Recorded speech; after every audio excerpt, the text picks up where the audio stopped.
There it is. I had it on mute. The nerve. Druid Godmother. I said, sorry guys. Yeah, it was on mute. Druid Godmother, I said, I appreciate you and thank you for what you said yesterday. All the things, you know? Glad you're around. Sincerely glad. So, yeah, sorry about that. Yeah. The audacity.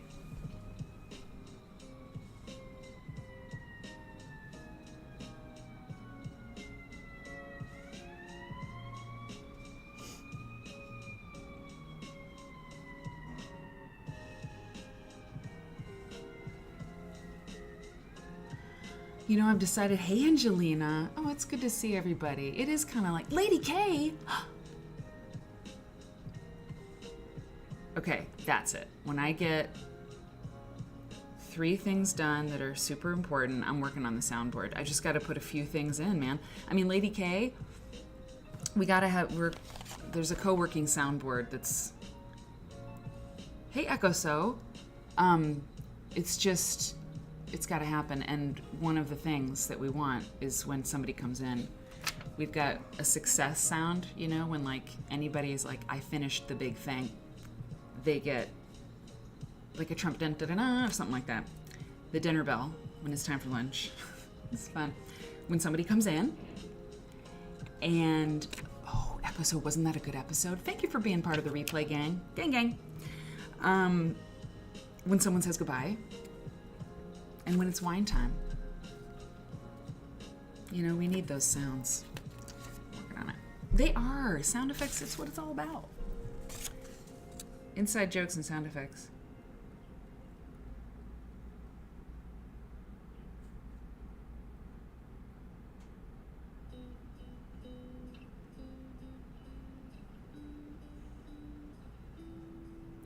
So, Jovita, who does the custodial work at night at the office.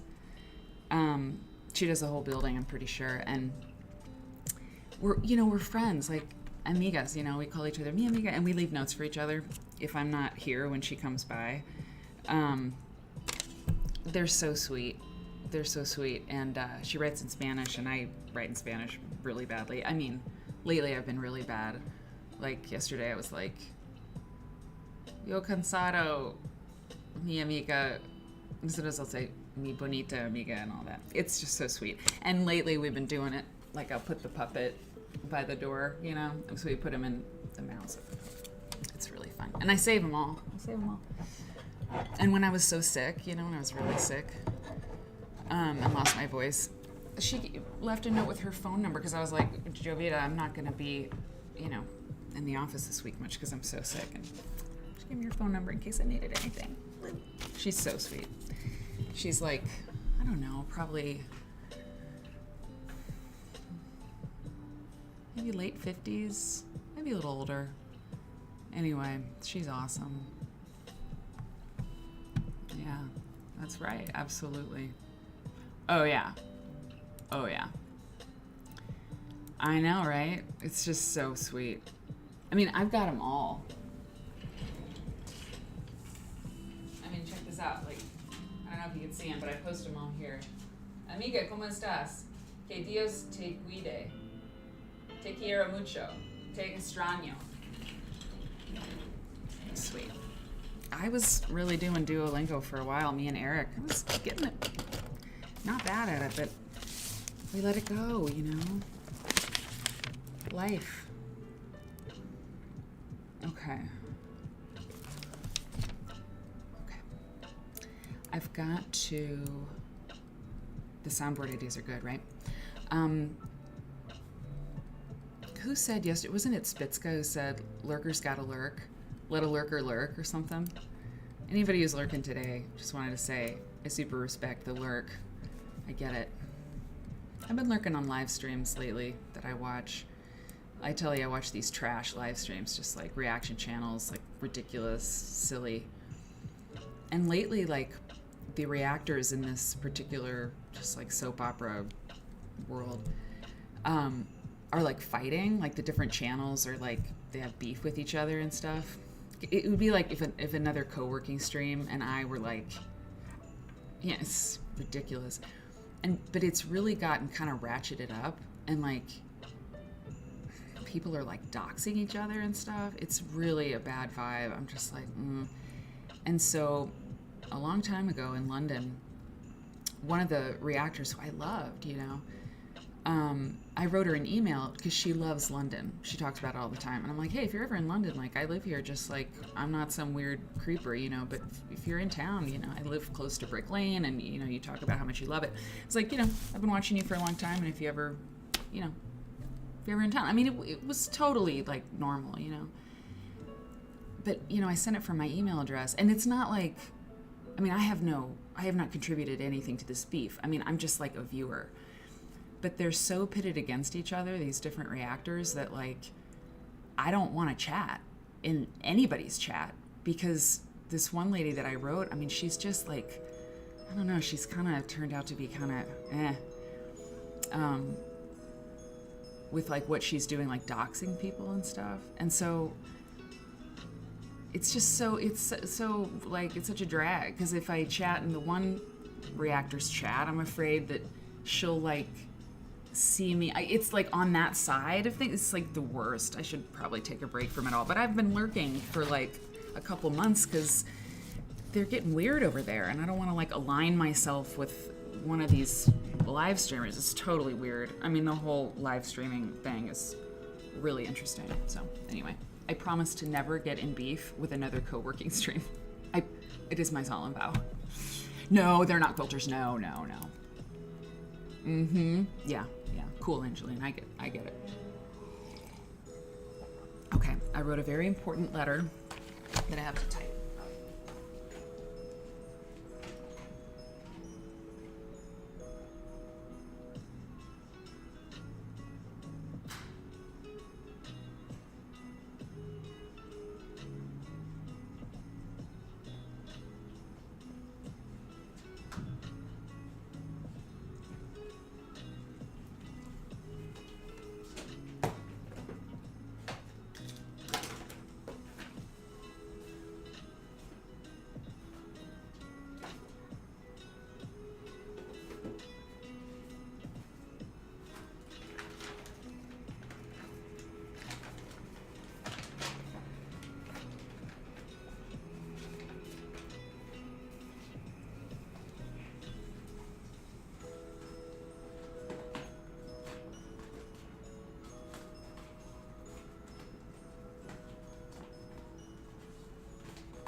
There's a beautiful dog in the office next door. That guy's never in there. I've never seen anybody in there.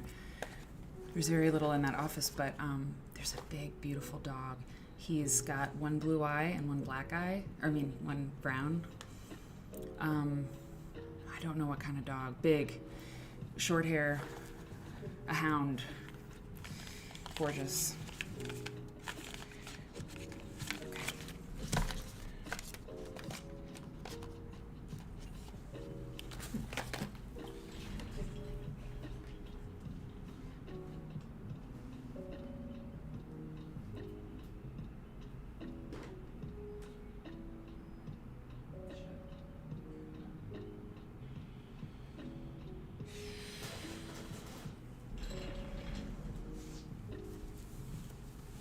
Of shipping to. Hey, Gamer Granny. It's great to see you. Let's see.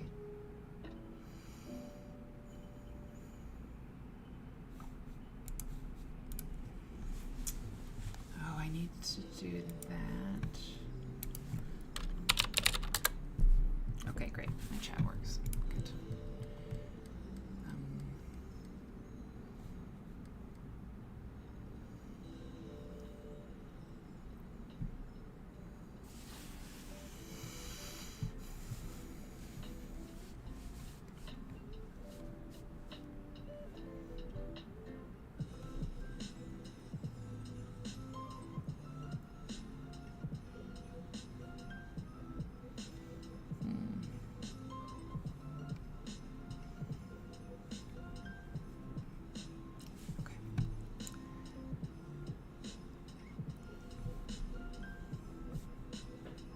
So I'm kind of into the lo-fi beats. These are the lo-fi Christmas beats, and we've stayed away from that, but I think today is the day. I like it. I just think we're not used to it. You know what I mean? It's good. We need to shake it up a little bit. So, and I'll turn it. Yeah, I think that volume's okay. No, one down. Okay. All right, I have to take this out.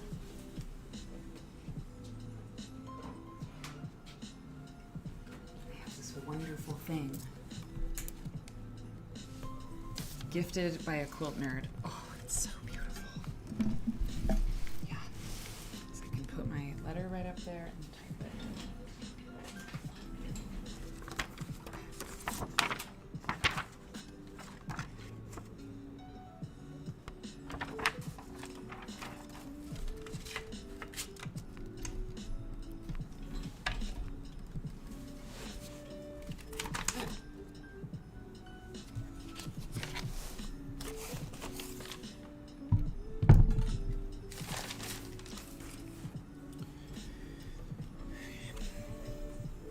Yeah, good, Angelina. Okay, me too. Hey, Bridgewater. You like it? That's Mary Jane Hannaford a quilt. I like to change it every day. Okay, I'm going to type this up. And that's a huge accomplishment that it's done. Okay, let's see.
just gonna do this all the way through and then come back. Okay.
Hey, where are those tunes? Just a minute.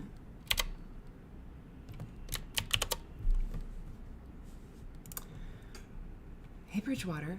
Oh, wait, no, I said hi to you. Okay, sorry. Hey, Giselle. And Kim, it's good to see you. Hi. And Facebook and YouTube land, hello. Typing up a letter that I composed this morning. I'm going to do that until it's done. Where's our music?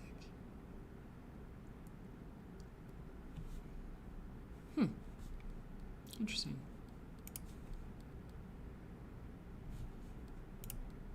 I'm into it. I am.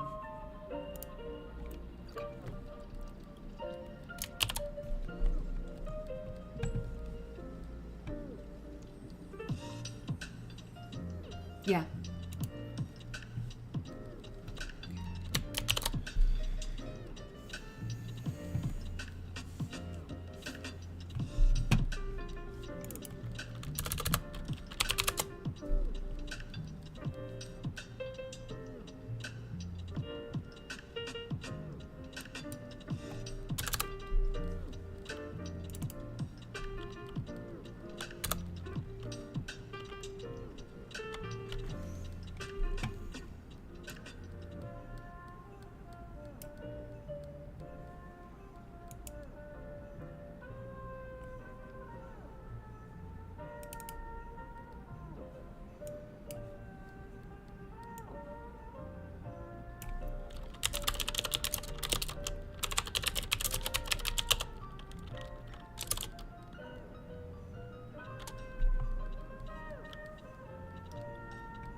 Maybe I could get the dog to come in here.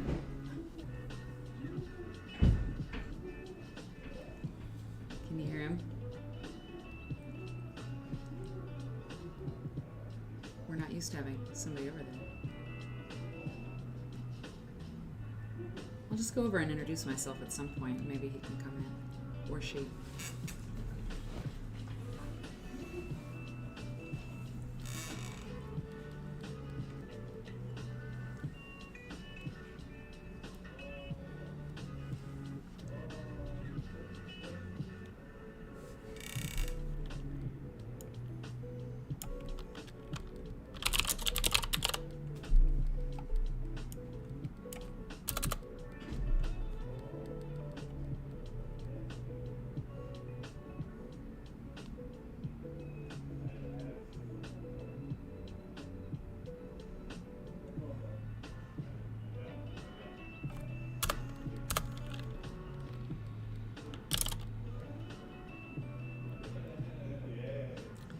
They're kind of loud over there. Well, I don't think it's that bad. I mean, I don't want to suggest that. It's fine. But I can hear someone, which is odd.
One of those men just said, I put $350,000 on it. That was a sentence he said. Cool. Okay.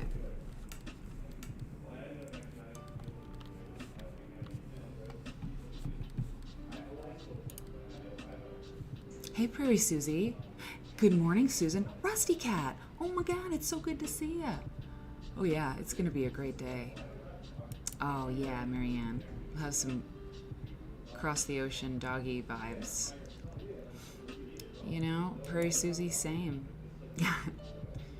We, yeah, right.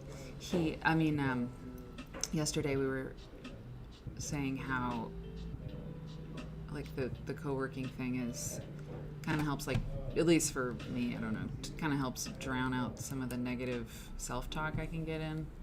Because it's just, I mean, you all are here, and so far, you know, I'm not contending with negative self-talk from the chat. I mean, negative talk from the chat.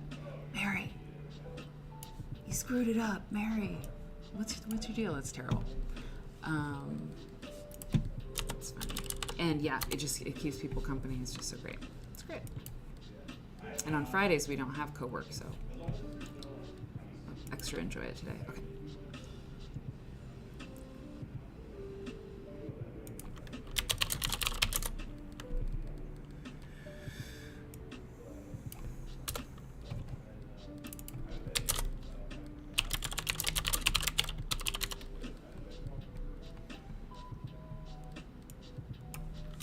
I'm going to read you this letter after I'm done because it's exciting. I had my Bertha time this morning.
use the word scholarly. It just gives me creeps.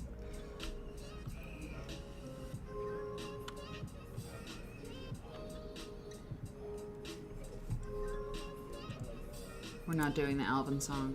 Nope.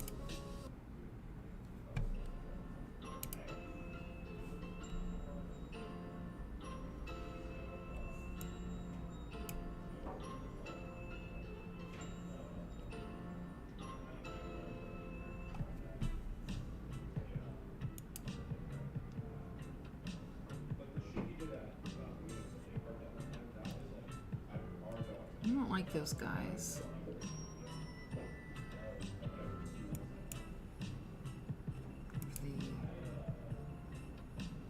Okay, I'll have to ask you all if they want to.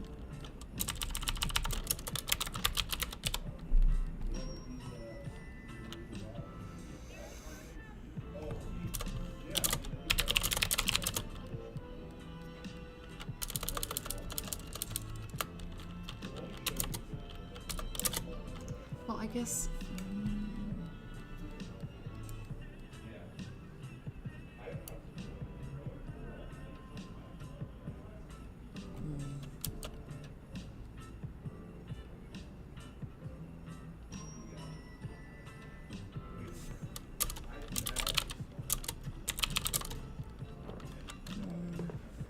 This chair makes funny sounds, by the way. So, you know, these jeans in this chair, I think. Okay.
Hell is other people.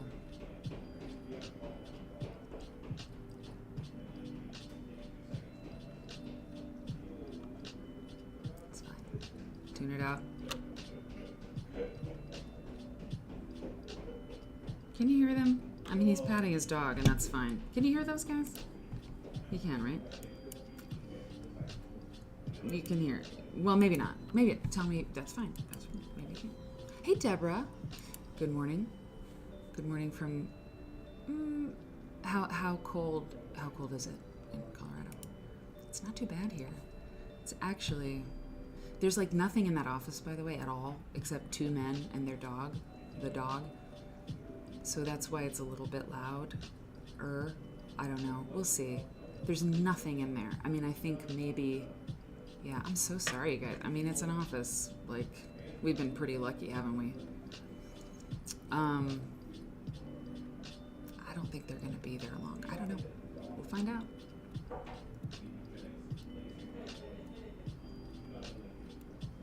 It's totally fine.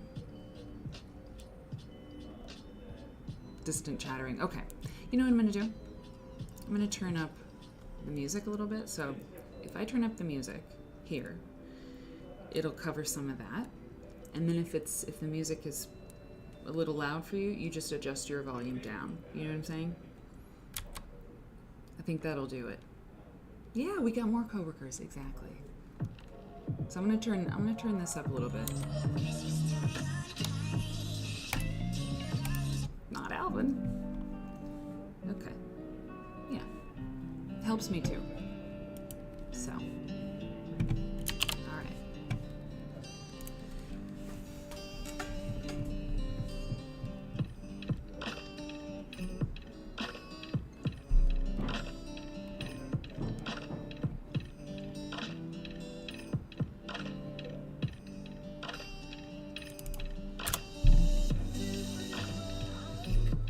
better. It's better here. I hope that works for people.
You guys, this is a crack up.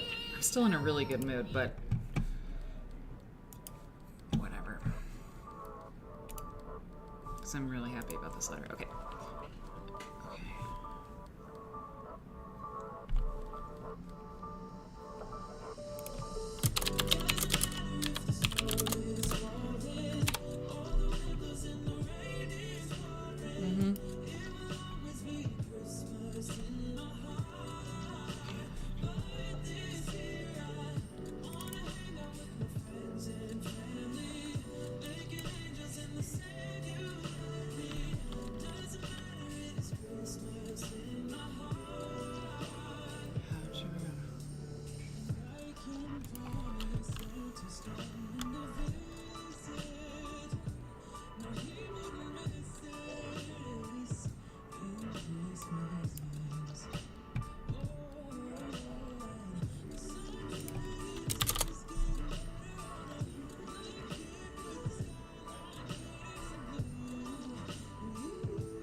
Profiling. Yeah.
Mm.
Jingle with me, baby.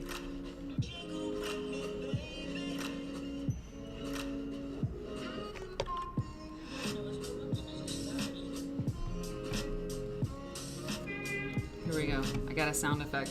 It's from the show, the regular show board.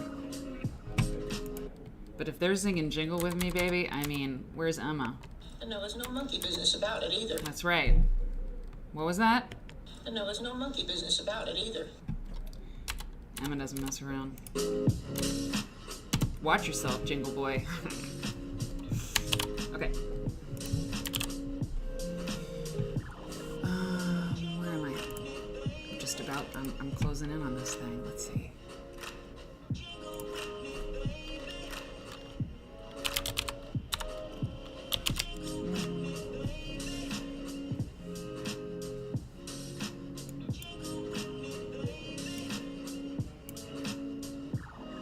Somebody should remix that. And there was no monkey business. And there was no monkey business about it either. You know, mix it in. Monkey business. Monkey business. Okay.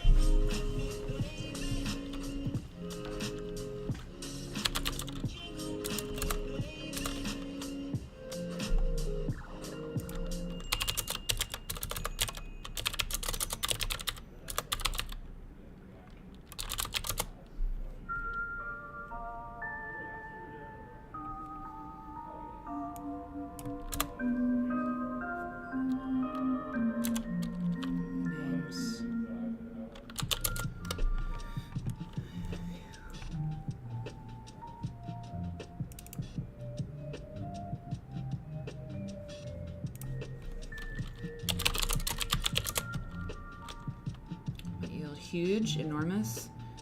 I yield.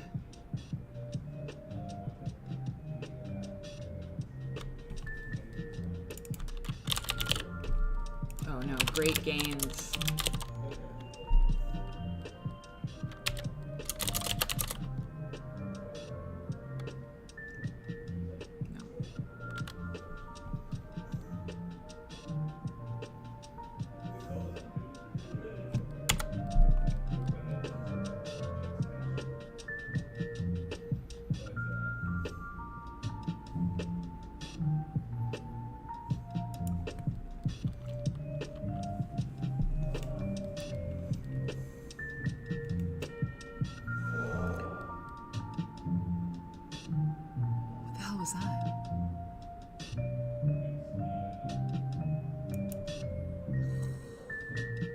I'm sorry, they are a little aggro over there. Why can't they be just... Okay.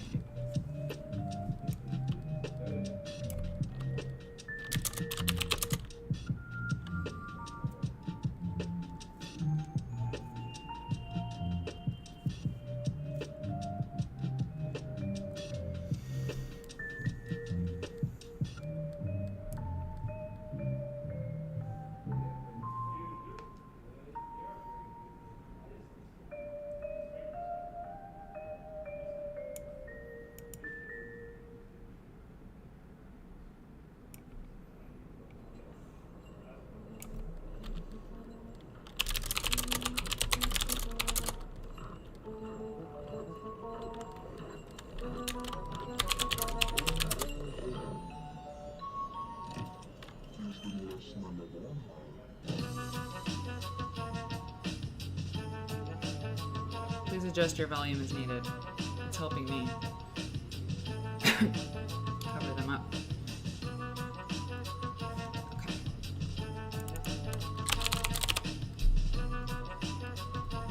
Okay. All right. Could yield huge benefits. Could something yield huge benefits? Yield benefits. It could yield benefits. I don't think that's right. It could yield.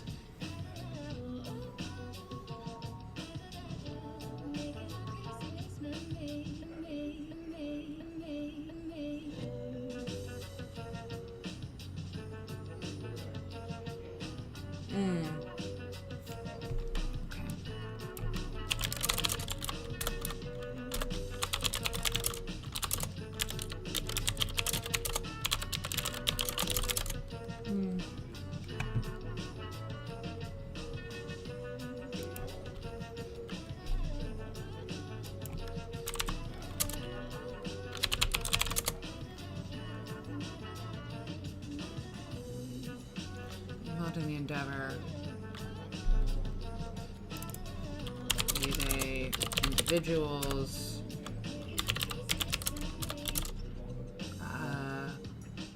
or institutions, businesses. Wait.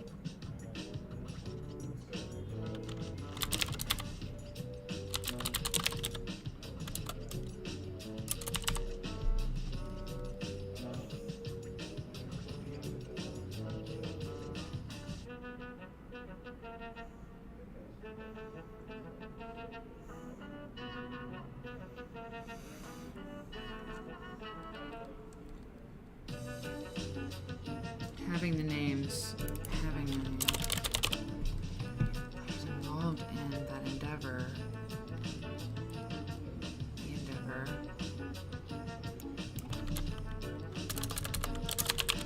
whether they be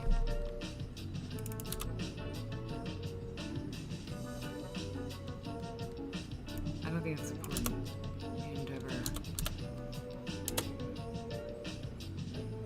Having that. Having the names.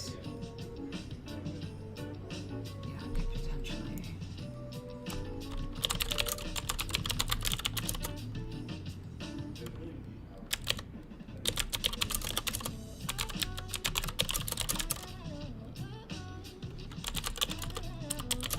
Way has the potential.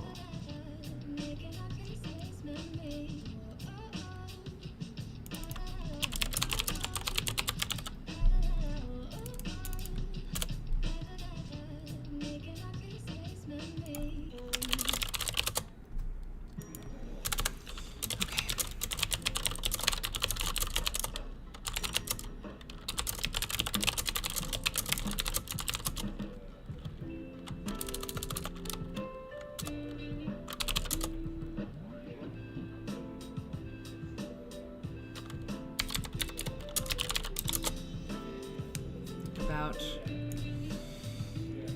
the show.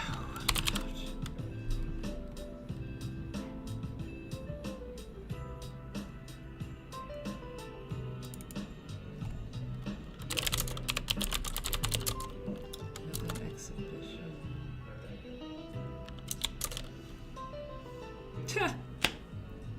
Wow.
And given a preference.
Yep.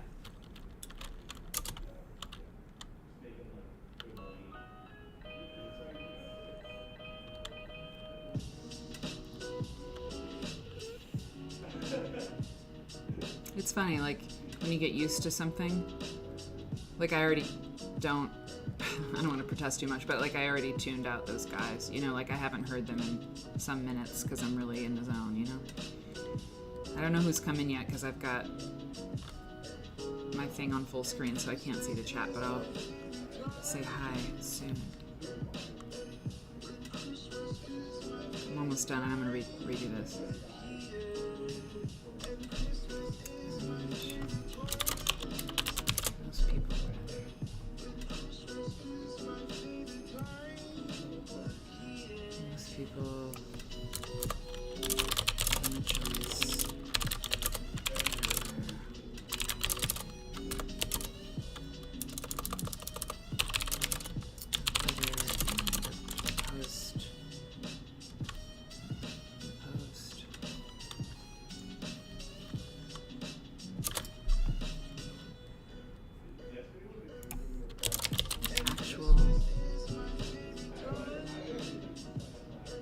Take back what I said.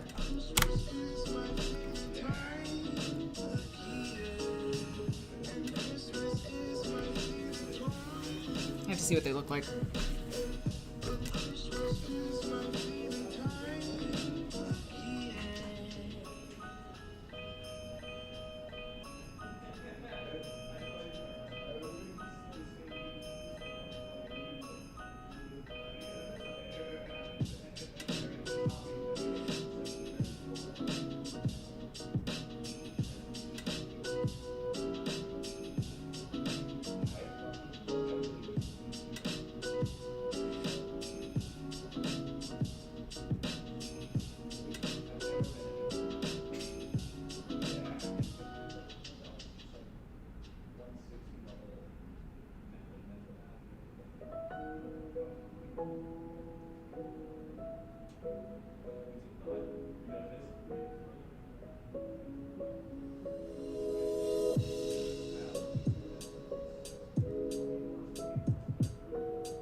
They might be there a while.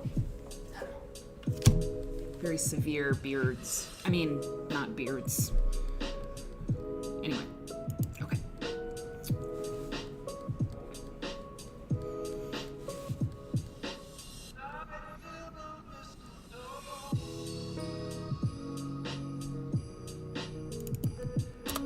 Letters. Most people given a choice. Rather actual letters. Oh yeah, yeah. Physical. Oh yeah, that's good. I'd rather.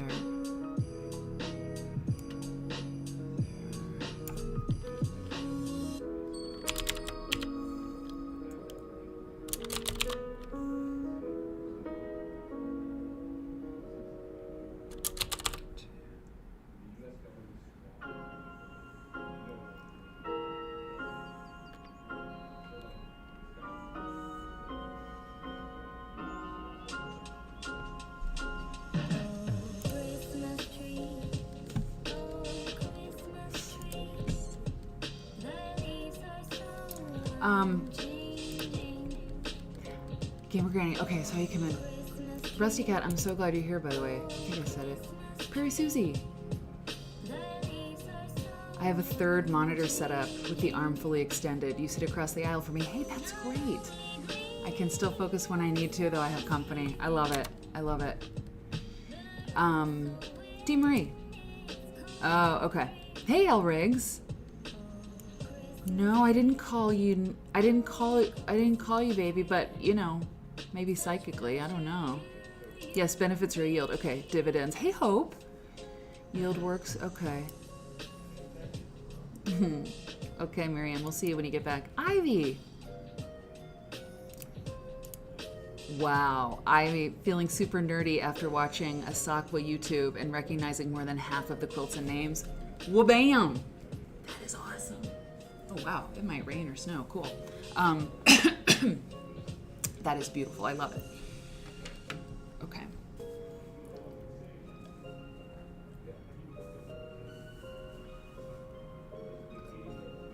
Okay. 3 monitors. That's awesome. Okay.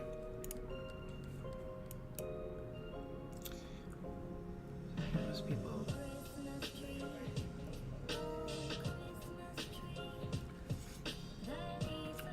Wood. Need one. That may or may not work. I'll ask your opinion. I'd rather read one.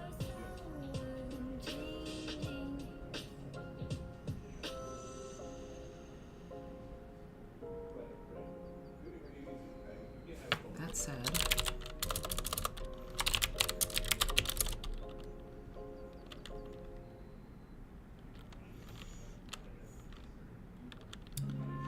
I'm so eager.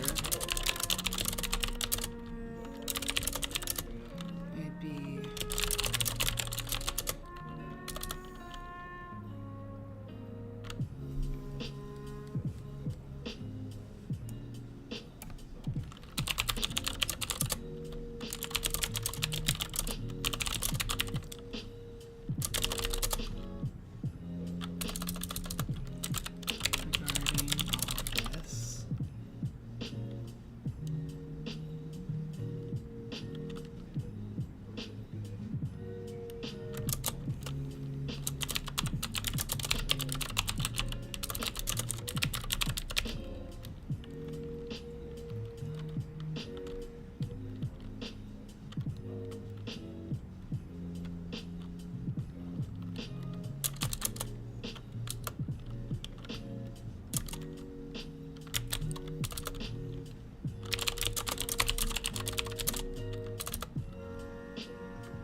I'd be thrilled. I'd be...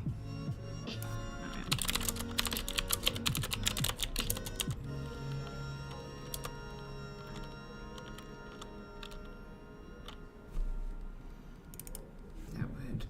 That would be great. That would be...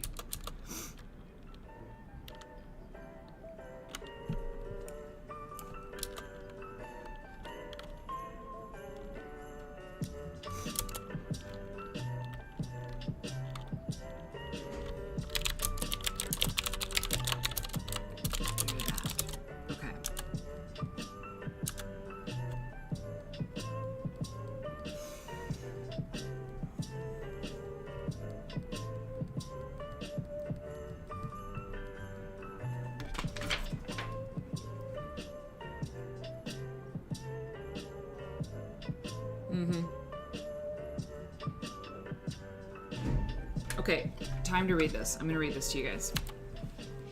Because I have to end it, and I've got 2 different ways to end it. Oh, shoot. What'd I do? What happened? What's going on? What? Oh, nothing. Okay, I'm pausing the music. Now, if you don't, you can tune me out, just like you're tuning out those men.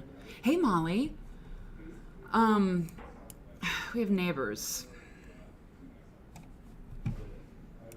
I love dudes, thumbs up. All about the dudes. But they're kind of like dudes. They're like kind of like bros. Maybe finance bros.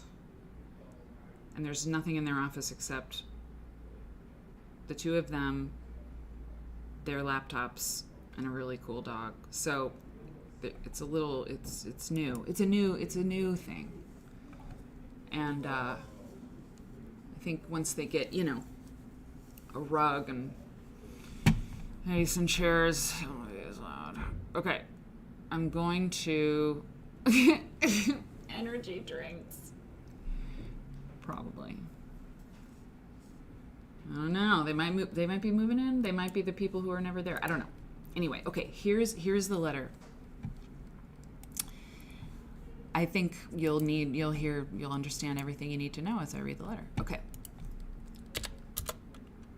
It's to a woman whose name is Barbara Benson, okay?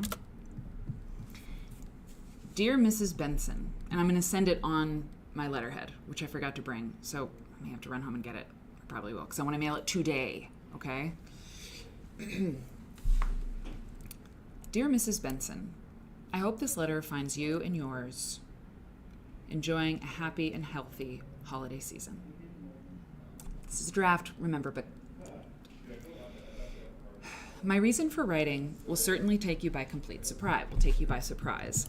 I can only hope it's the pleasant kind. Just allow me to briefly introduce myself. Okay, and then I talk about what I do. It doesn't matter. I'm currently at work on a manuscript profiling remarkable women in the American quilt story. One character looms particularly large. Bertha Maxtroth. The singular Bertha Maxtroth, we'll see. I don't know how much you know about her life, one filled with both tragedy and triumph, but thanks to a 1978 article I found on newspapers.com, it appears that you are, or were at one time, familiar with her work. The Tribune article reported that in May of that year, your quilt shop, the Walrus, to get the full name of it, and I say, so the Tribune article that in of that year, your shop, the Walrus, fabulous name, produced an exhibit of no fewer than 30 Bertha Maxtroth quilts at the Lincolnshire Mall in Lincolnshire, whatever. Yeah. When I read this, I practically fell out of my chair.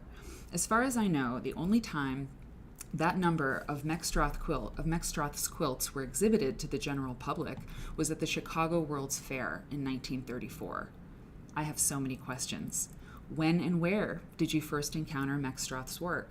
How was it that you were able to locate and exhibit so many pieces? And where did they go once the show closed?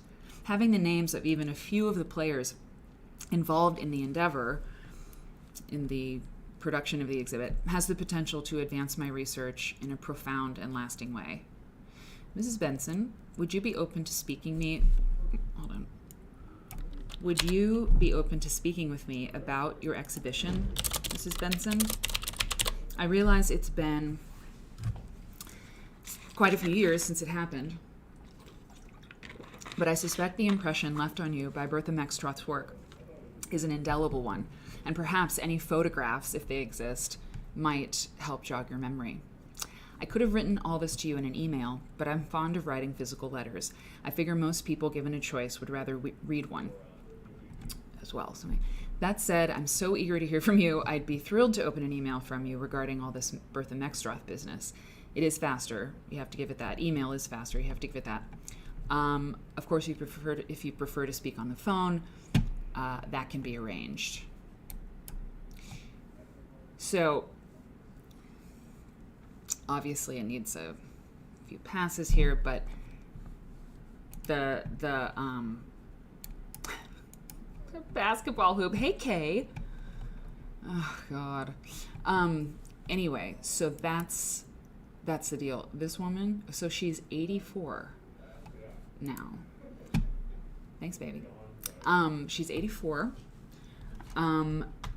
She seems cool as hell. And she's very active in her community, doing like lectures on like history. She was born in England, by the way, very interesting person. She was at the Costume Institute in New York.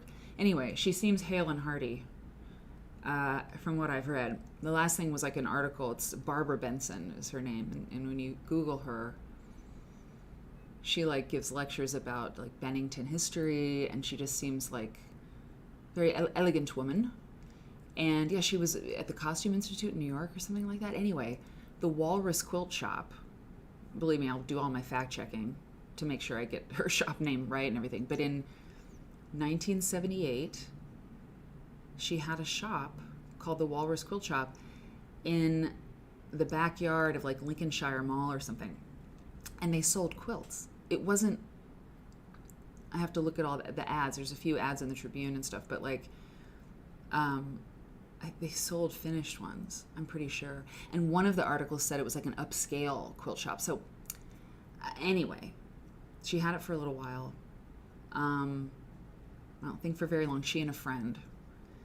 And that shop, like she and like that shop, displayed 30 Bertha Meckstroth quilts at a mall in 1978. And I'm like, dude, excuse me, ma'am, excuse me, ma'am, like, so I got to get in touch with her as soon as possible. That's what I spent my morning on, because I like, composed it out loud and jotted it down, Well, I have a picture of it, but yeah, I need to look at it again, Lisa, that's true. I need to look at all the little facts again. But I think it's going to work. The beginning is rough. It always is. And I mean, allow me to briefly introduce myself. I mean, I hate that part, but you have to, really. It's like, who is writing me this letter? Who is this person, right? You have to do it. Allow me to brief. I'm a writer, editor, lecturer who specializes in American quilt history and culture for over a decade now. I've worked on various projects in the quilt ecosystem. Various projects, maybe, in this capacity. Yeah. I've served as an editor of several magazines, published a book of quilt patterns, co-hosted a how-to program on public television with my mother, Marianne Fons, and I broadcast a quilt history show twice a week from Chicago, where I live with my husband, Eric. See how I got that Chicago thing in there? Because she's Chicago area, right? And I also mentioned that I'm married, which just, I don't know why that matters. But, it helps personalize me a little bit, right? Let's see. Okay, let's get this music back on. I really like it, but I think it works. I think, yeah, anyway. My excitement shows through, but it's not, like, weird. It's still, like, professional, I think, Okay, back to this. And I'm totally going to run home. It's very close by to grab letterhead, and I'm going to print that puppy off, and I'm sending it. I've got 2 addresses for her. I'm sending them to both. Oh yeah, that'll be the postscript, that I'm sending a duplicate of this letter to that other thing. Okay.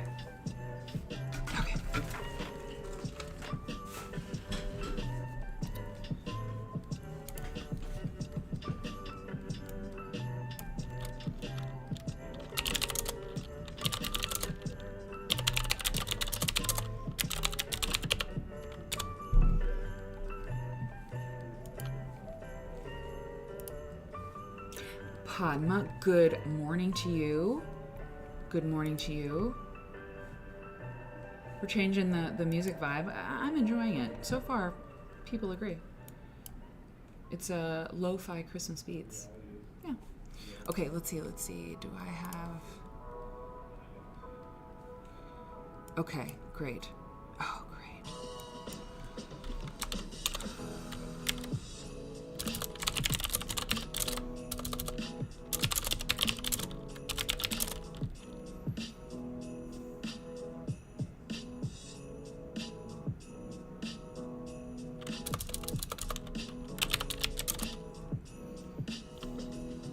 Okay. 38. Oh, wow. Okay.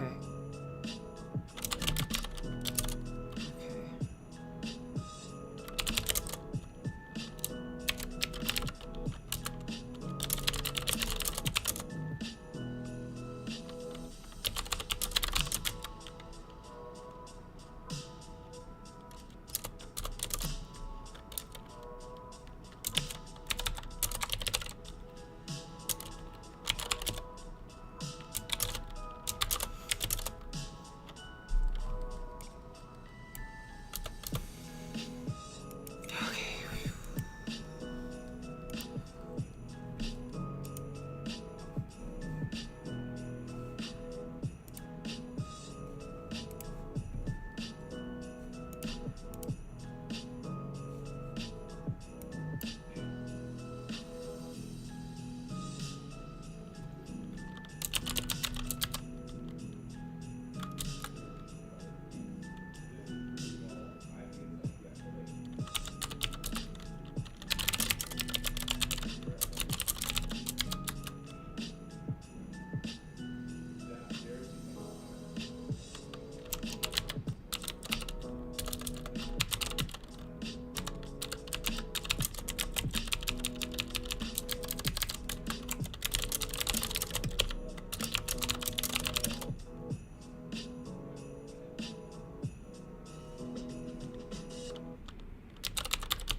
Oh, wow.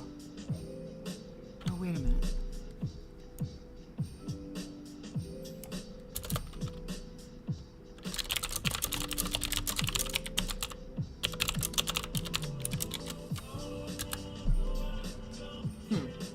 Okay. Debbie. Good morning, Debbie. Hey, how cool is that? Good morning, Padma. The first time I came in, you gifted me a subscription. I didn't know what had happened. So I didn't know how to thank you. Glad to see you today so I can thank you now. That just warms my heart, is what it does. That's so cool. That is great. Welcome back, and Padma's pretty cool. She's a core Clubhouse member. That's great. Gift subs are really great. And Lisa Riggs, who's in the chat right now, you are a superstar with gift subs too. Really appreciate it. It's awesome. Okay. So, I do enjoy. Okay, I gotta cut this down. I gotta move on.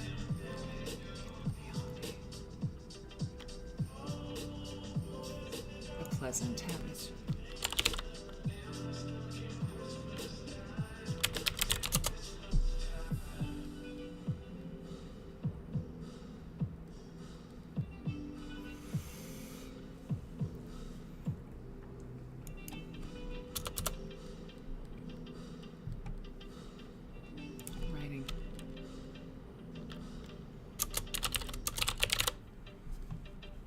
Sure to take you by surprise.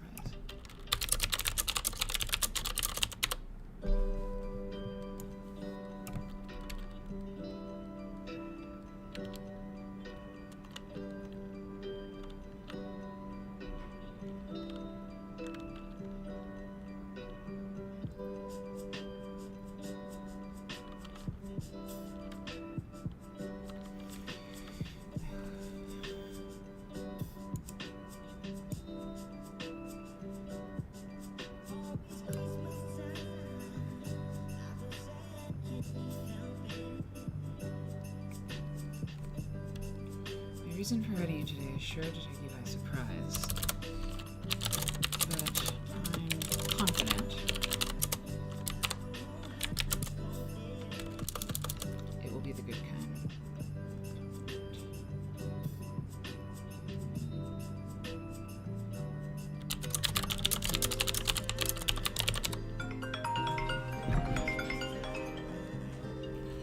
Hello. Hi. Can I call you back in 3 minutes? Okay, bye. Okay, that is a good reason to... You know, sometimes when I've mailed packages, I mean, running home to get my letterhead is going to take less time than that, but I got to do it. I'm going to go do it, you guys. Be good. Do not. Ooh, that's a really good idea, Lisa. Print that letter in a slightly larger font than usual. If she's in her 80s, I'm sure she'll appreciate it. That is a great idea. Debbie, we love it when you can come in anytime. You know, anytime you can come in, just like do it, drop in, pop back out. Yesterday, we were on for 9 hours. 9. I know. Pretty intense. You know, Debbie, I prefer to write letters by hand, but because, I mean, she is in her 80s, she's 84, the lady I'm writing to, and I agree, like, you know, a woman of that age might, you know, I know why you're saying that, but my handwriting's pretty good, but typewritten on letterhead feels profesh. And Lisa's got a great point, make the font just a little bigger than usual, you know, instead of 12 point, maybe 13, maybe even 14. I think it will communicate, you know, that I think it communicates a certain, like, seriousness, you know, but it's a good call. Do both. I mean... No, I gotta keep it simple. I gotta go with my gut on this one. And it could be too. I mean, she seems a little fancy. Like, I think this lady's kind of fancy. She might have somebody reading her letter. I don't know. We can't know. So I'm gonna go get that letterhead, and I will return with letterhead with my insignia on it. That's gotta happen. Okay. I don't know if I have... Anyway, if somebody new comes in, please make sure to give them welcome baskets, and I'll be back. Did anybody need anything while I'm out? No? Okay. Mary will be back in a sec, and so I will, and I'll give you a quilt to look at.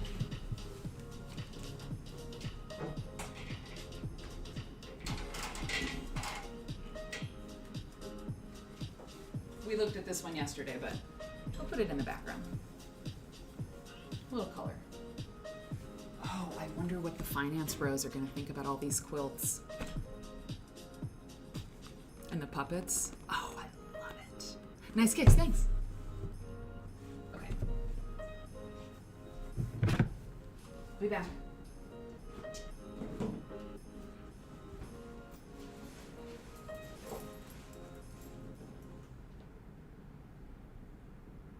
It's 40 degrees.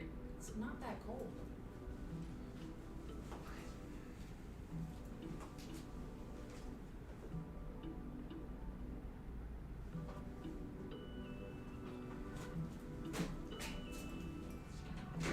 Wallet, keys, phone. All right.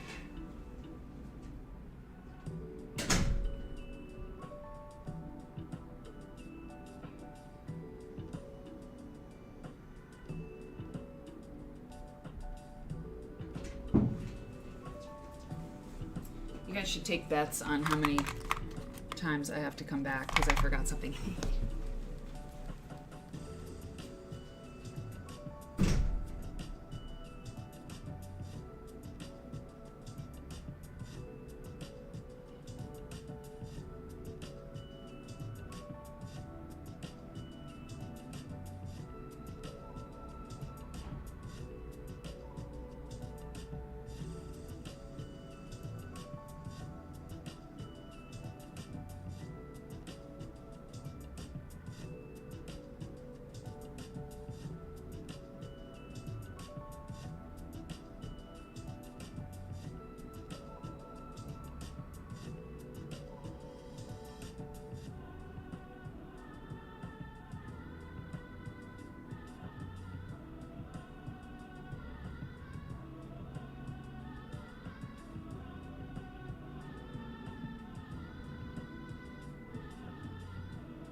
what'd I miss? Stephanie, hey. Okay. Okay, great.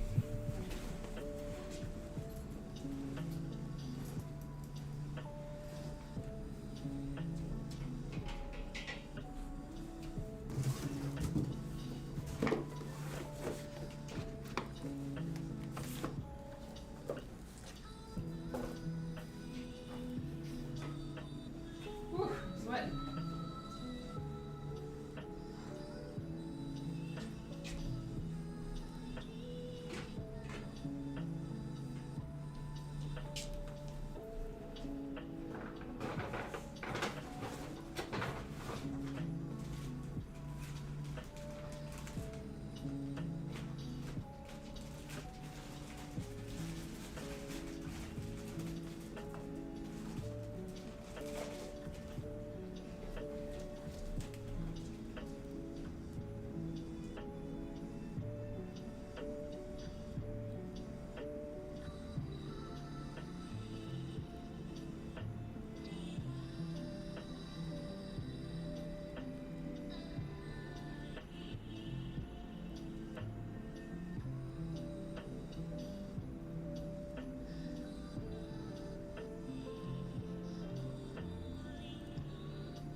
awesome cake. That's great. Man volume. That's hilarious. Oh, okay, come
They quieted down, didn't they?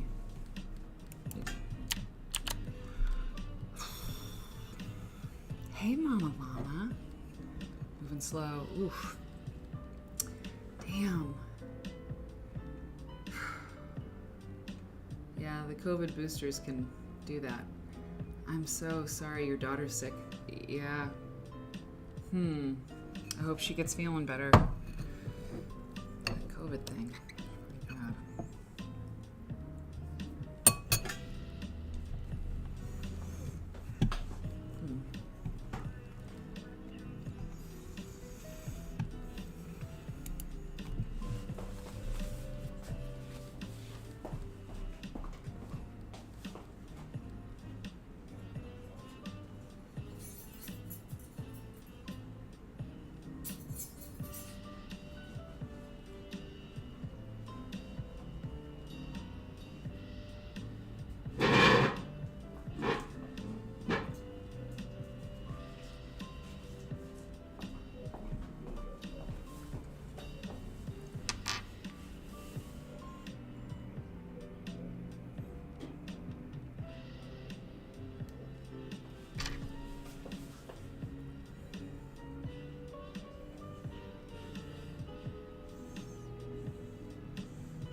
Llama Land.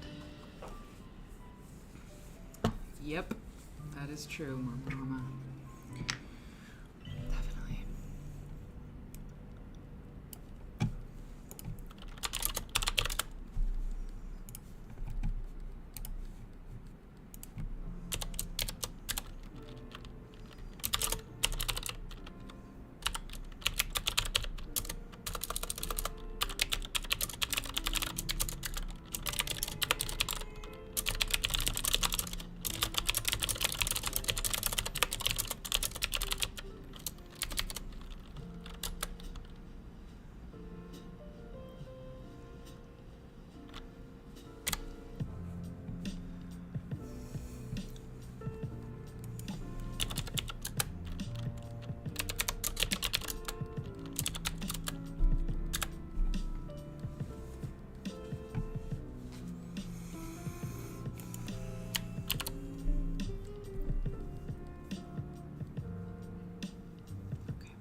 Okay, so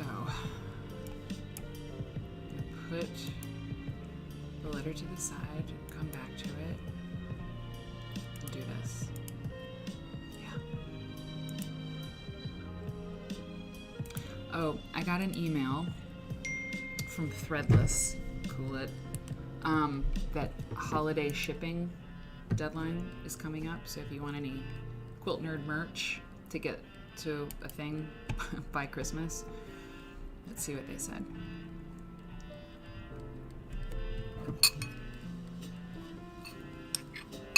These are the last of the muffins.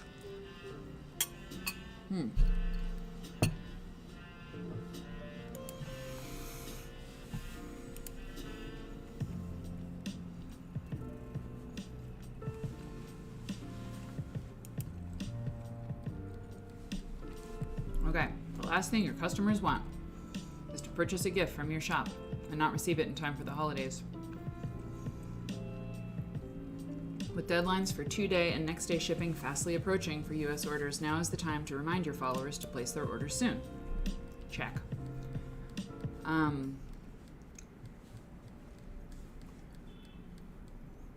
$15 tea sale currently running in the shop. Use promo tools in your artist dashboard, download ready to share images of your designs and products. Yeah, I've never done it. I've never done it. It's just one of those things I don't have to do, so like, I haven't done it. Man.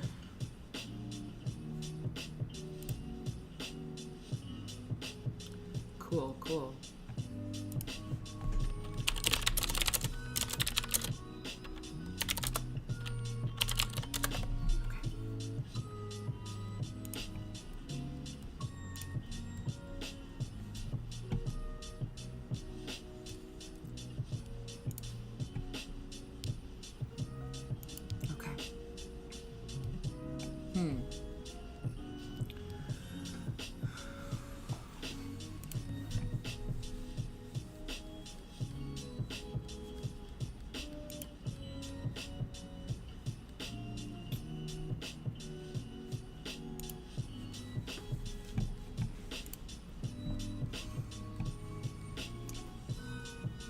Hey, thanks, Cake.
Okay.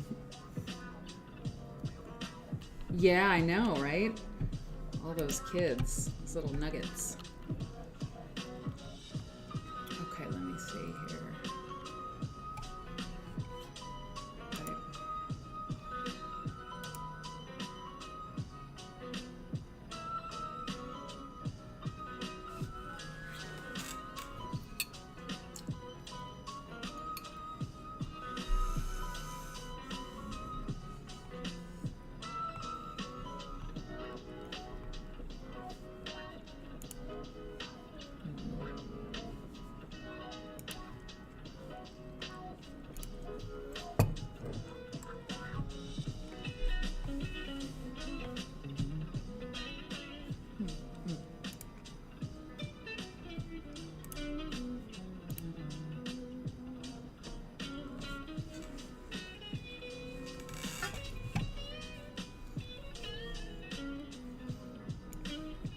Ah.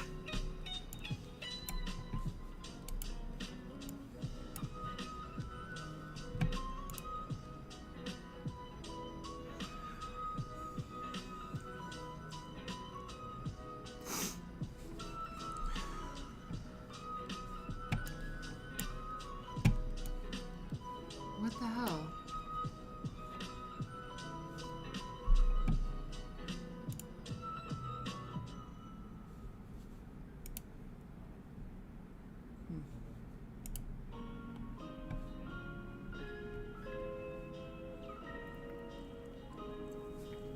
Okay.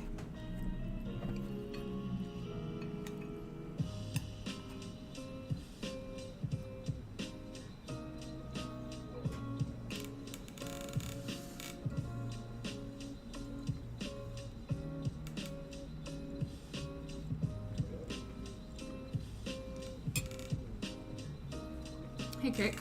Oh, wait. I'll ask you this in Slack.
great. That is very helpful, Cake.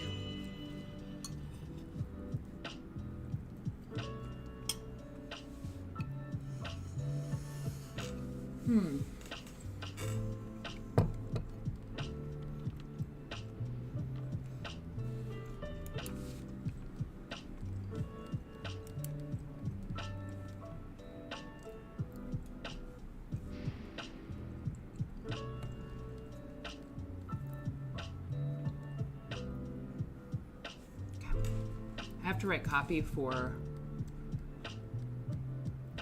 like 12 items. That's a lot. That's okay.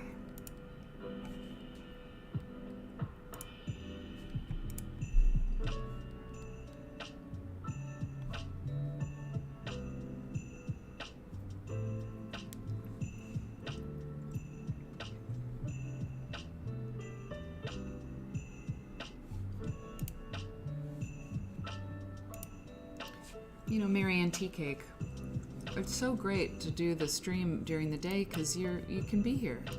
You know, it's awesome. Oh, this is great. Ah, interesting. Huh. That's so cool. Oh, I'm so excited. That's great, Stephanie. Thank you so much. Okay, cool. Uh-huh. Oh my God, I didn't tell you this yet.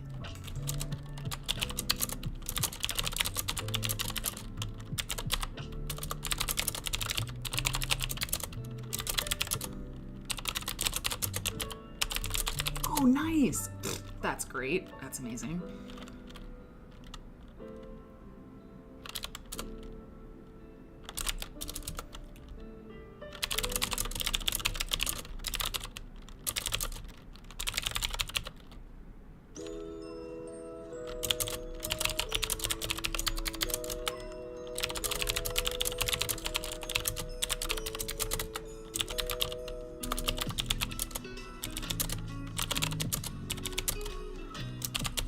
Right? And yours is...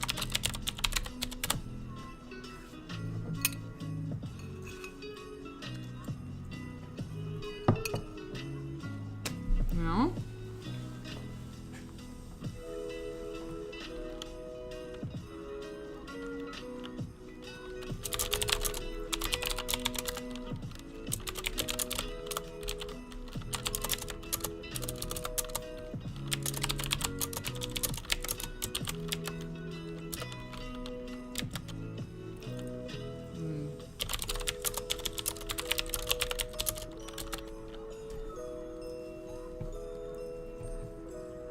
Awesome.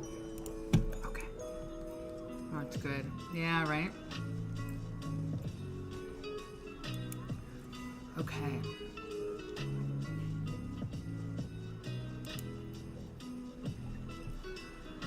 Okay.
Yep.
There's not much of it.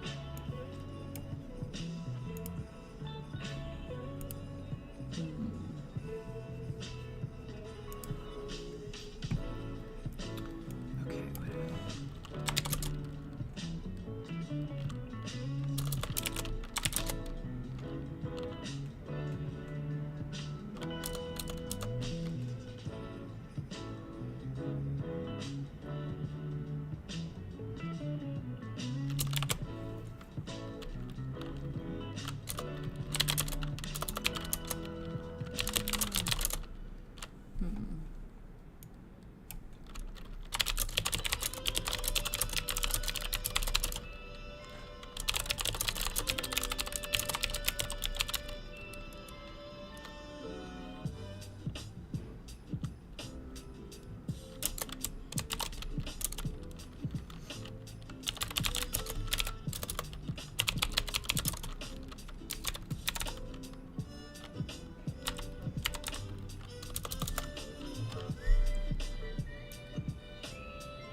Too bad we can't listen to the Charlie Brown Christmas. It's so good, but I think the Peanuts Foundation would have a problem with that.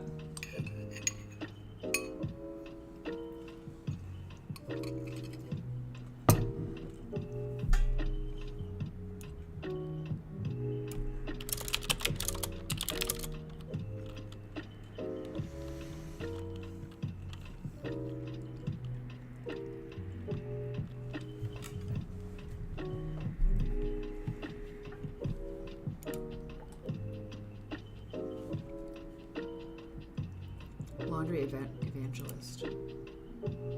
Who's that?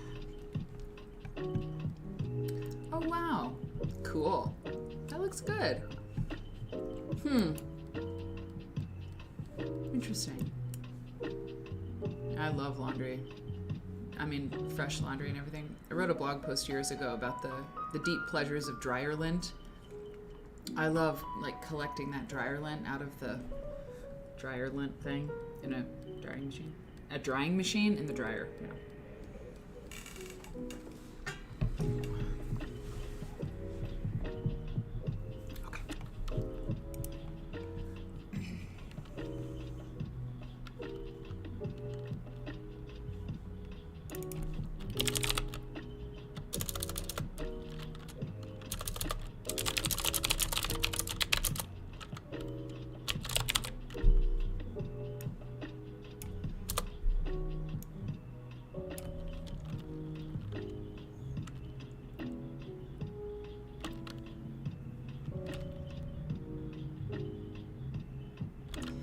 Do you guys...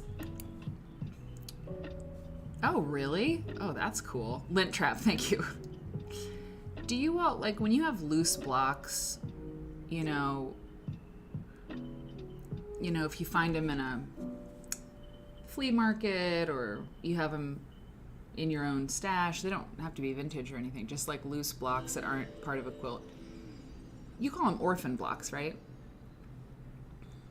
That's a thing, right? Are they called anything else? I mean, loose blocks, right? But like, that's common parlance. Yeah, orphan blocks. See. Oui. Yeah, orphan blocks. Is that, I mean, the word orphanage is terror. Like, that calls to mind, like, sadness and tragedy, you know?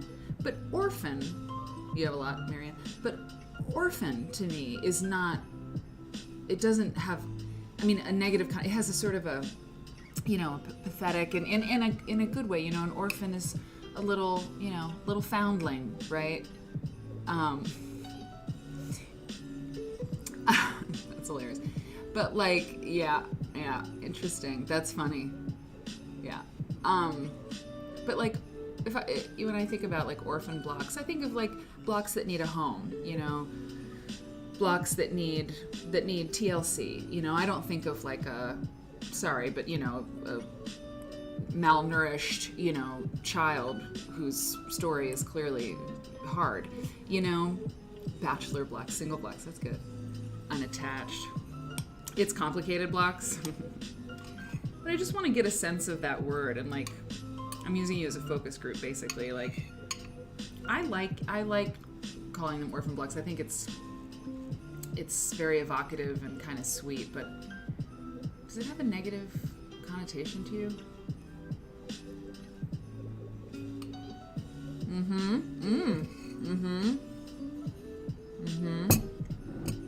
They're too precious and they need a home. Exactly. That's what I think. That's what I think. You know what I got? It's a statement back. Yeah. The same orphan socks. Yeah, okay. Yeah. Right. Exactly. An orphan word in editing, not a matchstick girl. Exactly. No, that's great, you guys. Man. Should have been doing this years ago. Okay. Oh, Echo So, I missed your comment. Sorry. More like that's what I call them when I make one and then don't want to make more. Yeah. Anything that's like not in a quilt, right? Okay, awesome. You don't think I'm not getting anybody like really pushing back. So, but if you do disagree, by all means.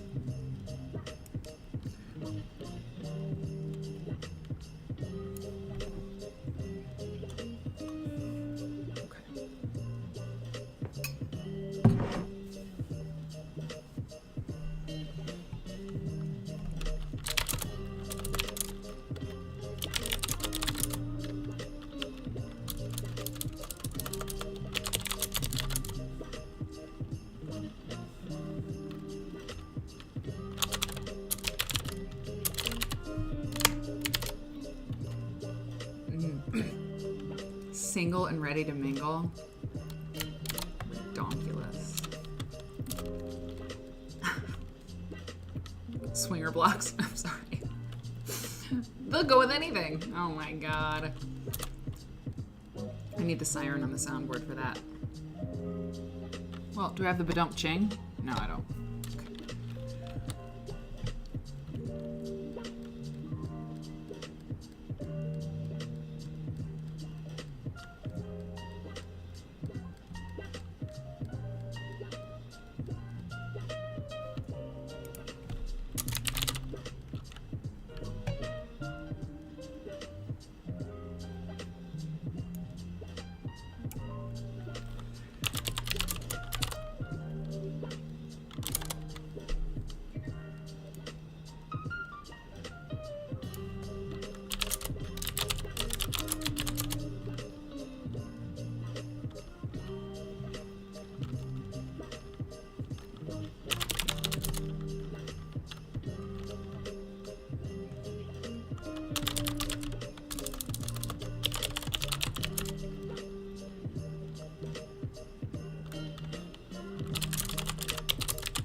right.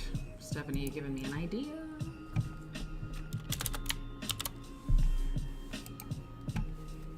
Mm-hmm. What the hell?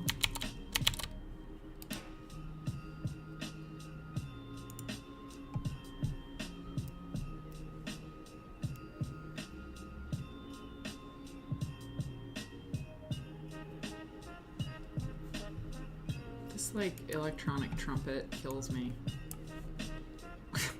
Not in a good way.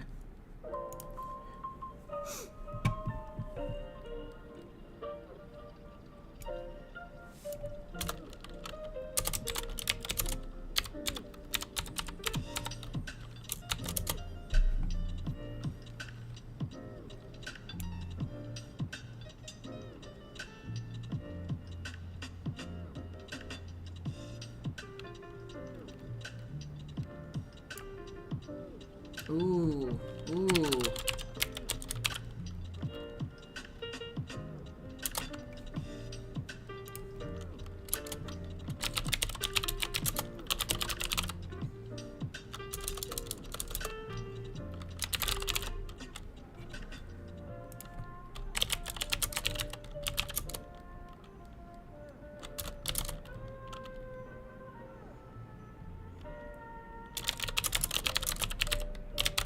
Hmm.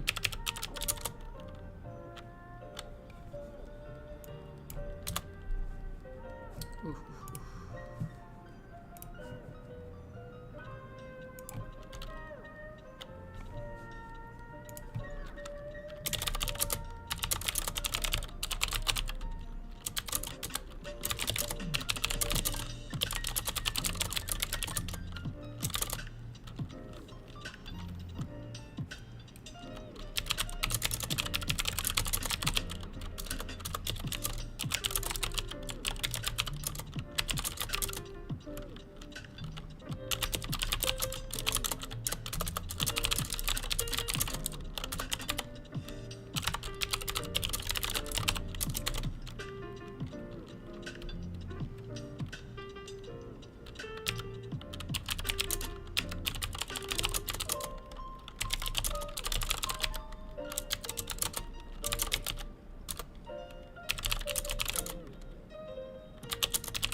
It's my mother.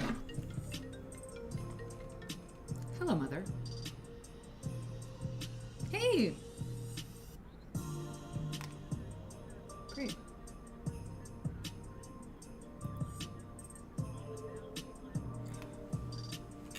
Oh my.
Steph, what were the dimensions of that quilt?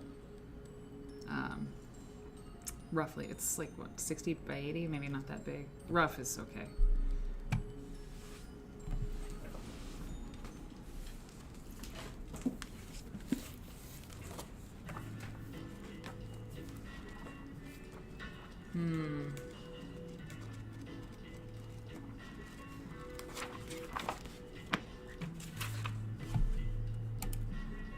Word and Bernard, what's up? You gotta get that topo. It's that fizz. Yeah, it's, you know, it's not cheap. It's truly my luxury item these days. Kenny's here. I'm so glad. Kenny and Kathy. The K Club.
Okay, great. Thank you.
Kathy, it's a deal with the devil. You're gonna love that water. It's bad for them.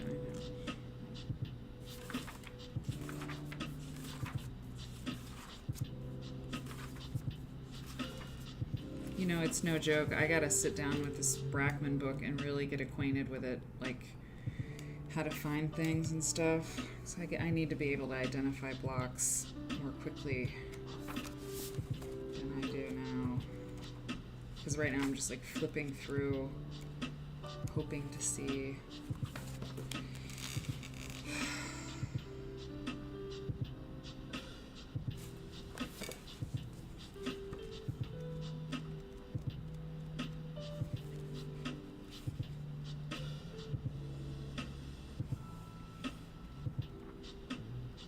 What's that block called that looks like a cheese grater?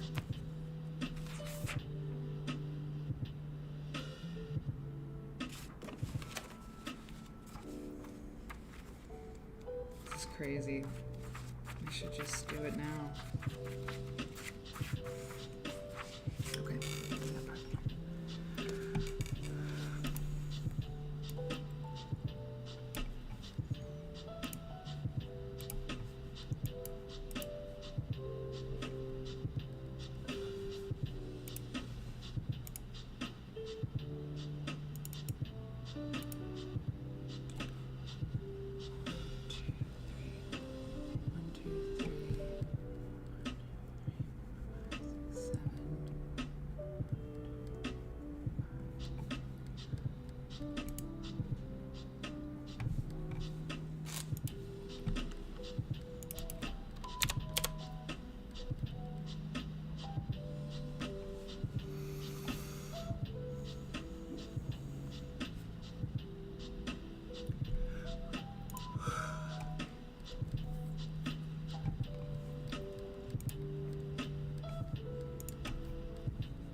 shouldn't use past tense.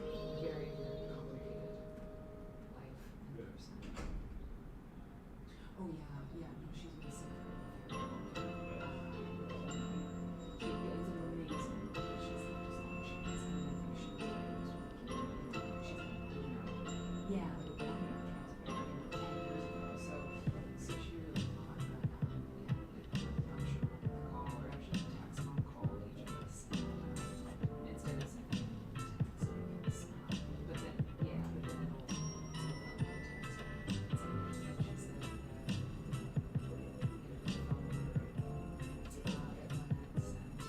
someone would want to call, just about it. Or and I'm gonna do it too. I'm gonna do it too, of course. I just can't.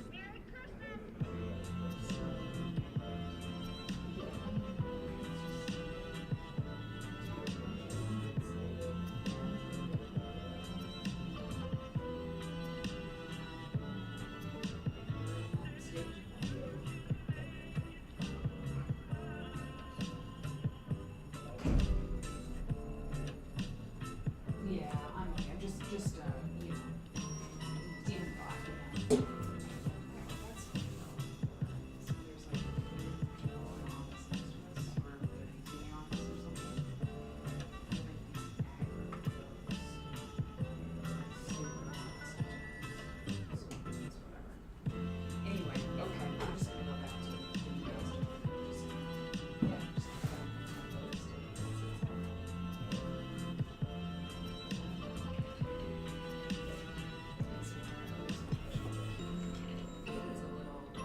Oh yeah, from Chef. That's I'm so glad you have fun. That's great. That's great. Cool. Well, I want to hear more about it when we talk. Love you so much, honey.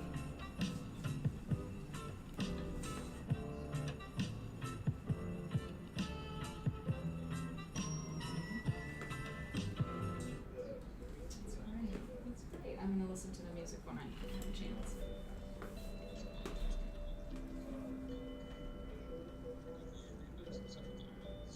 Mm-hmm.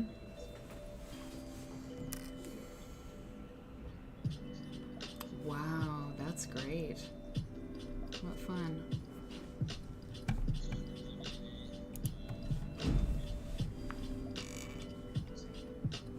Yeah. Oh, that's still up? Cool. Yeah, that's good. That's good. It's a good exhibit. I mean, I enjoyed it. I mean, I don't have some deep love for her, but, you know, yeah, totally. Mm-hmm. Yeah, the nature thing is great. You know, how much she was out in nature. And, you know, in England, it's, like, pretty easy to do that, you know. You know what, honey, maybe before you leave, you can, you know, I don't know, rent a car and drive through the countryside one more time or something like that. I don't know if you have any interest in that, but, you know, you are over in some awfully good-looking country, although it's all winter as well, so it's not quite as lush. Yeah, agreed. Yeah, totally. Okay, I love you. Thank you so much for calling me. Oh, of course. I'm so... A horse is a horse, of course. Oh, you're a horse. Oh.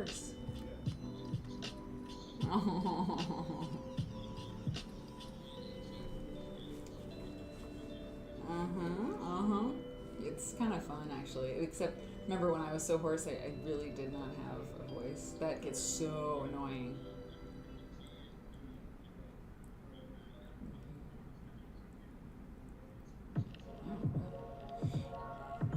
Look, it's really true. You have to do vocal rest. I mean, really, you should not talk as much as possible. That's the only way. It's the only way. I was talking way too much. I should have just truly been silent for like 2 days. It would have been better, but couldn't shut my yap. Yapping. Gosh darn it.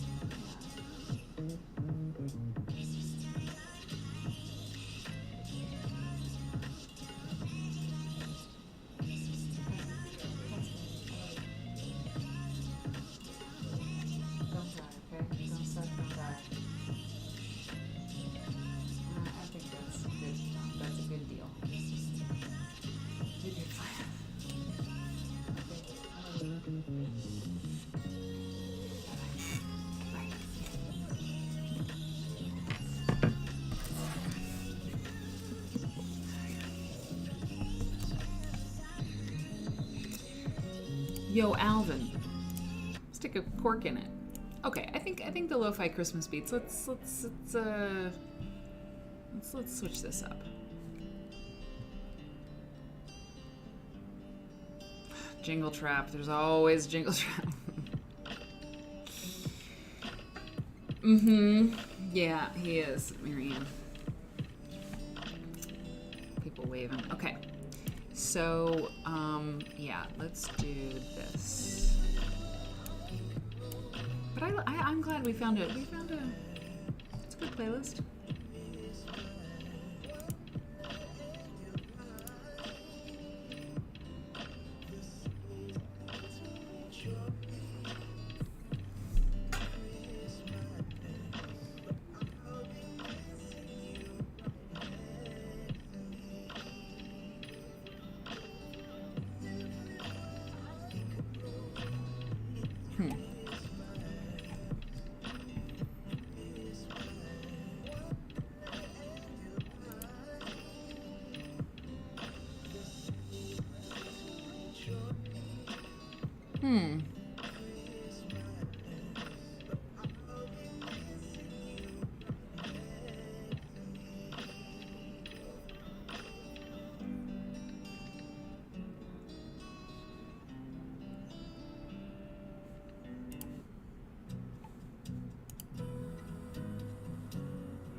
This is a category here, acoustic group. That's like the genre. Oh, I like that. Okay, we'll give it a try.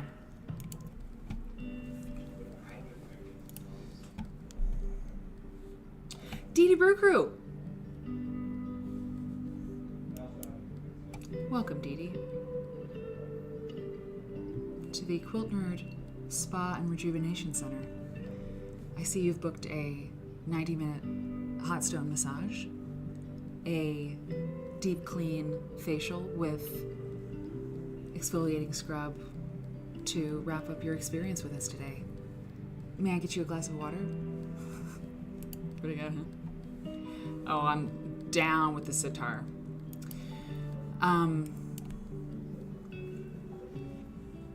Let me show you to our changing area. Robes are located here. And if you want to get ready and then meet me in the lounge, I'll show you into the massage room where you'll be beginning your journey here at the Quilt Nerd Day Spa and Rejuvenation Center. That'll be $9,000. You have to pay up front. I hope that doesn't ruin your experience. Really, it'll take your mind off of it having to do it later. Also, please sign this release form. Thank you. Zen Club. Yeah, I'm into it. Hey, Yolana's here. What's up? We are, we're in the spa. It's good. It's good. I like it.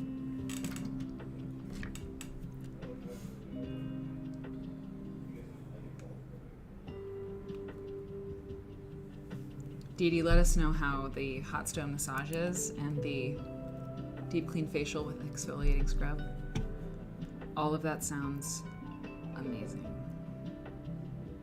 Oh God, I can imagine it now.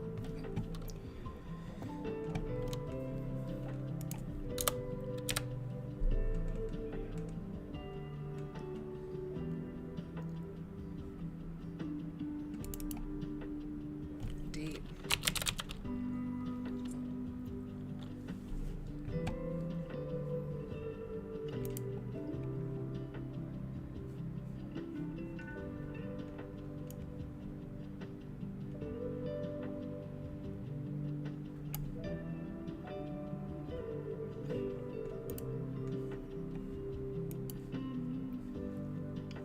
cake is a gem.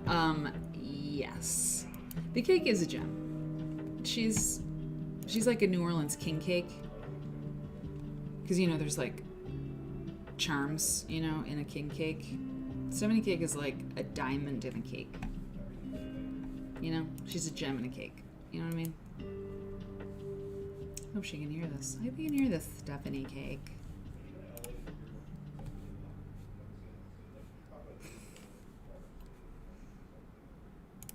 Awesome. Okay, cool.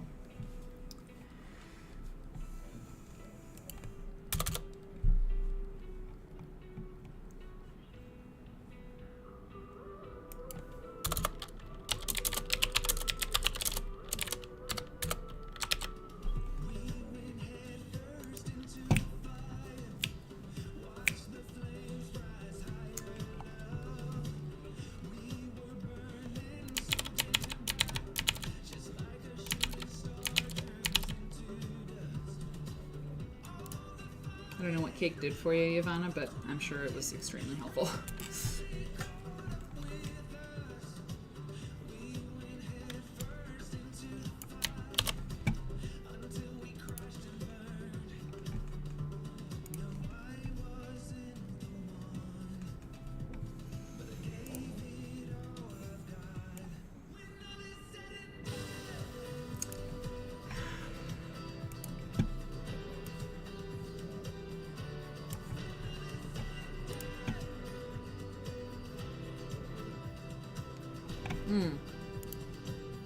Instrumental. Oh, good. Good. I can do it. I can select just instrumental. I like that. That's good. More sitar is less that. Thank you. I saw that. Thank you so much. Excuse me. I selected instrumental. Sir? Sir? Excuse me, sir? Whoa. No. Oh, maybe I have to refresh.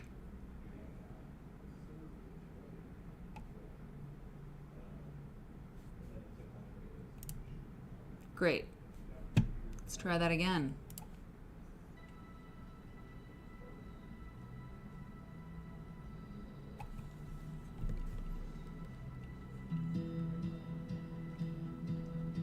Okay. Yep. Great. We're back in the spa.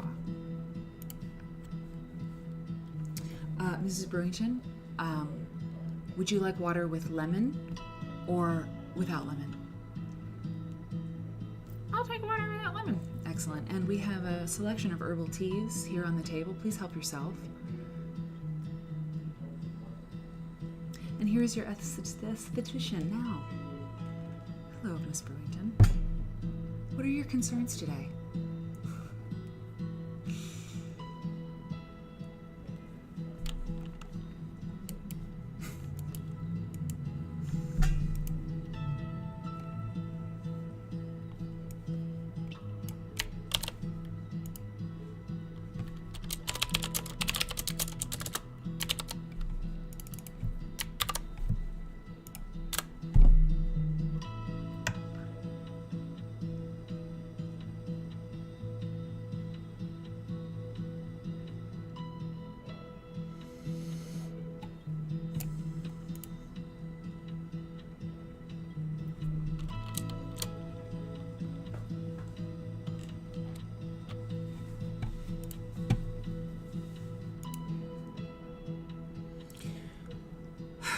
You know what? Honestly, the best use of my time right now is to get some of this, to sit with this thing right here and understand some more of it. Hey, why is the chat box all scooted over? Hey! Because I have to identify a bunch of blocks, and it's so inefficient if I'm just like flipping through this thing randomly to hope I find, what is it? There's like 1,000, there's a million of them in here. I'm gonna sit here. Oh, 4,000 pieced patterns. Yeah, that's not good. This is like, it's a textbook and I gotta read it. And it's weird to like stop writing and at all because I have so much to write. But it's definitely going to be a better workflow.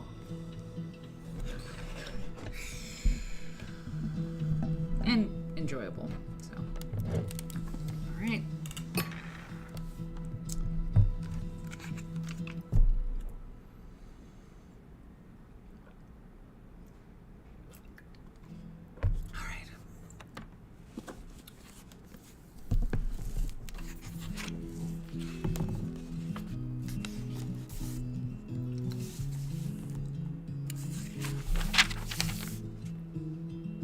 This is great. The first line of the book.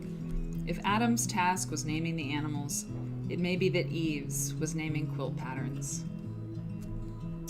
Brilliant.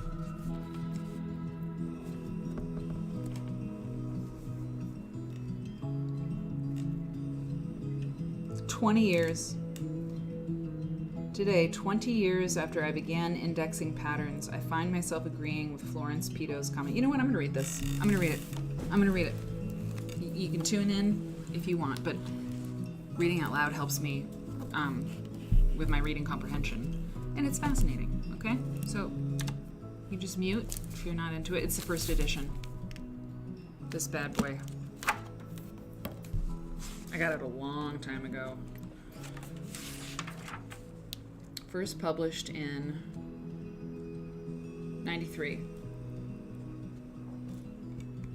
Okay. Oh god. Alright, here we go. Oh. Turn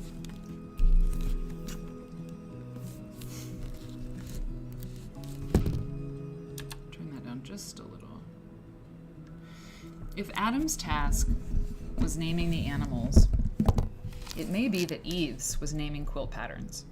I know I'm not the only quilt lover who has developed a file to keep track of the pattern names of all the quilts I intended to make. The encyclopedia... How's the sound? Is it okay? Moving the mic up a little bit. Okay. The Encyclopedia of Pieced Quilt Patterns grew out of my belief that every quilt pattern had a name, if only I could find it. Today, 20 years after I began indexing patterns, I find myself agreeing with Florence Pito's comment. Quote, "It is not wise to be didactic about the nomenclature of quilt patterns," unquote. In this preface to the reprinted edition, hold up, Ivana. Oh yeah, there it says preface to the reprinted edition, but sorry. So it's a reprint. Okay, it's a reprint of the first edition. Because I think there's 3 editions now. So this is a reprint of the same book, except with this introduction. Okay. In this preface to the reprinted edition, I will caution readers that it is unwise to be didactic because the facts, quote unquote, are very elusive. I now realize that not every pattern has a name, that there is no correct name for any design, and that some of the names we take for granted as authentic 19th century folklore actually have relatively short histories. Names so familiar to us, like standards like Mariner's Compass, Flower Garden, and Lone Star, seem to have been unknown to 19th century quilters. Come on. For real? Wow. Following Pito's advice, I will not present this index as the authority on pattern names. Pattern names, like all vocabulary, change over time. The right name for a pattern is what you call it. Oh. Quilt Church.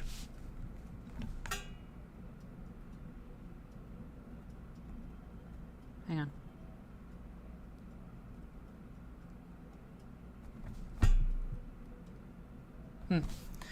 on. This encyclopedia is, however, the most complete index to be published. I'm going to pay attention. This encyclopedia is, however, the most complete index to published names for American quilt design. It indexes patterns that appeared in print as early as the 1830s. Wow. The first published pattern was the design I numbered 161, which we call Grandmother's Flower Garden today. In January 1835, Godey's Lady's Book published a picture with 3 names: hexagon, 6-sided patchwork, and honeycomb patchwork. Following that first appearance, published quilt patterns were sparse for decades. Because magazines had limited technology for creative illustrations, many of the mid-century patterns were copied directly from British magazines, a fact first noted by quilt historian Virginia Gunn. She's a big deal. This plagiarism of English publications is a prime reason the published patterns had so little to do with the quilts that American women were making at the time. Plagiarism of English publications is the prime reason. Oh!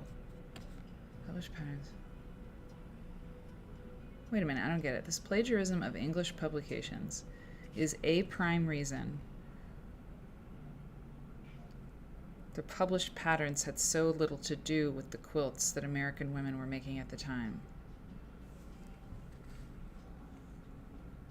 Oh, so they weren't the same. I mean, they weren't making those quilts. They weren't doing those.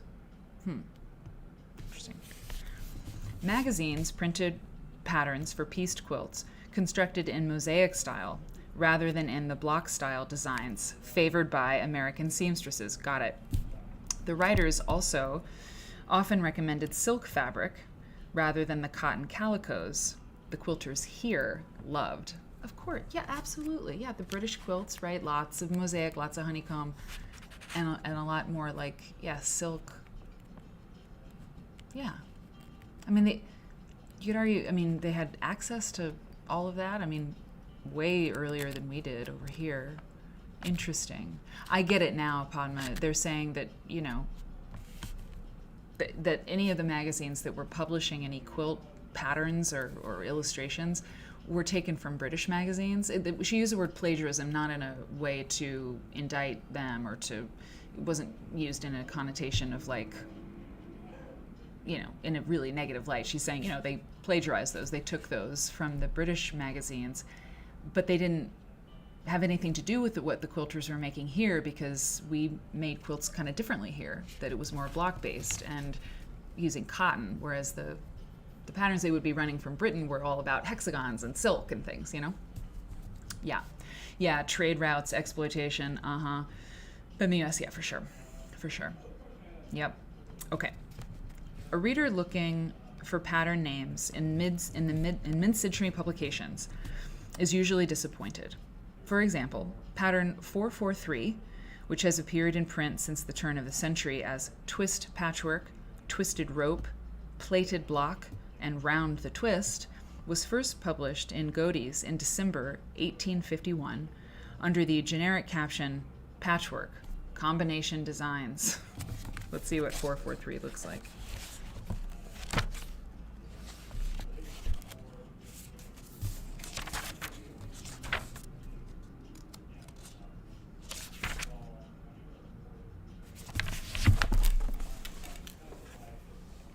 It looks like that. Okay. As magazines increased in the United States and technology for illustration improved, references to quilts also increased.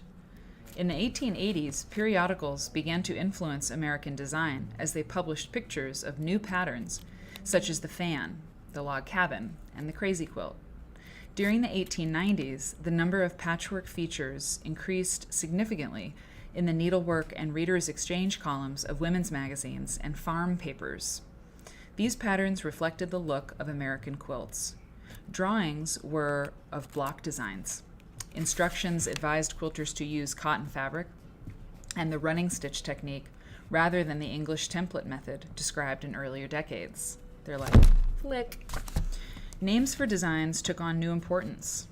Typical of the magazines with rural audiences was the Ohio Farmer, which printed 11 designs in 1894. 5 were unnamed patterns, but 6 were printed under names like Bird's Nest, Kaleidoscope, and ocean wave. These patterns were usually shared by readers who designed the block or copied it from a family quilt. Names occasionally reflected current events.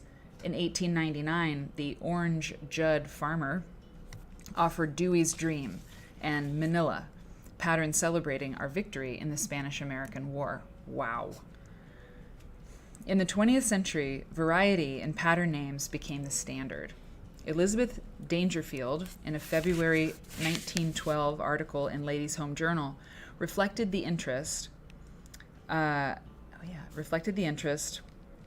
in poetic names by showing designs called Ladyfinger, Tulip Wreath, and Sunflower. Generic names like Pretty Patchwork became rare. Fascinating. The growing importance of descriptive names is illustrated by Hearth and Home magazine's request for blocks named after states, capital cities, and U.S. territories. In 1907, the editor asked readers to design new blocks or rename old favorites for their region. Can you imagine she actually did this project? I mean, what a crack up. Hearth and Home, like other magazines, printed a small drawing or photo of the finished quilt block and offered full-size paper patterns to readers who mailed a coin.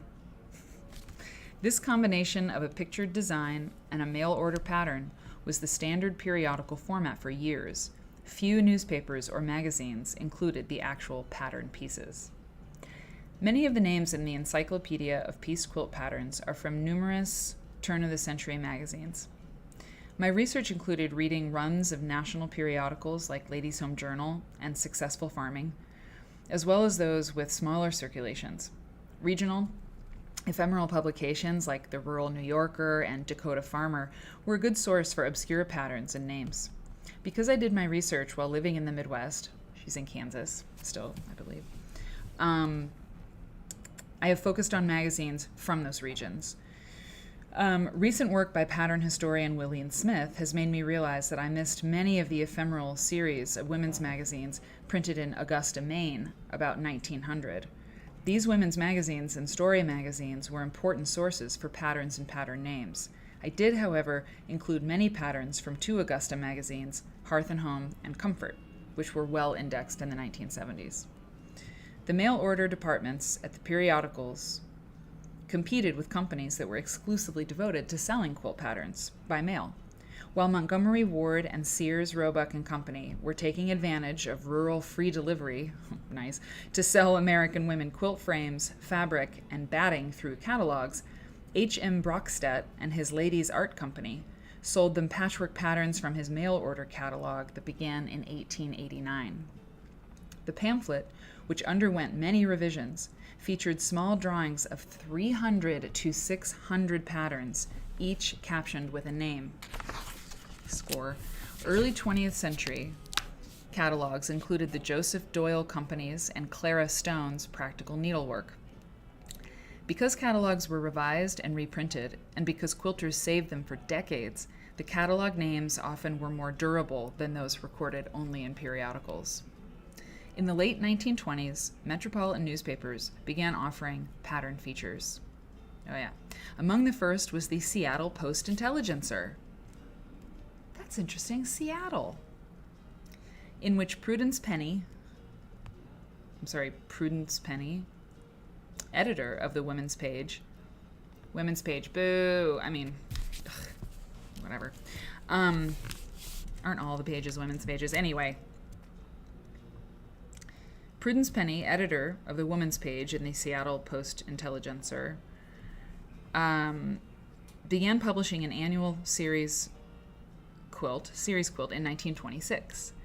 One of the most prolific columns was one which appeared in the Kansas City Star from 1928 till 1960 and was managed most of that time by Edna Marie Dunn. The Star printed a full-size pattern once a week. Wow. Collectors count 1,068 patterns. Most were contributed by readers in the 5-state region the Star farm weekly served. Like those in most of the other columns, the designs were a mix of traditional blocks and a few new designs. There were also many patterns considered traditional that had originated 20 or 30 years earlier in the first pattern columns. The Nancy Cabot column, go Nancy, a daily feature in the Chicago Tribune from 1933 through the end of the decade. That's interesting. That's very interesting. That was the year of the Chicago World's Fair, 1933, 34. Sears, right? Probably. Anyway. Nancy Cabot, 1933 through the end of the decade, was also a good source for patterns and names. Loretta Leitner Rising wrote the column without reader assistance, and many of the patterns were originals of her own design. Interesting. In the late night, so Nancy Cabot was a pen name? I mean, it was a nom de plume. So her name was Loretta Leitner Rising? Interesting. In the late 1920s, a new format for selling patterns evolved. The syndicated column looked like a newspaper column, but the source was an independent pattern studio. Two early syndicators were Ruby Short McKim, who began designing embroidered blocks in 1916, and Florence Leganke Harris, whose Nancy Page quilt column started in 1928. They were joined by numerous companies as the quilt craze peaked in the early 1930s. Colonial Pattern of Kansas City, Home Art of Des Moines, Iowa, woohoo, and Needlecraft of New York City ran pattern features in newspapers all over the country, using such names as Aunt Martha, Hetty Winthrop, and Laura Wheeler. Advertisement in thin disguise. Syndicated columns included a sketch of a pattern with its name, a short history of the design, usually of questionable historical accuracy, and a few shading and fabric suggestions.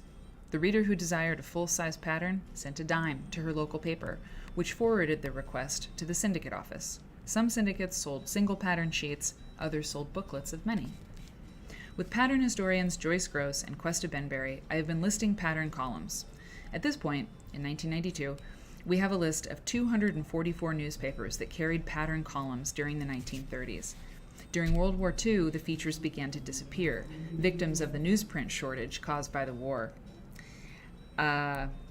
Few new patterns were generated in the years 1940 to 1970. And today, quilters obtain their patterns from specialty magazines rather than the local newspaper. Only a few newspapers now have one-of-a-kind pattern columns. The Laura Wheeler, Alice Brooks names still syndicate.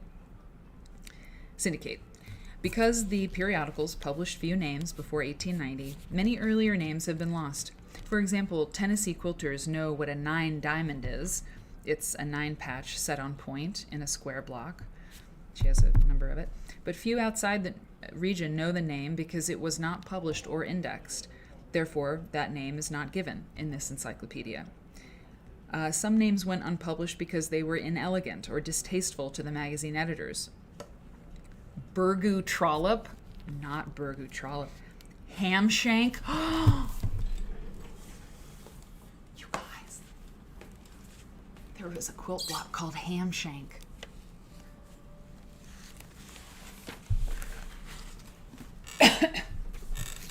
The Hamshank of Hope, perhaps. Excuse me. Nancy Page is Florence. Oh, okay, interesting. Hamshank. Yeah, I don't want to make a quilt with a block called Hamshank either. Okay, sorry. Here we're almost there. Hamshank. Where is it? Okay. Some names went unpublished because they were inelegant or distasteful to the editors. Burgoo Trollop, Hamshank, and Pigpen. It's a good block that went unrecorded in the commercial pattern network, while more elegant names like Lady of the Lake, Delectable Mountains, and Wind Power of the Osages have been published over and over. Wow. Patterns honoring the losing side were rarely published. Collectors are not too sure about what a Confederate rose looked like, and no one recorded the pattern Ku Klux. God. Although its name appeared in print. Oh, God. Didn't anyone name patterns for losing presidential candidates James G. Blaine or Alton Parker? Barbara Brackman is funny, by the way, if you've ever met her. A source more durable than newsprint clippings appeared in 1915 when Marie Webster wrote the first quilt book. Quilts, their story and how to make them, grew out of her pattern features for Ladies' Home Journal. She listed many pattern names, but illustrated only a few. Most of the names can be traced to earlier sources, particularly the Ladies' Art Company catalog. By the way, Marcia McDowell and I think another woman, another MSU genius, oh God, why can't I think of her name? Mary. In Uncoverings, I can find which issue or which edition, but they did find a Ku Klux Klan quilt and studied it, and it's a very powerful paper. I mean, I'll find it. It's really, really something. Yeah, content warning, right? Like, oh God. Okay, let's take this home. Ruth Finley and Ruby McKim added much to pattern identification with their books naming and picturing designs. In 1929, Finley published Old Patchwork Quilts and the Women Who Made Them, for which she collected names in Ohio, New England, and New York. McKim collected patterns in the area near her Independence, Missouri home for 101 Patchwork Patterns, a compilation of her newspaper columns and patterns from her mail-order studio. By the way, Ruby McKim is the person who designed that penis quilt that we looked at yesterday in the photo album. The Trumpet Vine. It's called the Trumpet Vine. In 1935, Carrie Hall took pattern identification a step further with a book she co-wrote with Rose Kretzinger. The Romance of the Patchwork Quilt in America indexed over 800 blocks with names Hall found in newspapers, books, and mail-order catalogs. When I became interested in quilt patterns in the late 1960s, I began my files by indexing the books at the public library: Finley, Webster, McKim, and Hall and Kretzinger. I also kept track of patterns appearing in Quilter's Newsletter magazine and in the new trickle of quilt books like Beth Gutchin's Perfect Patchwork Primer and Linus Bacon's American Patchwork Quilts. Soon the trickle became a deluge, and I realized that keeping up with the patterns generated in the 1970s would be a full-time job. Therefore, the Encyclopedia of Piece Quilt Patterns indexes few patterns designed after 1970. Most of the references are to periodicals published between 1890 and 1940. And then she thanks all of the people. Yeah, like every other contemporary quilt historian, I owe much to Questa Benberry, who answered my questions and shared her library, her ideas, and her lists. Thanks are due to earlier researchers. Yep. It's great. It's good. I mean, have I ever really read the introduction to this book? No, I hadn't. And if I didn't read it, we wouldn't know about Hamshank. The penis vine. Oh, actually, you guys, I'm going to keep reading. Like I said, you can just mute it, but this is the actual introduction. This is what I really need.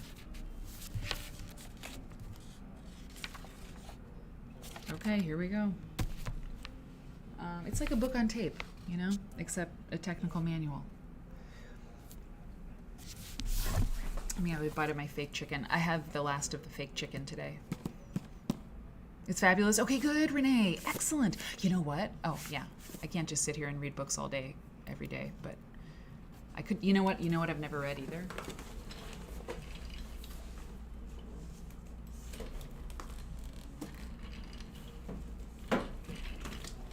This is terrible. This is bad. This is really bad. Here it comes. That old Hall and Kretzinger book. I ain't read it. And I ain't read this either. Can you believe the nerve, the audacity? I mean, really. I should never have admitted that. And I should just read it on the sly. But you know what? I'll read it with you guys. I'll read like, like a portion every time we get together. I'll just set aside time. I mean, maybe not, but I mean, maybe I'll read someone. Quilt Nerd, the regular show. I don't know. I mean, this is really work. I mean, I have to read these things. It's embarrassing that I haven't done it. So maybe I'll just, when we get together, maybe I'll read a little bit, because then we all get to read it. You know what I mean? And I will be more interested, because, they're kind of dry. At least I think, when I've dipped in and out. Okay, but that's got to happen. Oh shit! Oh no! Oops.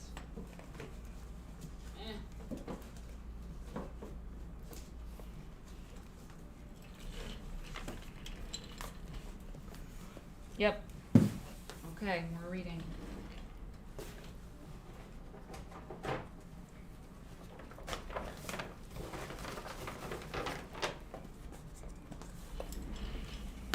Yeah, the fake chicken's really good. I love it.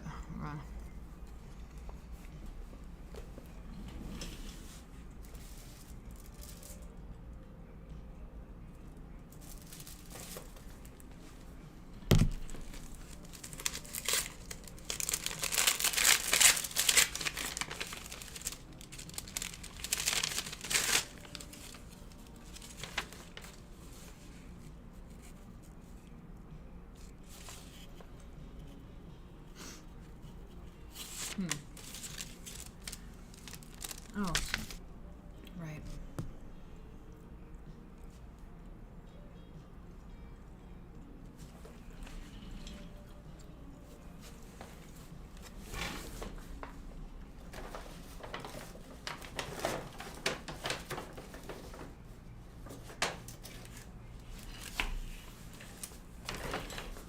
Yeah.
Ew.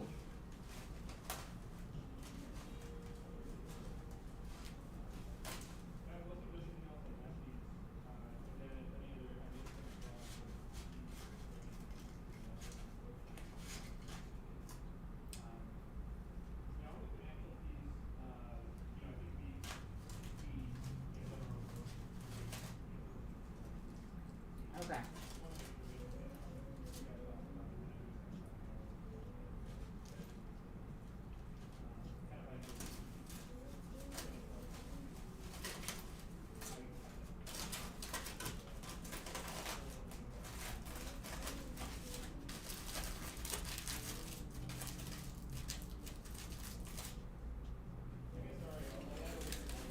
Okay, I'm gonna warm up my Sammy, and then we're gonna read because I gotta eat. I'll never make it.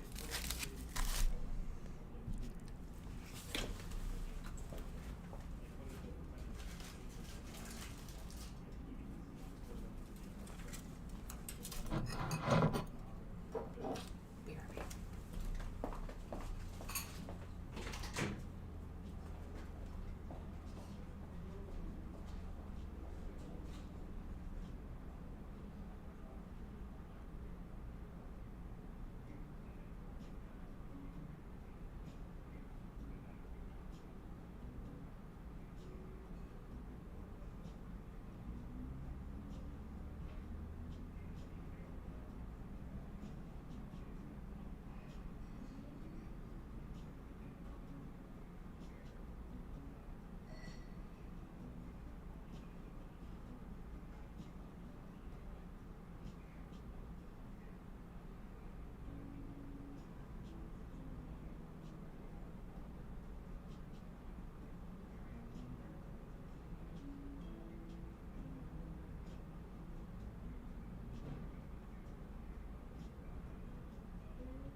Okay, there's actually 3 guys.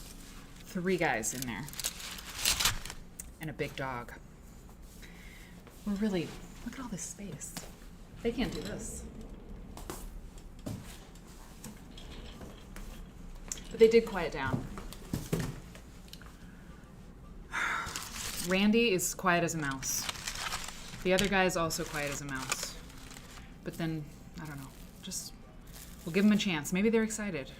They were excited about their new digs. You know?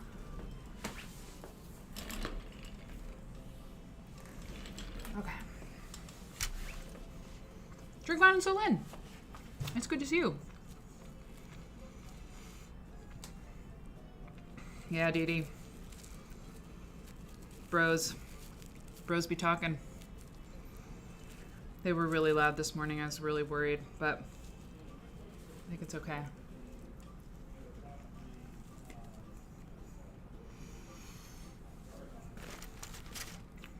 I'm about to read aloud.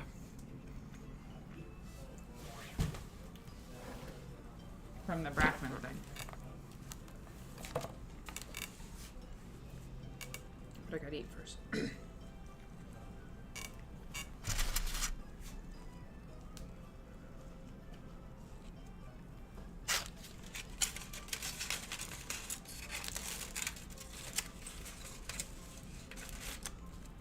Don't worry, I'm not getting anything on it.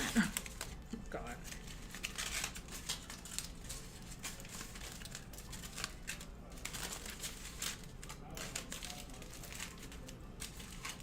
I made a grilled cheese Sammy, with ham left over from Thanksgiving. It's really good.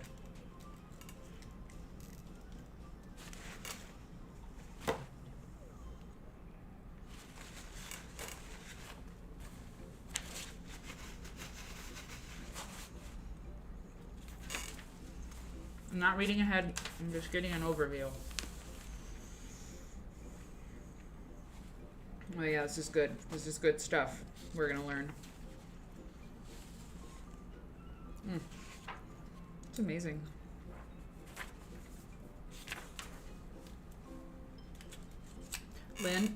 Lynn, we yeah, I froze it right away. Like the day of Thanksgiving, I froze like just a portion to take home, and you wrap it really tight in cellophane. Like you wrap it like a caterer would, you know. I do cellophane tight, and then I wrap it in foil, and then I put it in the freezer. It's great.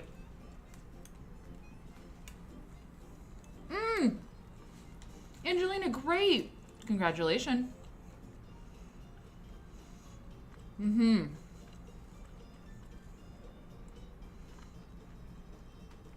Congratulations, Angelina.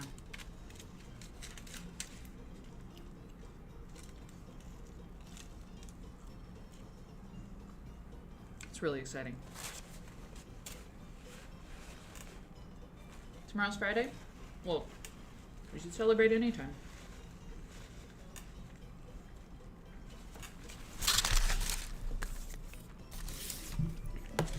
I'm gonna give you a scone. You get a scone and a heart in hand, and God, where's some good Quilt Church? Whoop. Oh wait, Doritos chip. We definitely get one of those. And Heart Plus. It's really great.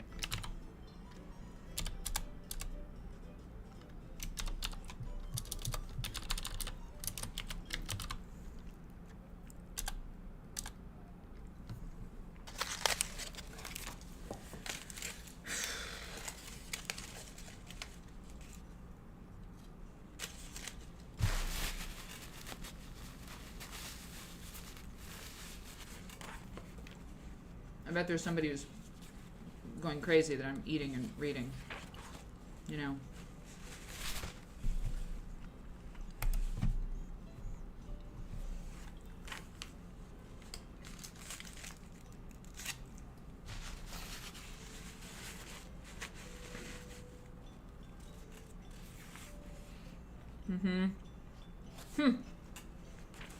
If you're trying to locate a particular piece pattern,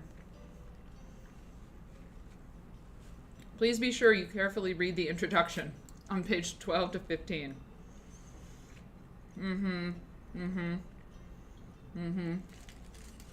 Yup.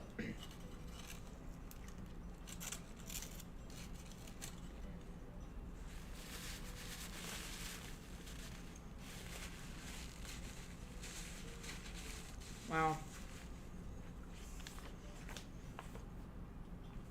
You guys, this is going to be as good as any Quilt Nerd episode, what we're learning here today. Because this is like a whole thing. I mean, I've never used it, really. Or used it properly, that's for sure.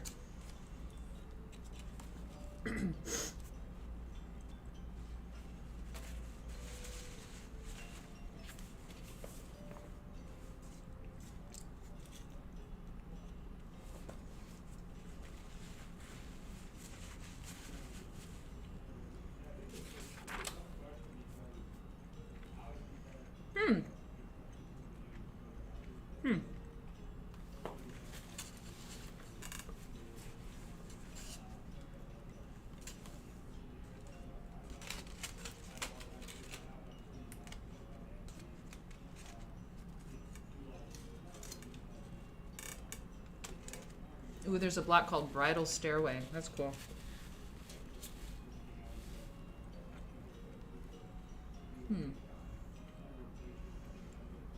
Hey, I'm Hicks. You got it, Angelina. Way to go. M. Hicks, I'm about to read out loud. I'm about to read the introduction out loud. Because I have to learn how to use this thing. And I've never really gotten into it. And if I don't learn how to use it, it's going to be so inefficient. Because I have to try to identify quilt blocks. A lot of them.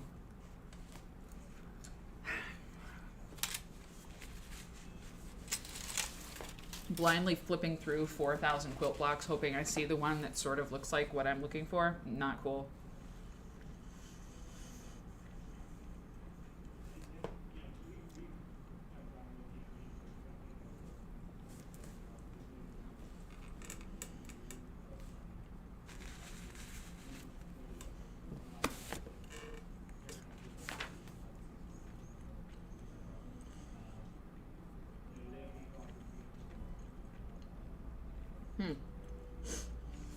Streets of New York. There's a quilt block called Streets of New York. That's so great. That's so great.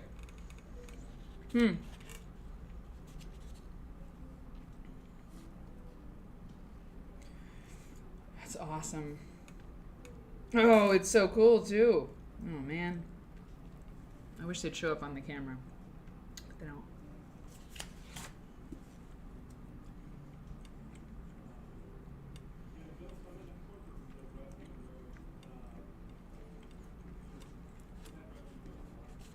Grandmother's engagement ring? Oh, okay.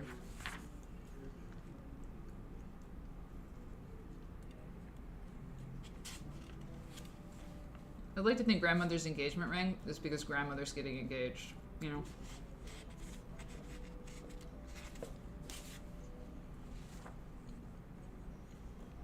Okay. Man, this was great.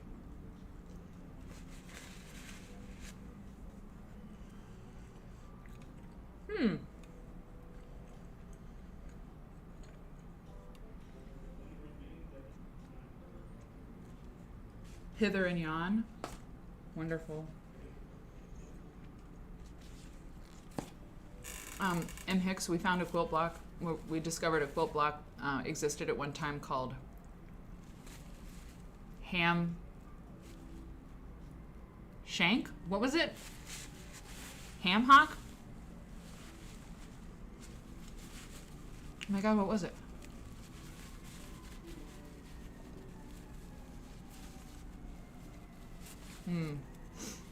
Ham Shank. Renee, you were listening. All right, guys, let's do this. God, it can go on now.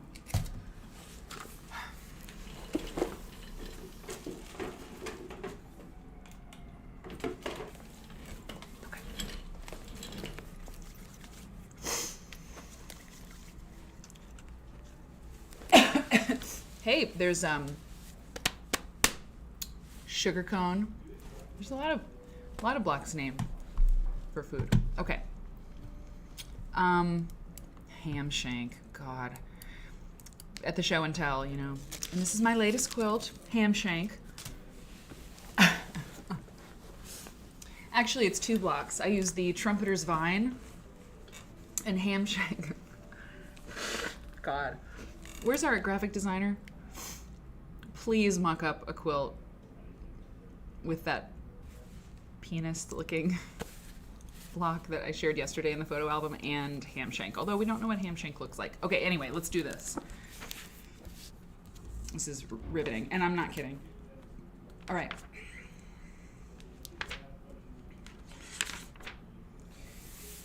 An introduction to the book. Here we go. Everyone ready? Oh yeah. Pinto beans and ham hocks, yum. Okay.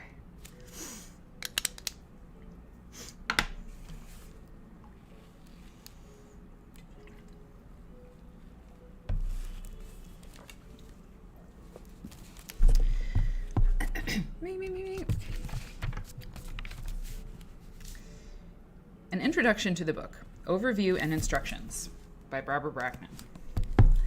The Encyclopedia of Pieced Quilt Patterns is an index to published quilt patterns. I originally published it as 8 volumes. Hold on. Okay.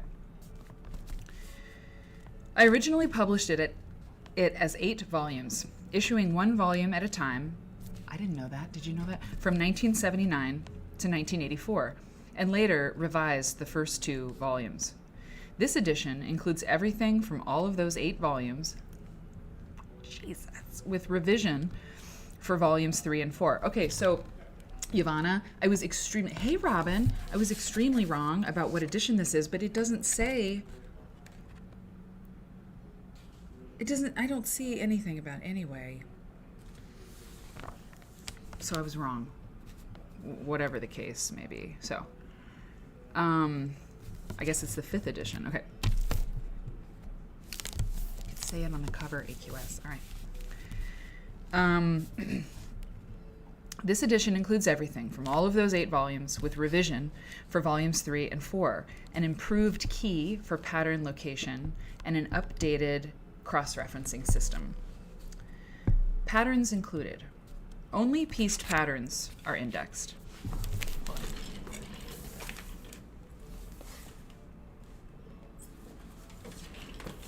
Then there's this. Barbara Brackman's Encyclopedia of Applique. So that exists. What a slouch. God.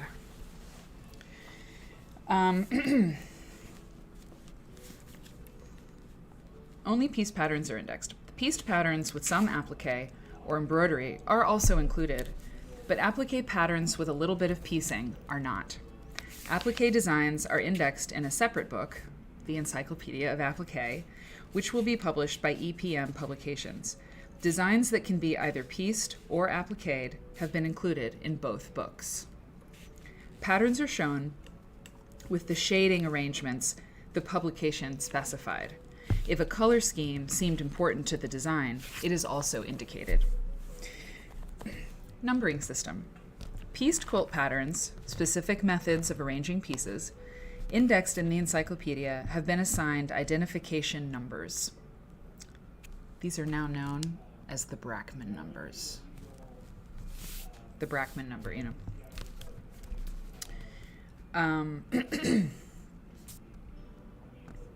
Some of the pattern numbers have a decimal point added, so I could insert newly found patterns into the numbering system. Some whole numbers have no pattern and are therefore missing. Okay, I wondered about that. There were no home computers available when I began this numbering system, but it works well for a computerized database. If you want to use a computer to identify patterns numerically, be sure to set up a 7-digit field for these numbers, with 4 digits before the decimal and 3 after. You will then need to enter all the numbers as 7-digit numbers. Okay, I'm not going to read that part. Yeah. If you have a computer and you want to do that, there you go. Sometimes different names were given to various shadings or color arrangements of the same pattern, right? If two quilt patterns are identical in their arrangement of pieces, but different in shading, I have given them the same number, but they will be differentiated by a letter after the number. God. For example, variegated diamonds is 142A, and baby's blocks 142B. So, no, it's for something else. See, you can't really see that, you guys, but it's for something else, Padma, but sort of all applications.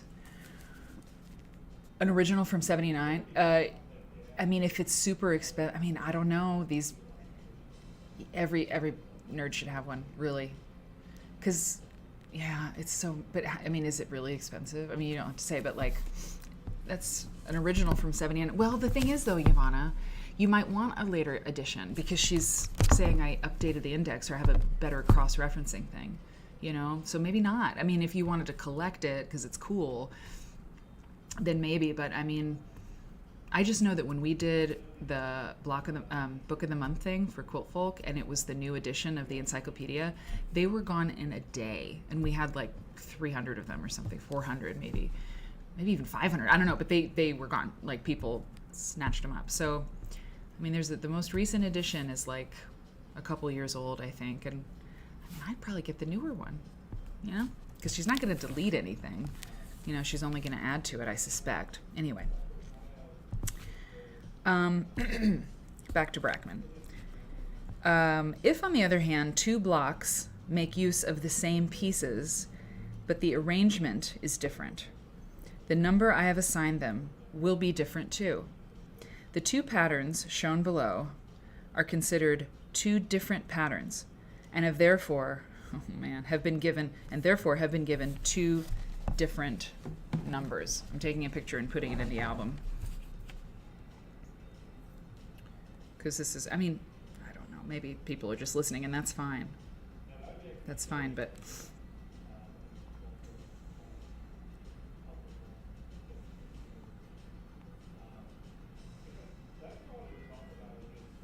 okay.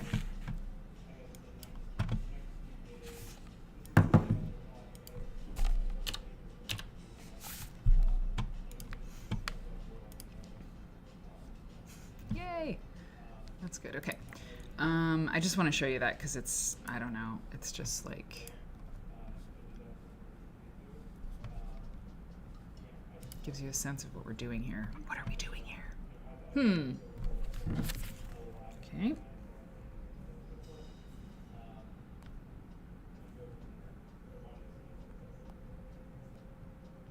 And this for sure wouldn't show up on the camera. Oh, I don't know. It's not setting. Fine.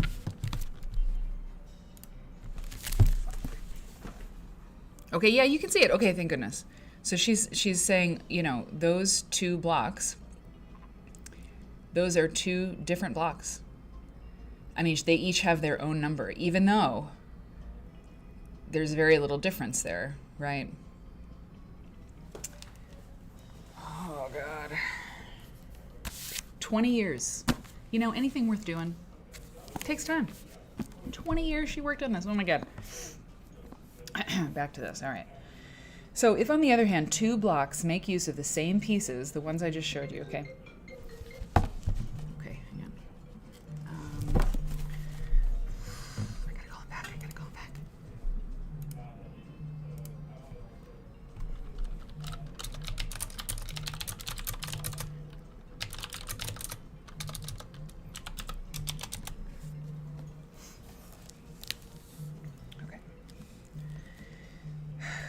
Two blocks make use of the same pieces, but the arrangement is different.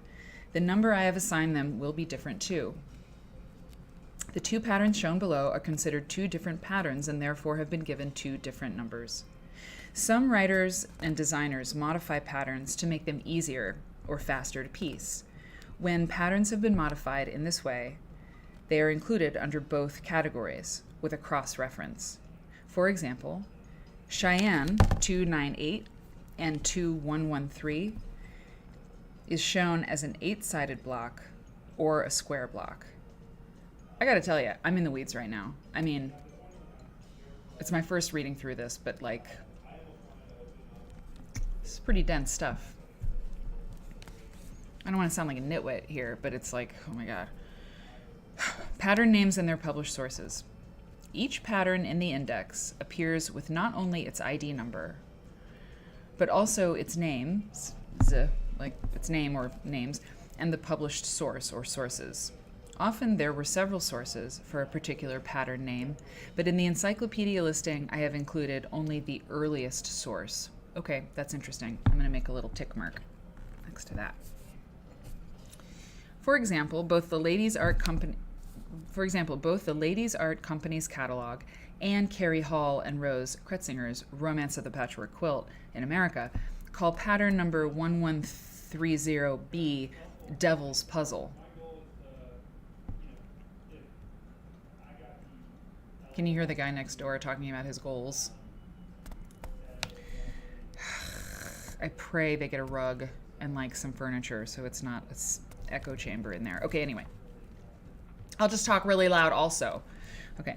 The Ladies Art Company, the Ladies Art Company's 1889 catalog is an earlier source than the 1935 book. So I listed the Ladies Art Company as the source for Devil's Puzzle, she's saying. The published sources follow the pattern names in abbreviated form. The abbreviations used appear listed with their full references in the bibliography at the back of the book. In pattern categories 1 through 7, formerly the updated volumes 1 and 2, okay, I have also indicated patterns that appeared in quilts before the periodicals and pattern companies dominated communication about quilt patterns. In these sections, patterns from quilts made prior to 1875 are indicated with the words earliest example, indicating these were the oldest examples of that particular design I had been able to find. Okay. Organization of the book. This book. Okay. Hang on. Okay. 51, the newest edition. $51 is pretty good. And it's in color. That's interesting, Renee. Cool. Okay. Organization of the book. This is really important. This is the most important part. Patterns are classified and grouped into categories on the basis of the basic unit of design and the way it is repeated. In other words, it's repeat, okay? These visual categories are usually defined by seam lines that organize designs into types. Some of the categories are ones quilters already have names for. 9-patch and 4-patch describe the way those blocks are assembled. For most, though, I have developed my own descriptions, such as Maltese cross and square in a square. When using this book, it is important to keep in mind that patterns are classified on the basis of major seam lines. Imaginary seam lines are not used. Some of this will become more clear when we read the category names, okay? I know that much. For example, brown goose is not a 9-patch, although imaginary lines might make it one. It is a 3-patch. I'm gonna do a shot of tequila. It is a 3-patch with vertical divisions. This is the illustration. Okay, you see that? Sort of. Those top 3 squares.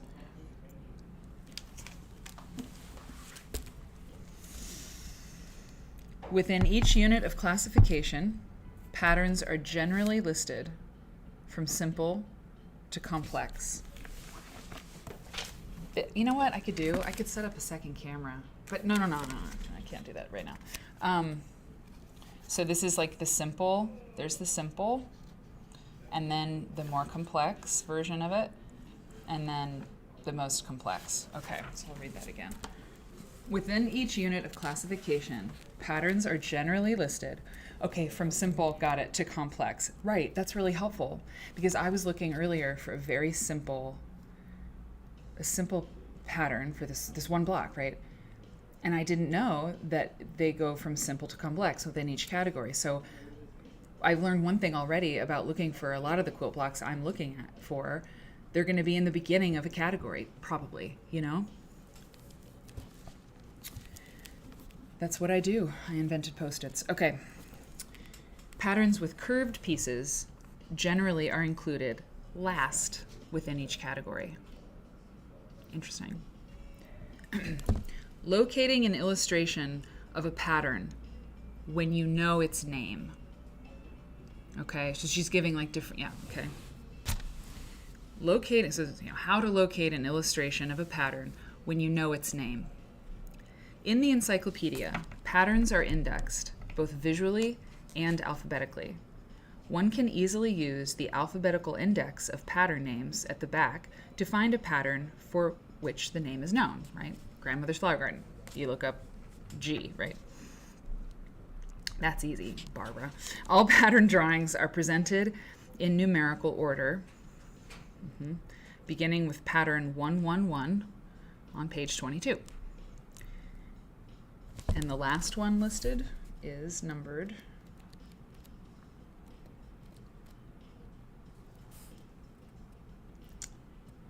4216, 4216, 4,216 of these things. I mean,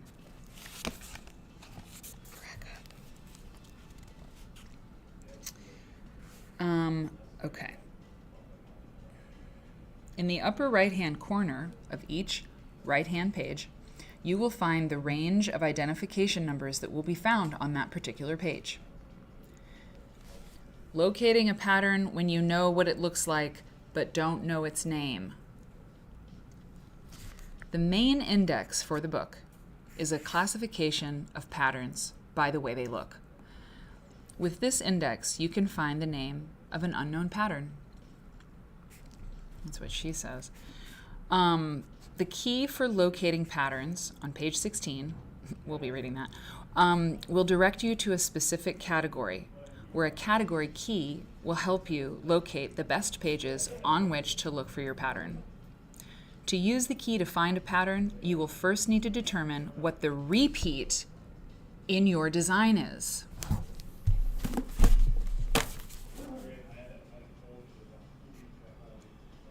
To do so, think in terms of how the pattern's design unit would have to be drawn for someone who wanted to reproduce the pattern. Wow. I mean, you guys, like, it really helps to read the instructions, you know? It really does. I thought I'd say it before anybody else says it. Okay. To do so, okay, I'm just gonna go back. The key for locating pages, okay, sorry. To use the key to find a pattern, you will first need to determine what the repeat in your design is. To do so, think in terms of how the pattern's design unit would have to be drawn for someone who wanted to reproduce the pattern. Consider this pattern.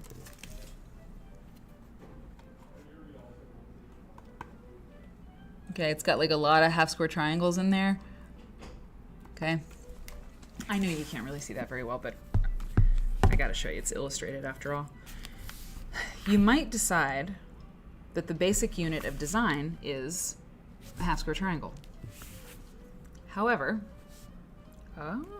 a quilt maker, given only that unit of information and asked to draw the full pattern, might produce this pattern. Right? If you only gave her the half square triangle and we're like, can you reproduce that? This is what she'd make, not this. That is fascinating. Okay. To describe the basic design unit that is repeated, you would have to draw the block below and specify that it is alternated with plain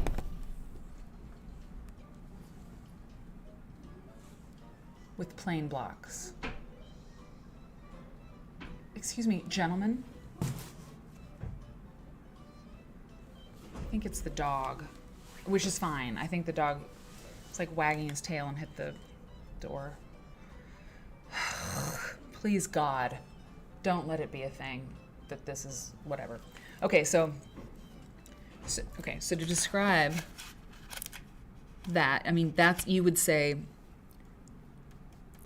make this and then alternate it with plain patches. And then she'd make that, right? She'd get it. Or he would get it. Can he? I see you. Okay.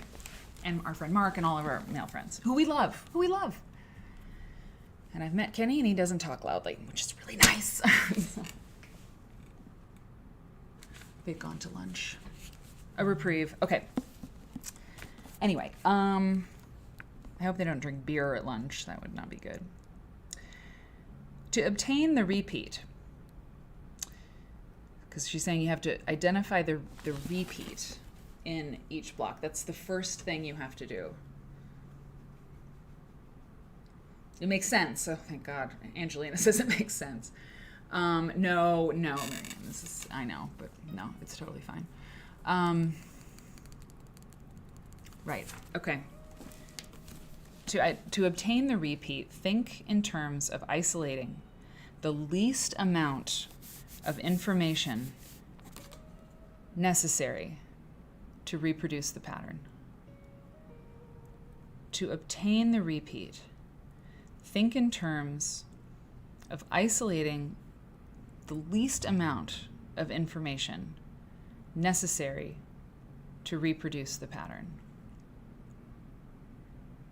You may sometimes find that the repeat of the block you decide upon and the repeat I've decided upon are not the same.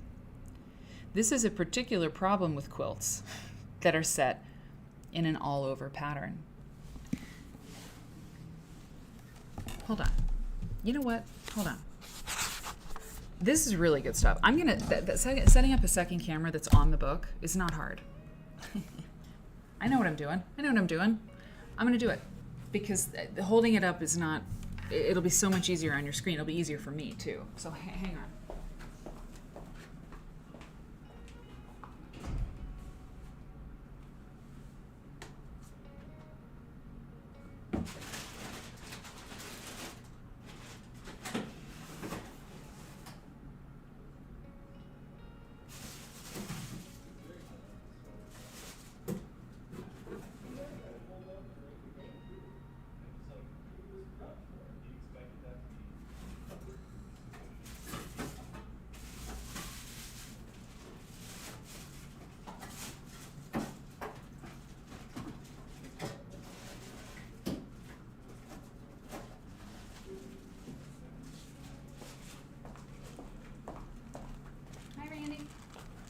Sweet Randy. You know what I'm going to do? If they continue to be loud, they're just being themselves, you know? They're loud. I can hang a quilt on that wall over there. Angelina, same. I just got to do some soundproofing, and that's it's a big wall. Noises, I don't know. Get very distracted. I get distracted easily anyway, you know? So when there's, it's not good. In fact, this co-working thing is like the ultimate office environment because you're all so quiet. You know, it's visual. It's not oral. Okay. Yeah, this is deep nerdery. This is perhaps the most nerd we've ever been. Look at this. Look what I'm doing. You see? I know how to do some of this stuff, it turns out. Well, it's not working yet. I shouldn't say that. Okay. But doing the Sunday socials, you know, I know how to have a second camera, which is really exciting. Okay, I'm going to need that. Okay, I can do that. Cue and read along. Oh, Susan, that's a great idea. I mean, that could be a thing. Oh, it really could be a thing.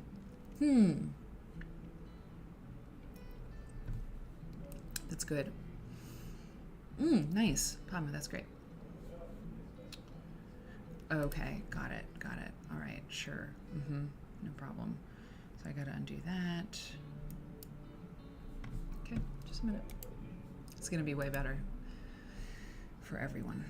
You love a read along? Dee Dee, how was your massage? Was it good? Was it good? Okay. I need that to be ejected. Okay. I see. Okay, great. Oh yeah.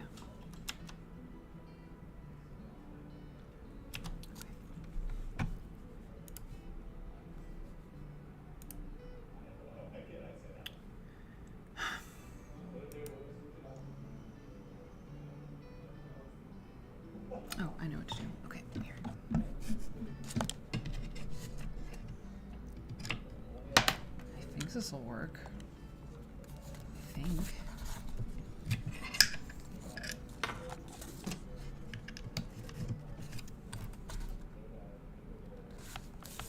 All right. Cross your fingers.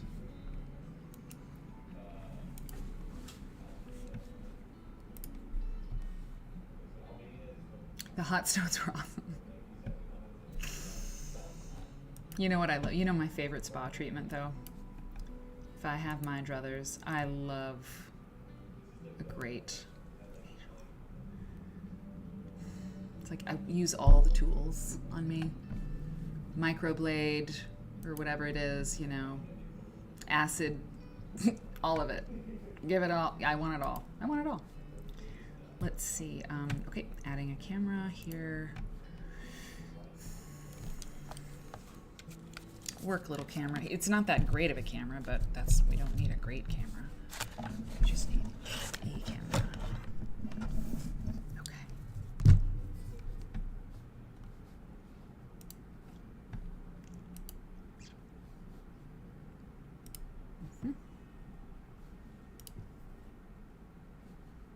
Are you gonna do it? Oh, no, not that one. Aha! We did it! Look at that! That's camera. That's the second camera. Ha ha ha. Oh yeah. All right. Well, so now, it's kind of funny. I kind of need it like mounted on my shoulder to see the book. Look at this. Look at this crazy. All right. All right. Just let me do something here. I don't want to make you sick, so let me just do that. Okay.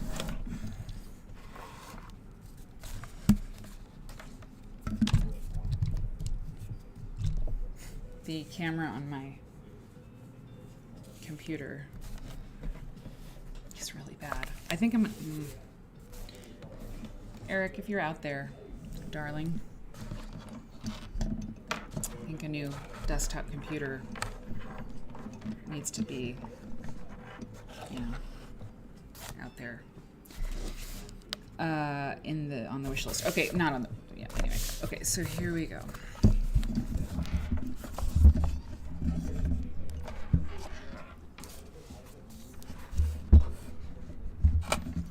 So if I turn like this, setting up the shot.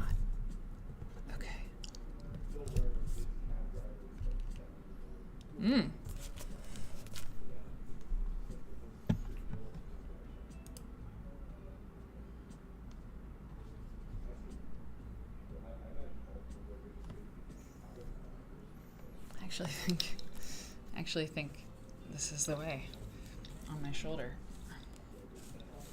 I mean, you don't know until you try, right? If I could put it in my bra, I swear, that's actually where it needs to go. You know, like it needs to go like in there. If I wasn't wearing a turtleneck.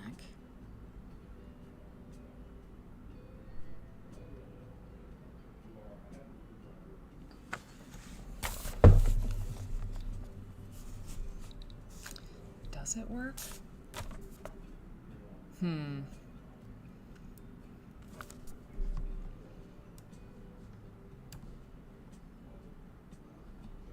Maybe it's not worth it. I mean, is it focusing? Quilt. Yeah, the GoPro. Oh, yeah. We have a GoPro. I don't think we have one here. Yeah, I don't know. I mean, maybe it won't. Oh, there it focused. Hold on. It doesn't know what to do. Oh, look, I got it. Crystal clear. Look at that. Oh, yeah. So here's what I'm going to do. I don't have to have it trained on that at all times. Sorry. I know that's just look away. But when there's an illustration, I can show it like that. Look at that. Oh, man. That is so cool. Great. We did it. Okay, so what I'm going to do is I'm going to cover up the chat on screen for a second, and I'm going to put the second camera in that spot because that makes sense. It's great, isn't it? Okay, cool.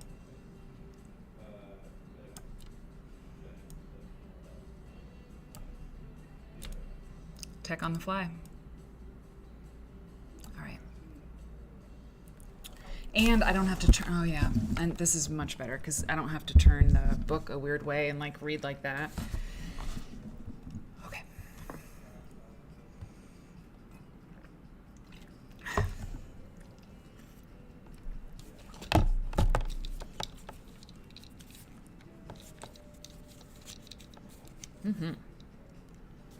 Sweet. Now, and it will take me time, right, to just this is pretty thrilling, I think. Okay. So, I'll do my best to hold it still. Actually, when I come in closer, yeah, okay. So, she's talking about how you may sometimes find, so we need to find the repeat. That's the key to finding one of these things. So, all right. You may sometimes find that the repeat of the block you decide upon and the repeat I have decided upon are not the same. This is a particular problem with quilts that are set in an all-over pattern. Consider this pattern. Its repeat can be seen as this.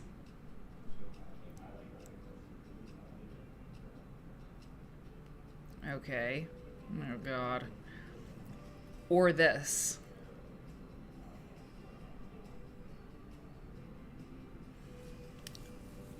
Or this. That's what I would have done. That's what I would have done. I totally would have done it like that. Would you have done it like that? Or would you have done it like this? Or this? I mean, or that. Okay. If you cannot find your pattern in the encyclopedia, try looking at the repeat in a different way. With this information in mind, if you are ready to find a pattern using the visual index, turn to the key for locating patterns on page 16, the next page, and begin your search and your exploration of the wide range of quilt patterns documented in this book. This is like the last stop before it's just quilt blocks all day. Quilt blocks the house. Okay. Oh yeah. We got more visuals coming up here in a second. But first, key for locating pattern categories. Yep. Okay. Key for locating pattern categories. If you are trying to locate a particular pieced pattern in the encyclopedia, please be sure you carefully read the introduction on page 12 through 15, which we just did, with an understanding of the organization of the book and its patterns. Return to this key for locating patterns. You are now ready to look for your patterns. Am I? Okay. Beginning with step 1 on page 17, which we're going to look at, read through each of the characteristics until you reach the first one that fits your block. Right. You have to consult the key. I mean, you should consult the key before you do anything else. Yeah, I've definitely not been using this thing the way it should be used. Yeah. Beginning with step 1 on page 17, read through each of the characteristics until you reach the first one that fits your block. The first one. Be sure to keep in mind that the visual categories in this book are based on major seam lines, not imaginary lines. Okay, right. So how would you sew it? I mean, it's really for quilt people, right? I mean, if you've never sewn patchwork at all, this would literally be meaningless to you, right? Because you don't know about seam lines or making patchwork. That's very interesting. I mean, a woodworker's encyclopedia would be the same thing if you've never used any of the tools or done any of the stuff. A woodworker's encyclopedia would just be, not the most fascinating read for you. Okay.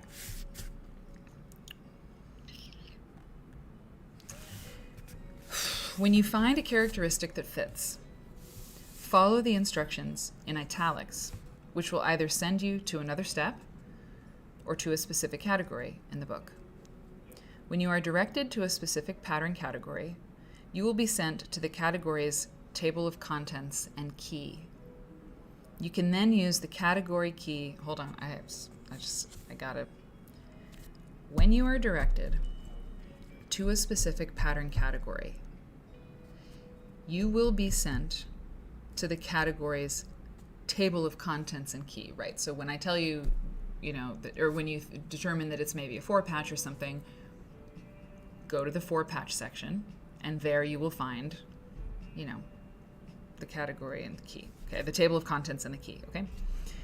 You can then use the category key on the right-hand page to find the pages on which your pattern is most likely to fall. We're just gonna have to do one, right?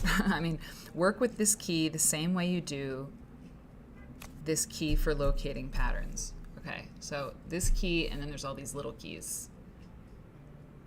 Yeah, choose your own adventure. Totally. Okay, continue reading through characteristics until description fits your block. Then follow the instructions. In some cases, you may be able to quickly look through the list of contents on the left-hand page and know exactly where to turn without using the category key. That chance. If you have trouble locating your design, review the introduction, particularly the last section. That's where I was making all those marks, right?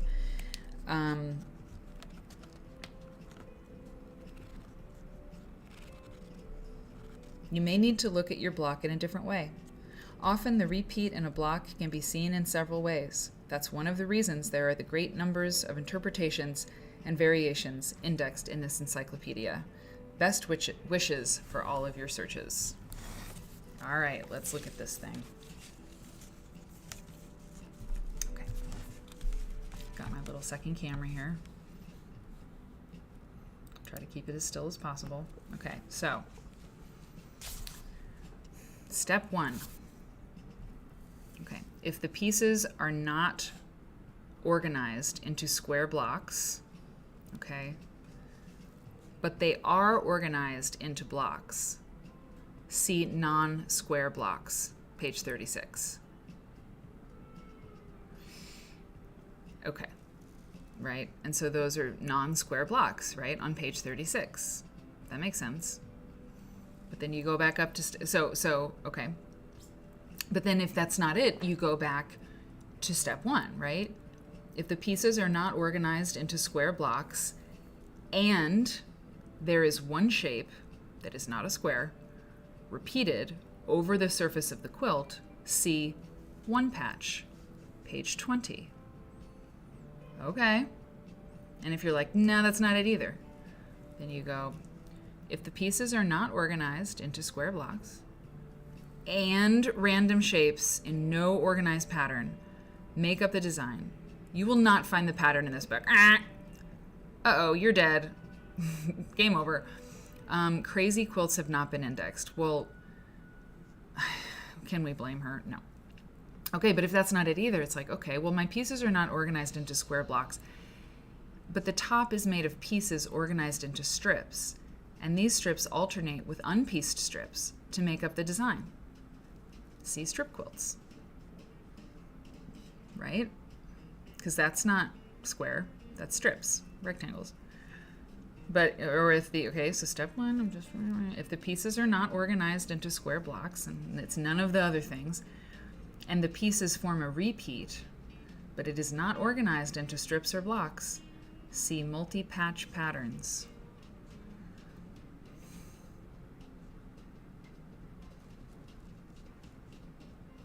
Okay. Step two. If the pieces are, organized into square blocks, and the top is a central medallion. So we have, okay, so we have a block and it's square. Okay.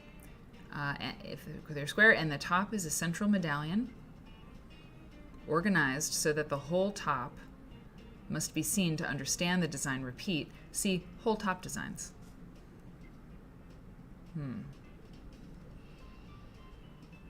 Interesting.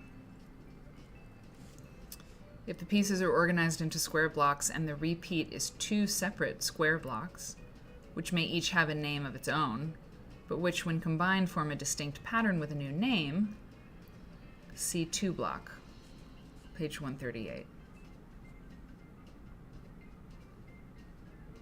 Yeah. Bourgogne surrounded, is that like a Bourgogne surrounded? Okay, people, here's what we're gonna do. I think, like, I do understand more. Let me just...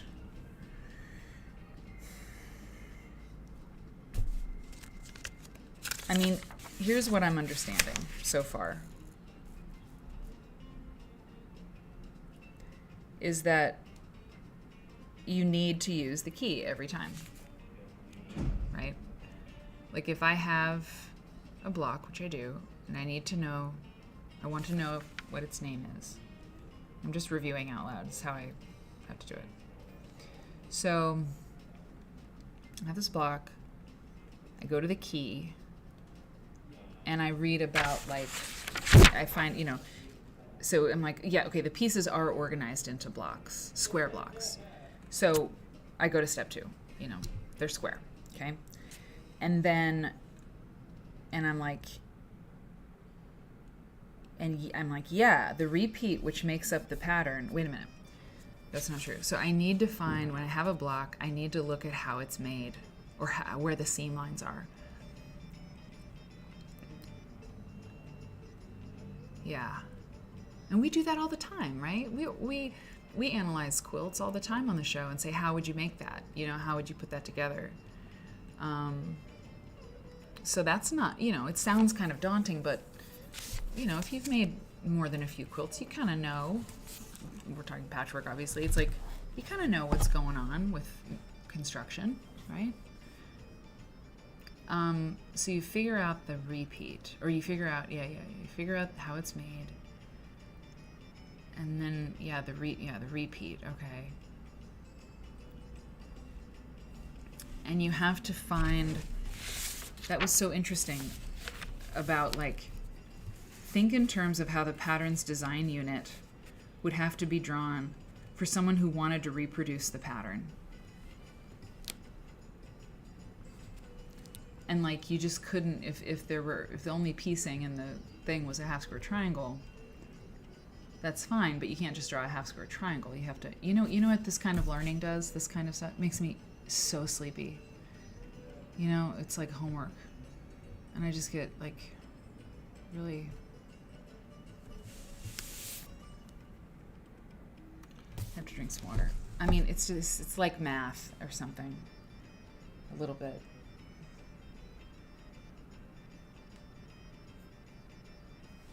It's good. It's very good. I'm learning a ton, but, like, oh my god.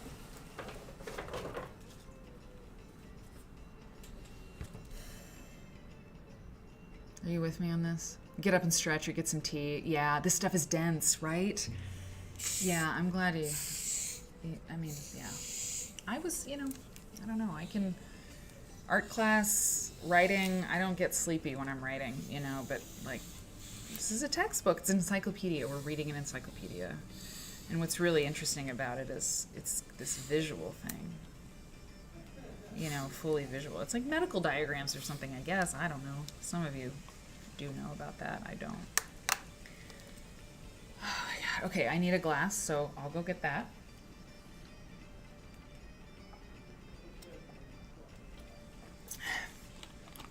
Water's better than probably coffee, but maybe a little bit. Okay, how are you guys doing? Are you okay? Are you okay? Maybe everybody's asleep. I don't know. It's possible.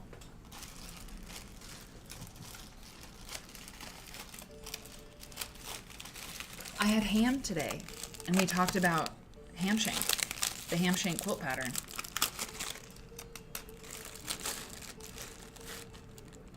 Moon's over my hammy. Moon's over my hammy quilt pattern.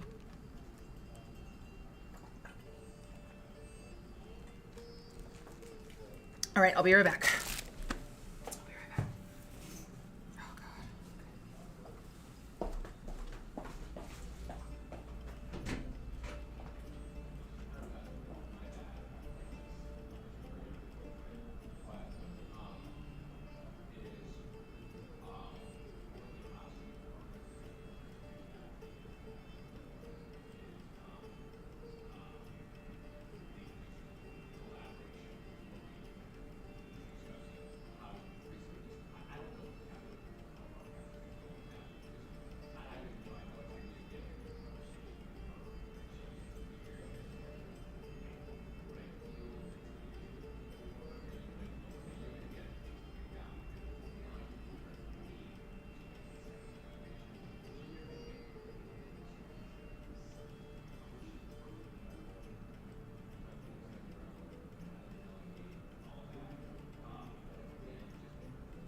Okay. Got a glass. Got some coffee. And I got a spoonful of Nutella. We're in this. We're in this. Moon's Over My Hammy is a recipe from my Girl Scout days. Maybe, maybe not. I was a Girl Scout dropout because the leader made me paint my nails. I love you. Moon's Over My Hammy was also a dish at Denny's, I remember, right? Denny's? Anybody ever go to Denny's?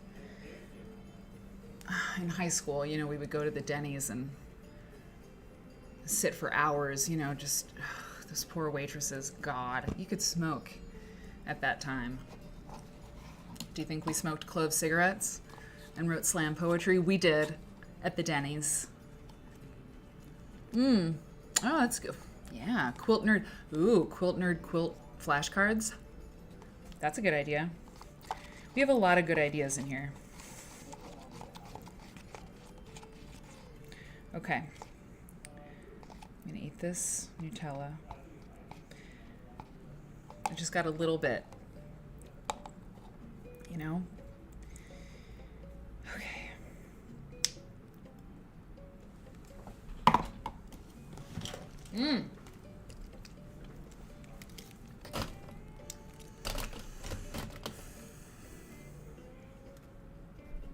You found it? Haven't you found it?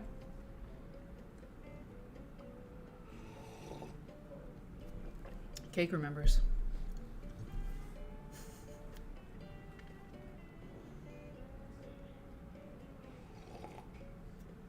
Okay, oh, that's good.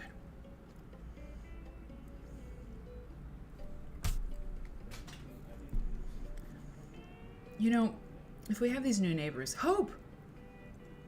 Hey, Hope. Cake, who was it? Was it Eccles? Marguerite? What's her name? The fabric vegetables. I think it was Margaret Eccles. I should definitely know.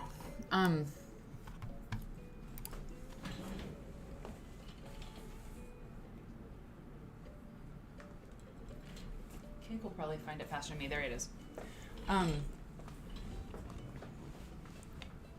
With these new neighbors, I mean, I feel like, so there's 3 of them, I mentioned that. And they're these dudes, you know, and they really are like, when I say dudes, I mean, I don't know, I feel like I'm being sort of, you know, whatever. They, you know, tall finance guys.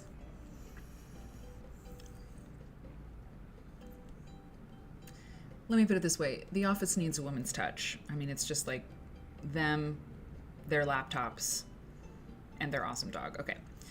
But I feel like I don't want to go over and introduce myself. Like, usually I would. I introduce myself to Randy.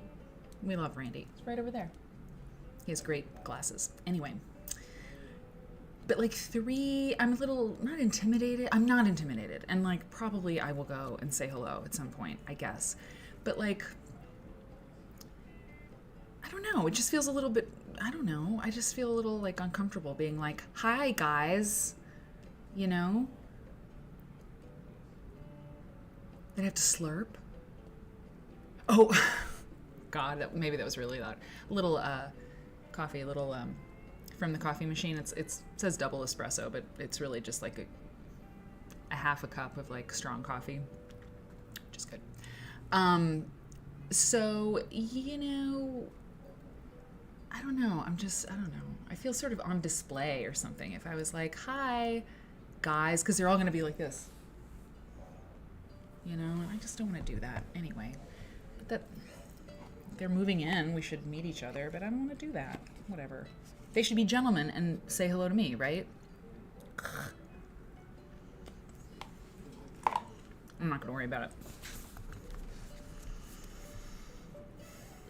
Okay.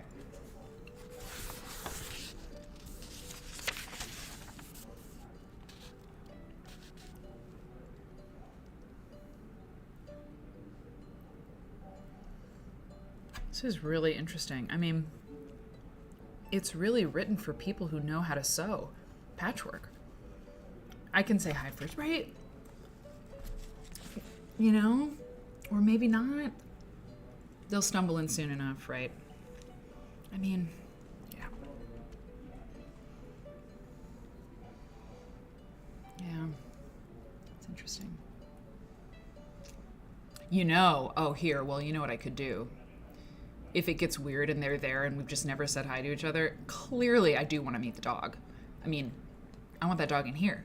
Wouldn't that be awesome if the dog liked me more than them? And he was in here all the time. Yeah, right. I should be, yeah, right. See, wait till the dog comes in. Fandor? What's up, Fandor?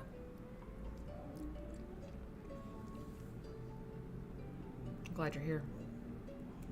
It's not weird now, but if it's like 5 weeks and you haven't said anything, it could be awkward totally. Actually, Randy and I didn't introduce ourselves right away, and it was a little awkward. But then I told him, I was like, you know, I think the pandemic really had an effect on me. I'm kind of in my head sometimes in public places. He's like, you know, I'm the same way. So anyway.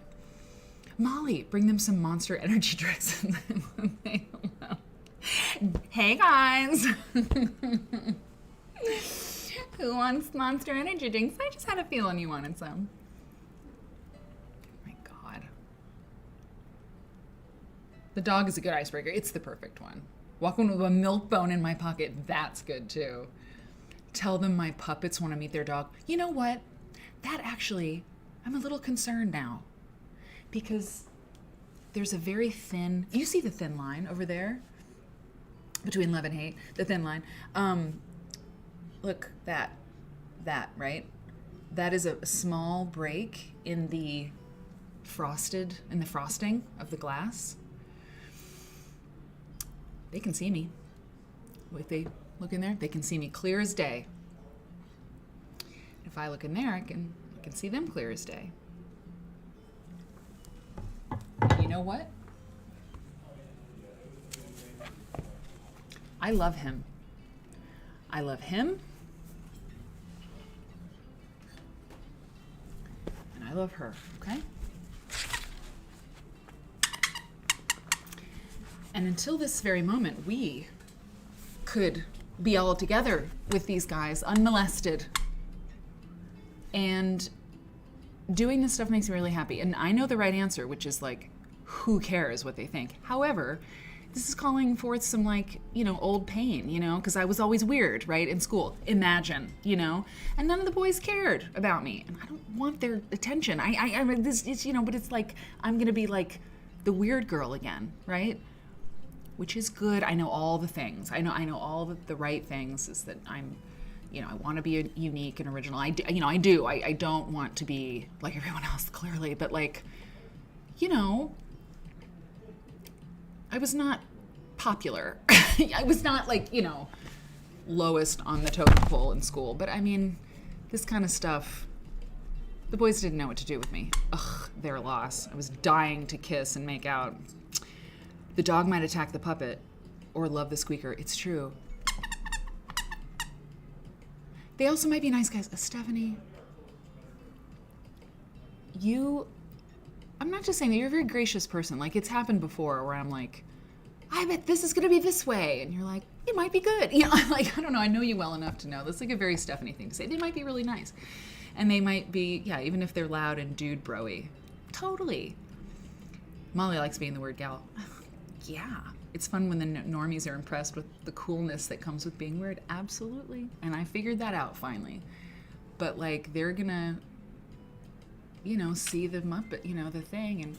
And then you know what? They're probably gonna be like, that chick is awesome.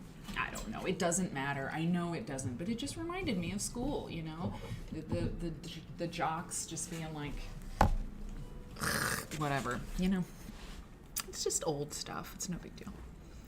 Invite them to play cornhole. Okay, Stephanie also came in with that advice. Cornhole. No, okay, Robin said that too. Puppets can totally freak dogs out. Don't take that chance. Well, I mean, not if the dog is in here. That's good advice. I mean, I didn't know that. Oh, Molly, I know. Oh, I know. I mean, I know that you live near the frat boys. That was a battle. Man, that sounded hard. Interesting. Okay, that's good to know. I will Google that. About puppets and dogs. Very interesting. I mean, I really want a dog sometime, and it'll be good to have to know that. Yikes. Interesting. Beer pong. I don't even know how to play that. I really don't. I know. Oh man. Okay, I got it. Let's just. I think I might have tapped out on this a little bit, just in terms of reading every word, but I think I know how to do it, so I'm gonna try. Thank you for all the advice there. Molly, I might have been trauma dumping again. Okay. Let's do one of these quilts. Well, those are really easy. I mean, well, okay, no, I'll do the one I'm looking for. Steph, it's the one you're familiar with. Let me show you, everyone.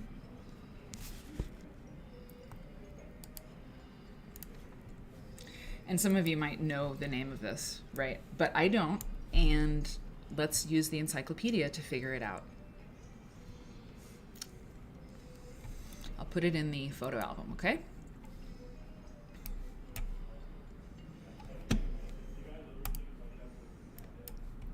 Oh, Marianne, that's true. That's true. But on the live stream, I want to make sure that you don't, we're here to have a good time, But it's also true. We have really good conversations about real stuff. That is true. If it was just me sobbing every day, not good. But that's not how it is. Most days. Okay.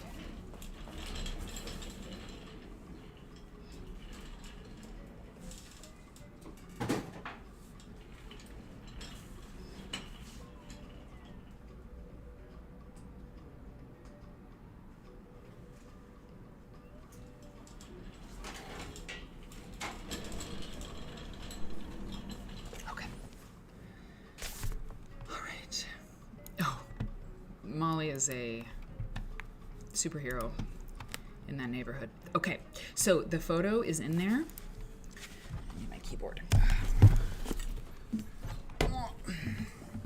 It's the last photo in the album right now, and we need to find out. And I'm gonna go step by step. Even if somebody gets it right, I need to do it. So it's quiltnerd.link/photo album. Okay, and I'll pin that. I pinned a couple chat stuff yesterday, and I think it worked. Okay. What does that sound? I'm not down with that. Hang on.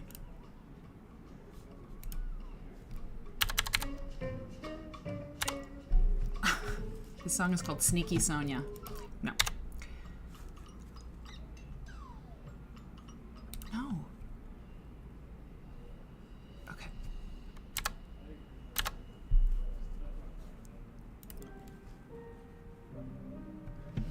Okay.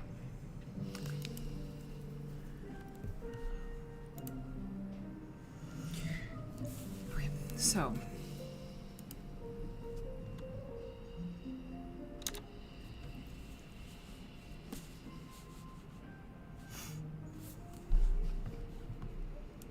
So I need to look at it.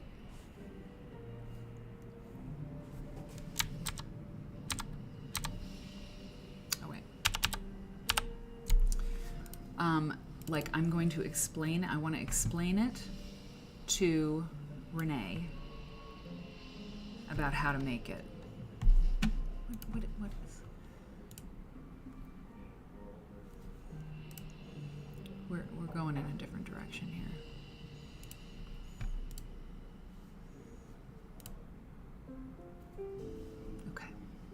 Jazz, little afternoon jazz. Okay. I want to explain to Renee how to make this vlog. So,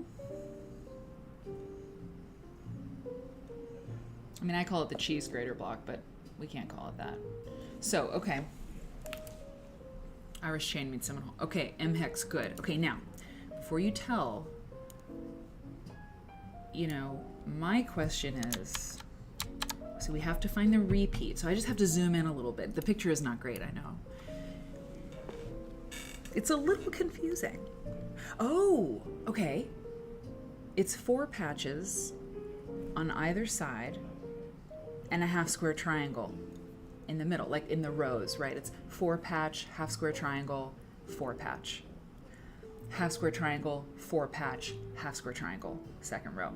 Third row, 4 patch, half square triangle, 4 patch. Okay. The repeat is 3. Exactly. The repeat is 3. Yep, that's it. Exactly. The repeat is 3.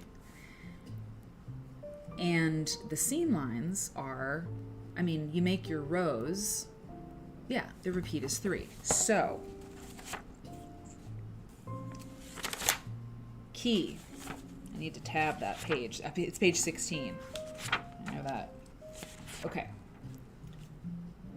If the pieces are organized into square blocks, and the repeat is 2 separate square blocks, I would call those patchwork units, though, not blocks. That's interesting. Because a half square triangle is not a block. Okay, hang on. Hold on. Maybe I haven't read far enough.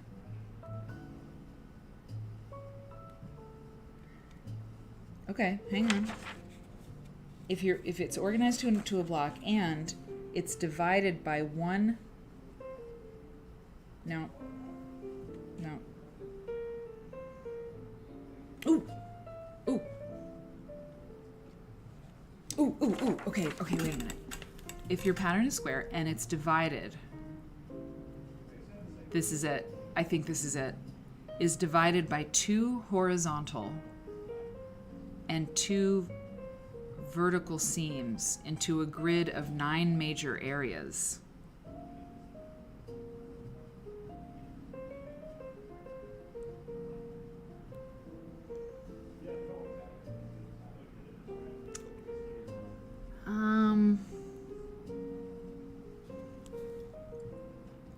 1 divided by 2 horizontal and 2 vertical seams. But you'd have 2 vertical seams when you joined your rows together.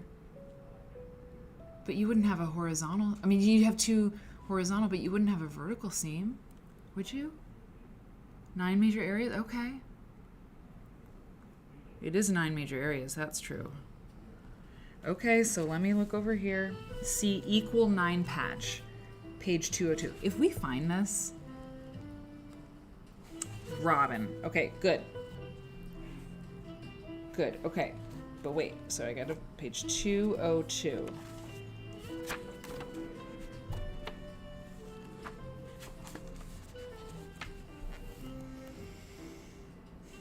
Okay.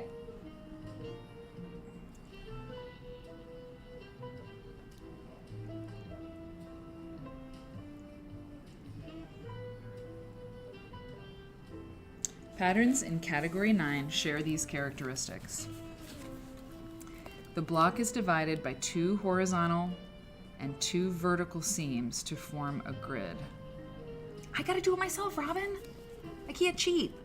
Teacher, Robin's trying to make me cheat.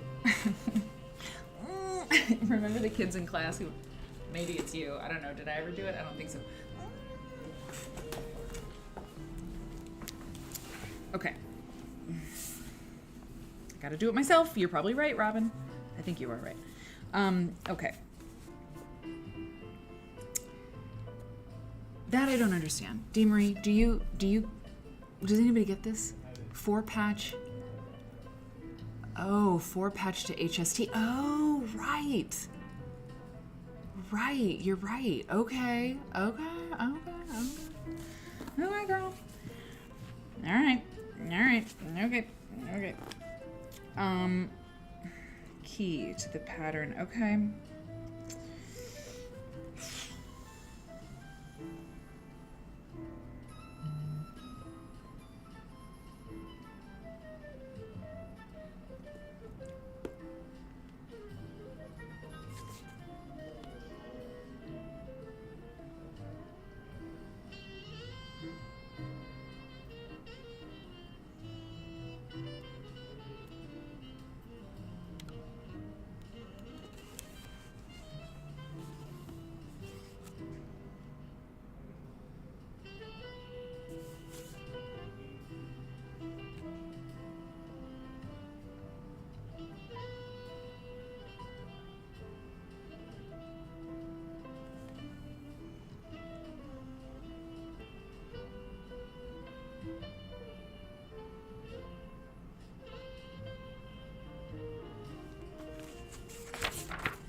Okay, it's not that. That's fine. It's fine. It's totally fine. Hang on.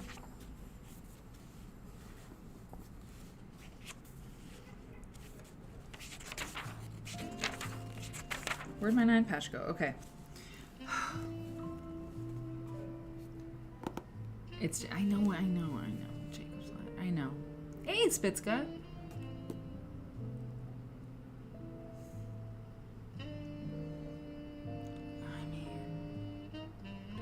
Robin,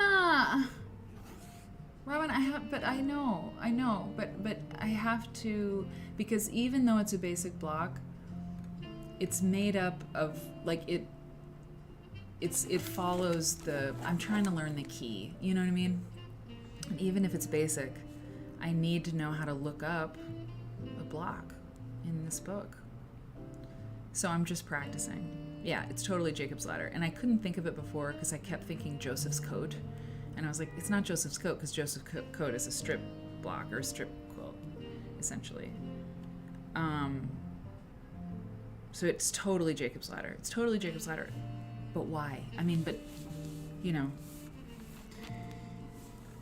because I couldn't think of the name. If I knew the name, I could just go to the index, right? And be like, what does a Jacob's ladder block look like? I forgot, you know? And so then you could go back in here and do it. So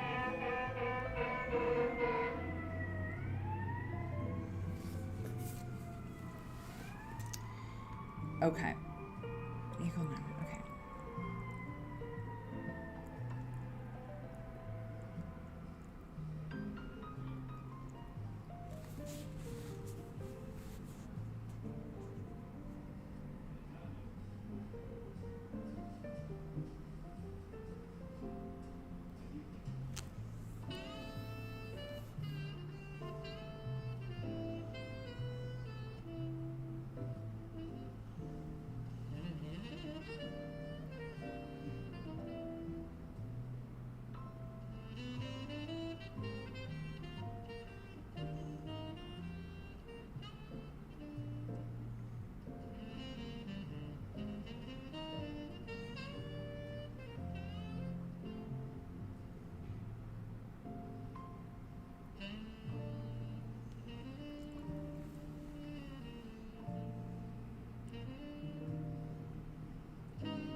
I can't believe that this woman made this.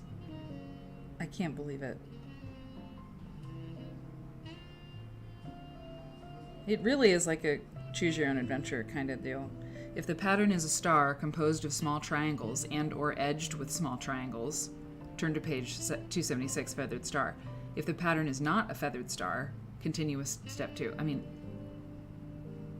yeah. All right. It's a Bible name you know. Yeah, exactly, Wonky.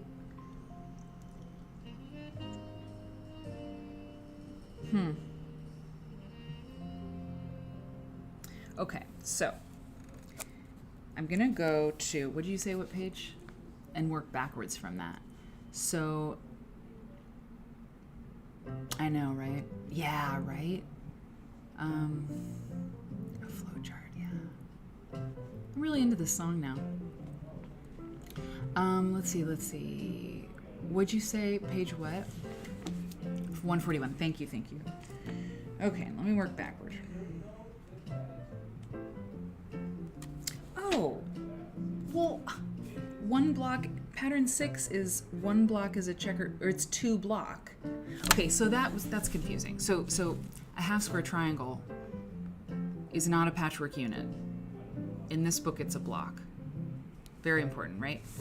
And what I didn't do when we read this stuff is I did not read through all the categories. Because if I had, I mean, clearly this block, one block is a checkerboard grid. I mean, it's obvious, right? It's so obvious. But I didn't read that. Like, I didn't go over all the categories and stuff and the subcategories. And that's the whole, like, read the directions, read the instructions, you know, thing. If I had gone through that, I would have totally, you know, been like, oh yeah, it's a checkerboard, cool. Interesting. Oh, Robin, you know I'm messing around. I just liked whining. I was like, Robin, no! Okay, so... Biscuit, I could never scold you. How can you scold a biscuit? So, you can scald a biscuit. You know, like, well, can you? No. I'll just slather you up with honey. That's what I'll do. All right. 3 block. Okay. Yep. Okay. Yep.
You guys, I don't see Jacob's ladder on page 141. What's the number? What's the Brackman number? Yep. The biscuit is salty. Biscuits and gravy. Yeah, you're giving me a hard time. I'm kidding. No, I'm giving you a hard time right back. It's good. It's good. A little banter. What is the Brackman number, please? And then we gotta move on. For sure. But this was good. I mean, I would not have gotten through what I got through without you guys on this. Honestly, I probably would have given up maybe a little, and then like come back to it like a few days later, and you know, it's very different here. Yeah. Okay. Good. 1153, eh? That would explain it. 1 1.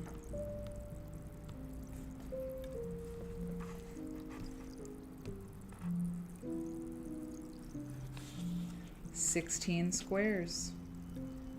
Pattern category 8.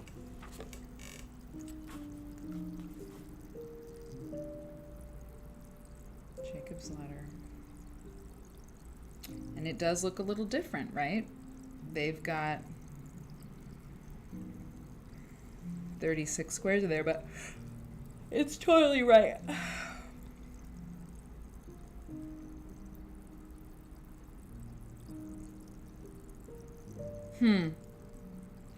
Well, I know a damn sight more than I did this morning. That's true.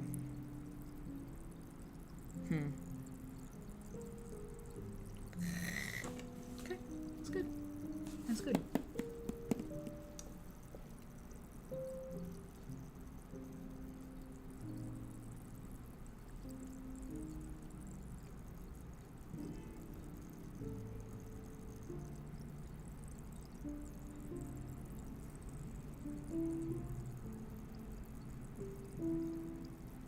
There really is romance to quilts, right? The romance of the patchwork quilt. I mean, these names, you know?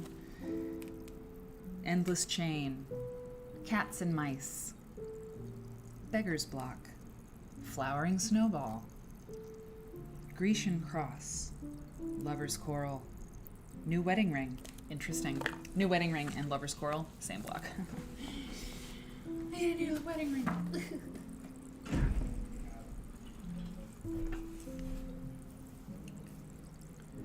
Great. Okay, as you were.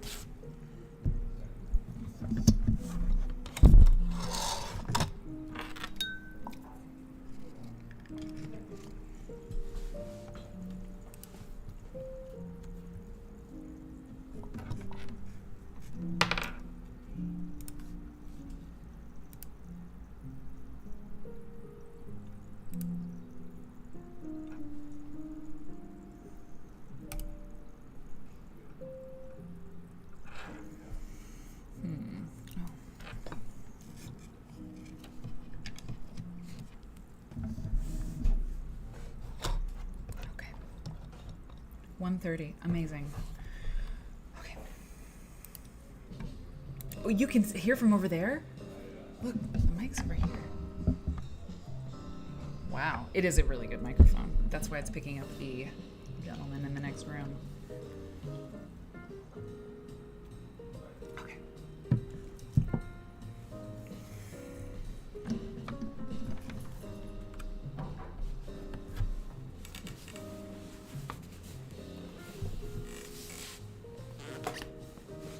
I gotta do this stuff.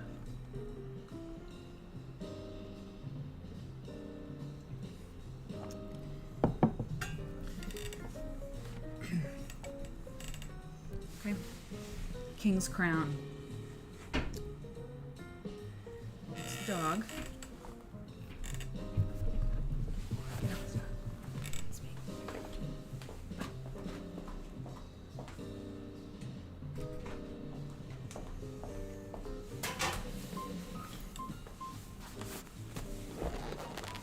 It's not a Jacob's ladder? Wait, what?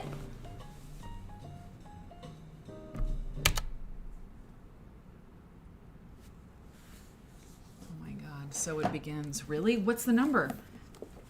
M. Hicks, it might have different names, though. Are you looking in... What's the Brackman number?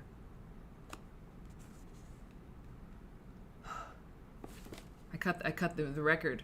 It's like, what's your record scratch? Where are you getting this information? 2394. God, Marcia, don't. I was feeling better.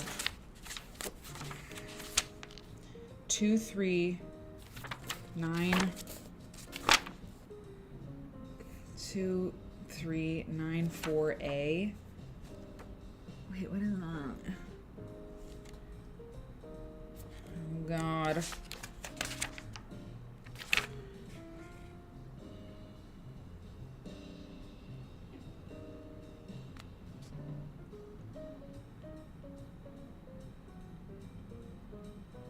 I don't have a 2394A.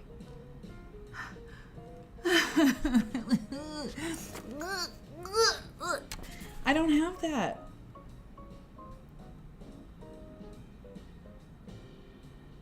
That's different. That's different over here, girl.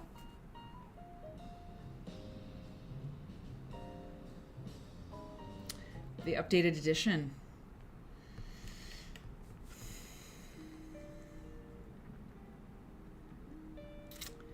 I need confirmation. Okay. You all crack up.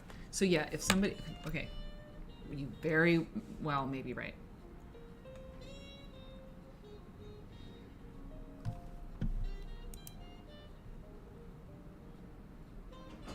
Added to the triangle. Now, Marcia, what we're seeing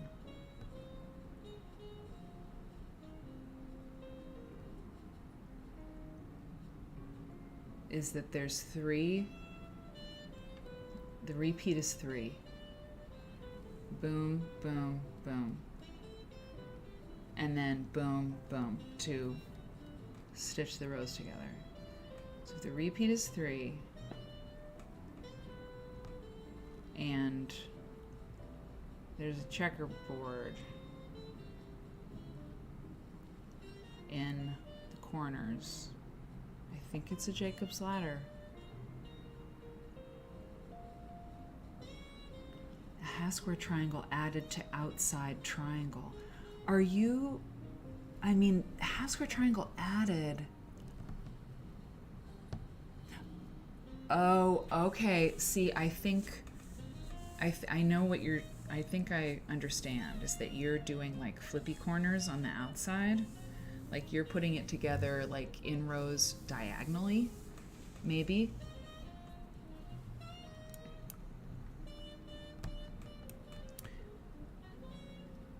Robin, is that for me? I'm looking at the wrong picture.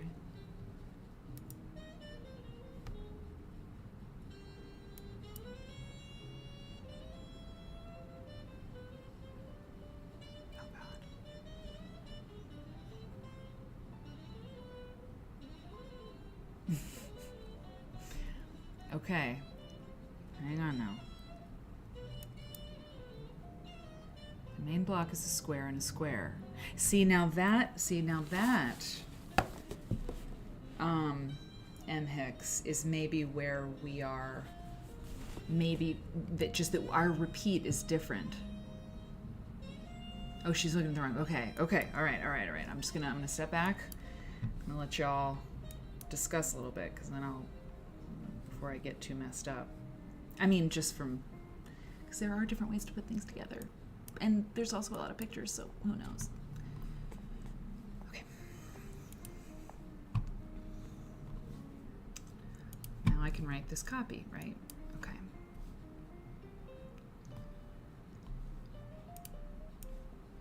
Great.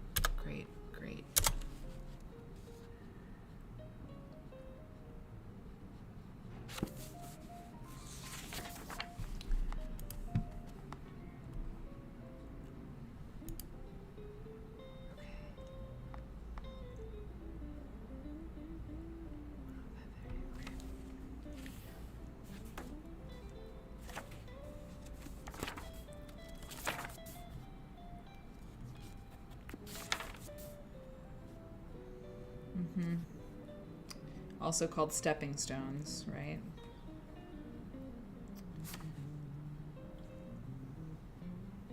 I liked... Oh, Jacob's Ladder, actually.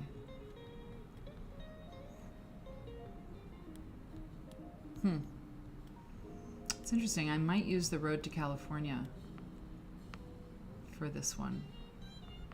Since I can. It's the same. Black and white. No. M. Hicks. Maybe we found the culprit. It's the last photo in the album of that, I call it the cheese grater looking thing. It's, yeah, it's the blue and white and red. Perhaps this is the problem. Okay. I'm gonna go with Road to California. Interesting.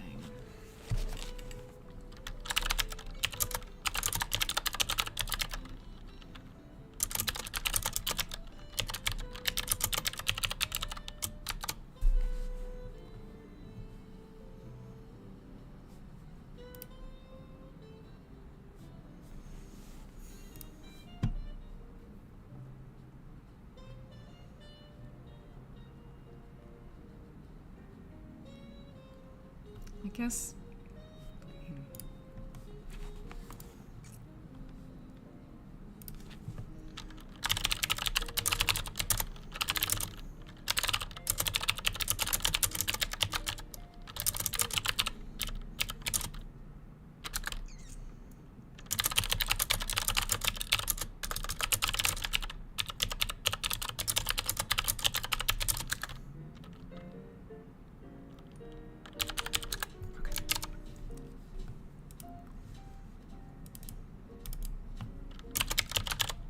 I like that.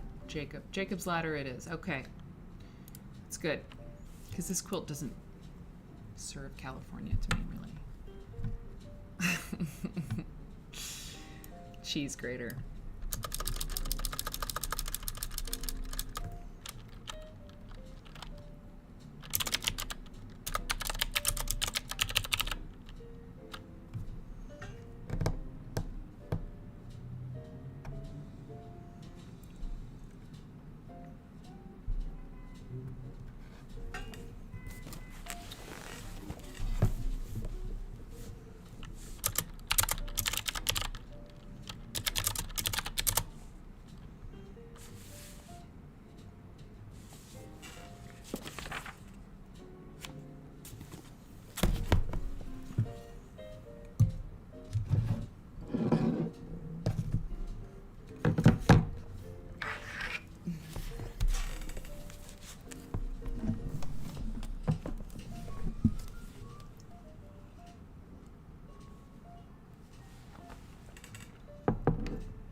Oh, no, yeah. Okay, great. I love that. Oh, no, it's fine. You should have seen me before. Confusion-wise. Okay.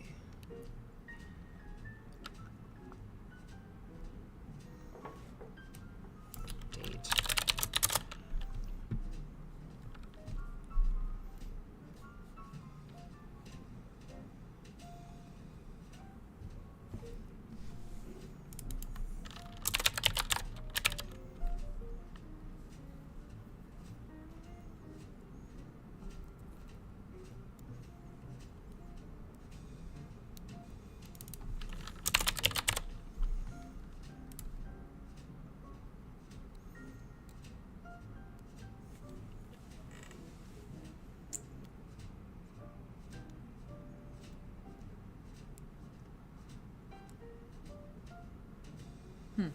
Cool, cool.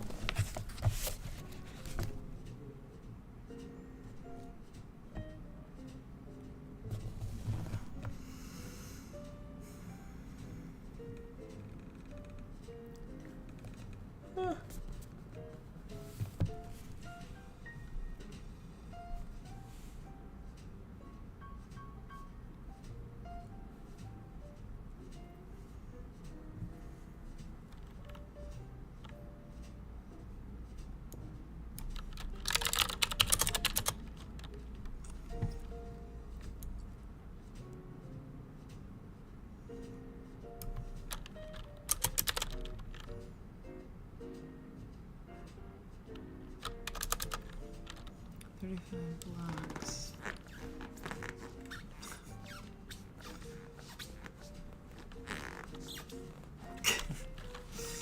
35 blocks.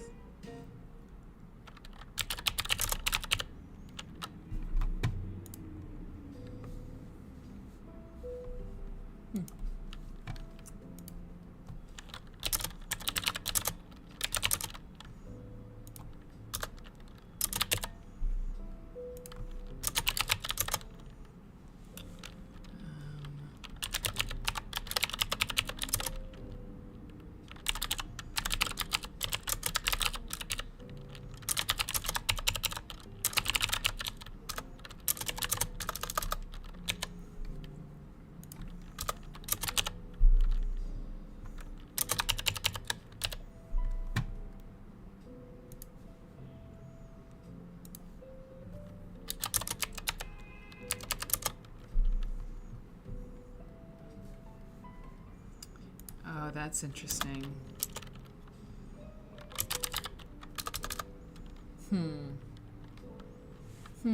Wow.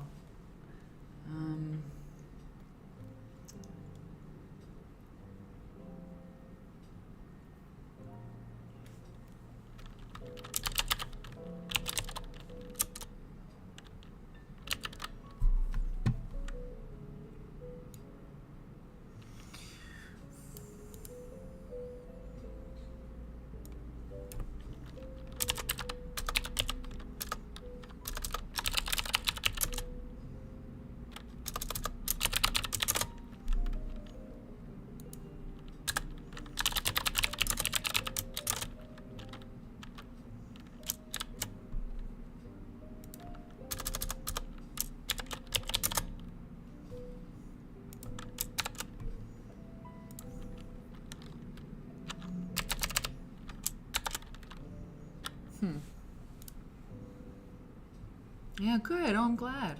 I'm glad, yeah, I learned a lot too. Block base, you like hex, that's good. Yeah, yeah, probably is. I don't have that. Do they, is that for a PC? I used to have a PC until I lost it.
I know.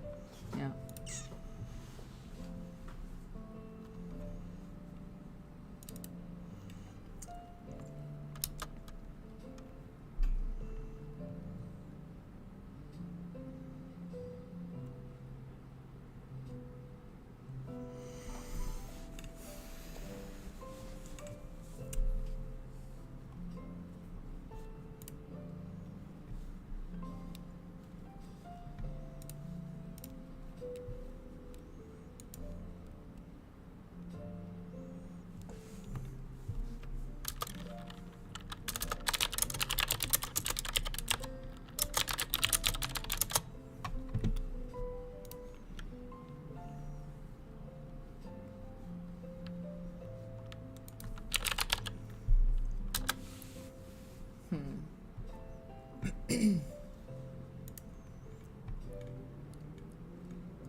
Oh, I need to make that phone call.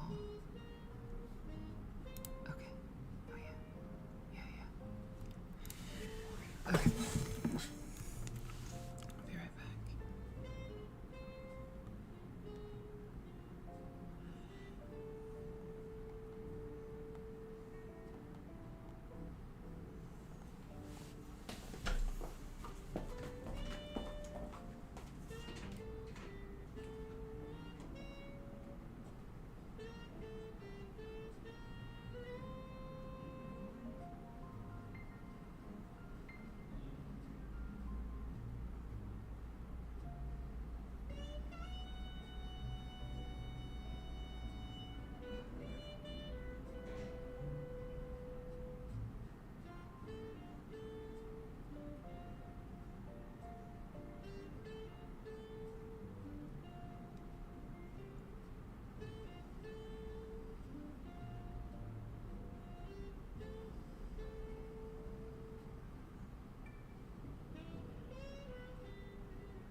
Hey, bye, cake. See ya.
Wow.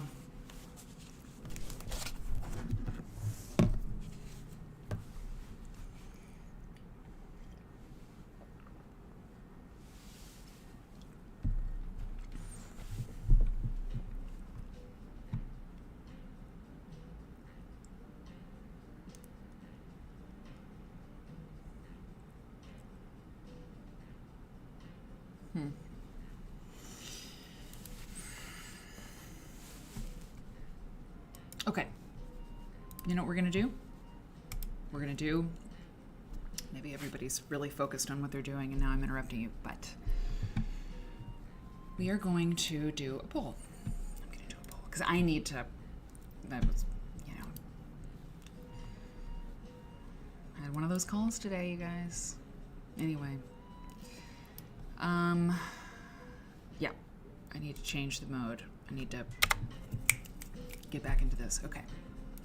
So I'm going to do a poll. And it's going to be really fun.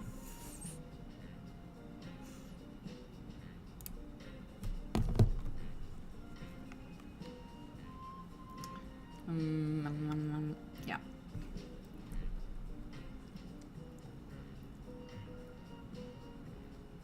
What the... Oh no.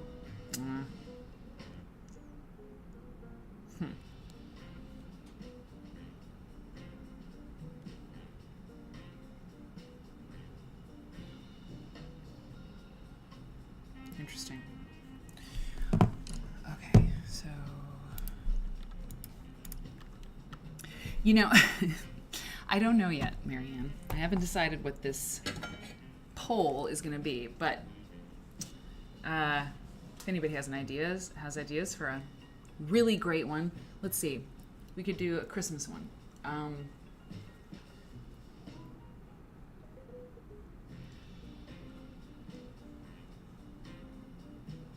Oh, I know.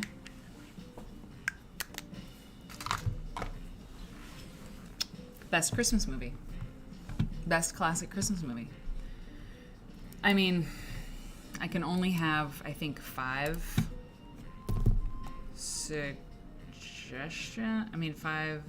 slots. So, Peanuts, right? Christmas Story, Elf, and we'll vote between them. Betwixt. Okay. I gotta get my token to sign into the thing. Oops.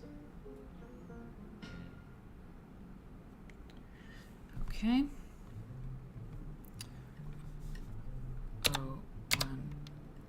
01812 Okay.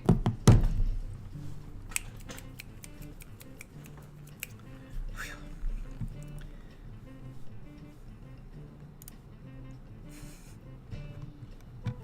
All right.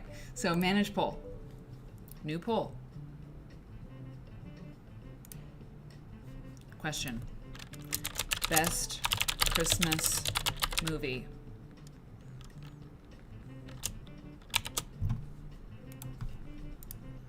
Christmas Vacation. Okay, that's a good one, Hope. All right. Yeah. That is a really good one. National. Oh, Home Alone.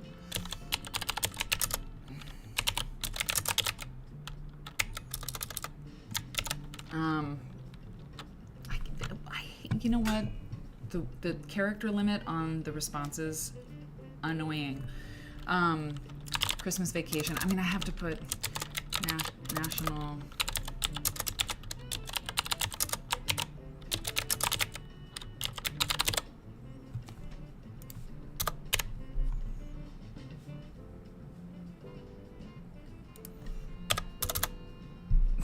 That's really hard.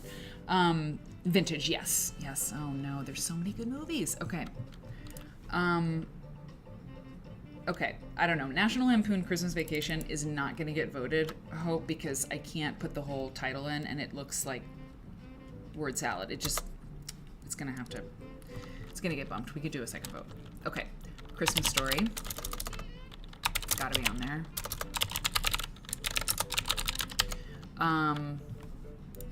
It's a Wonderful Life. It's got to be there, right? It's a Wonderful Wonderful Life.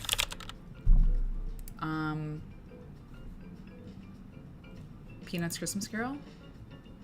Yeah, vintage, yeah. Oh, yeah, that's right. That's true. Well, yeah.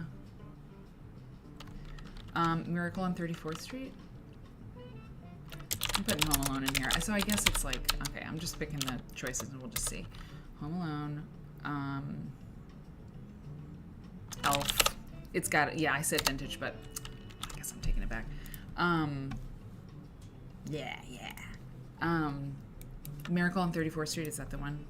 Robin, I owe you one. Miracle on 34th Street. Okay. I'm putting it up for 10 minutes. Just because it's that afternoon slump. I think Molly fell asleep. Okay.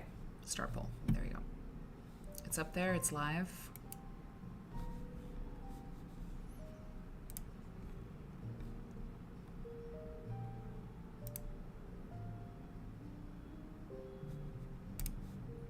Okay.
Rudolph. Marianne, it's funny you mentioned Burl Ives. Because Bertha Mextroth, her family knew the Burl Ives family. Who was this woman? Oh, I need to mail that letter. And I need to print it on my letterhead. So I have to make sure no one else uses the printer because I have to go put my paper in there. Shit.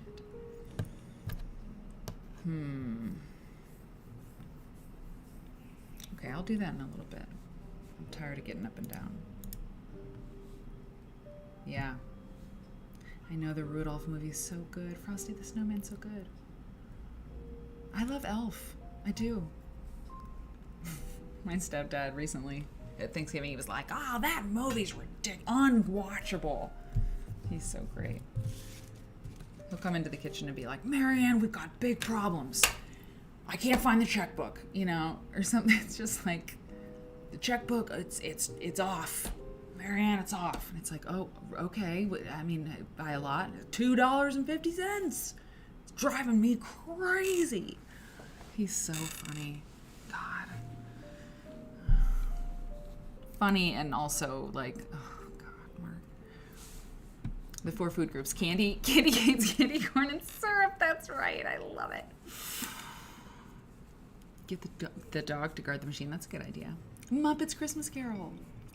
Yeah, of course. The Muppets. Now I don't like any of the choices I made. Yeah. Christmas Story? Oh, interesting. Make sure you people vote. It's a small pool, so we have to really put our weight behind it. Okay, so that's great. That's done. Oh, shit. Okay, wait. Oh, sorry.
Animated, right. X-rated Christmas movies. Oh, I'm sure there is a deep catalog. Angelina, you know what? That's why I love Elf. I mean, what's his name? Will Ferrell. He's a comic genius. He's one of the great comic geniuses of all time. He's just so funny. I love him so much. Eastbound and Down. I can never remember how to say it. With Danny. Oh God, what is the deal? McBride. I have the hugest, most physically painful sort of level crush on Danny McBride. He does something to me. Anyway, Will Ferrell is brilliant in that show as well. Anyway.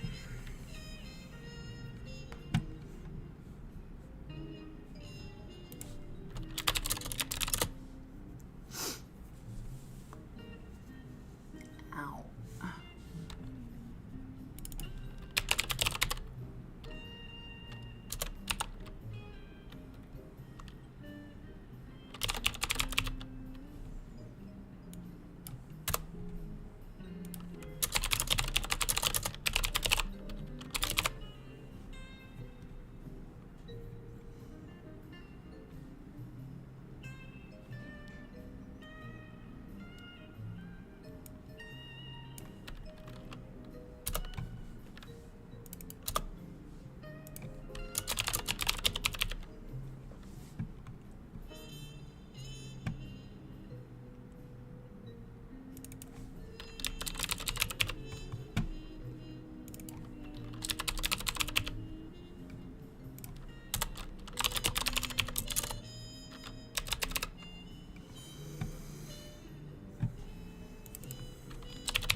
Whoa. It's a Wonderful Life just jumped up on the poll. Not that I'm looking. I'm writing. But I noticed.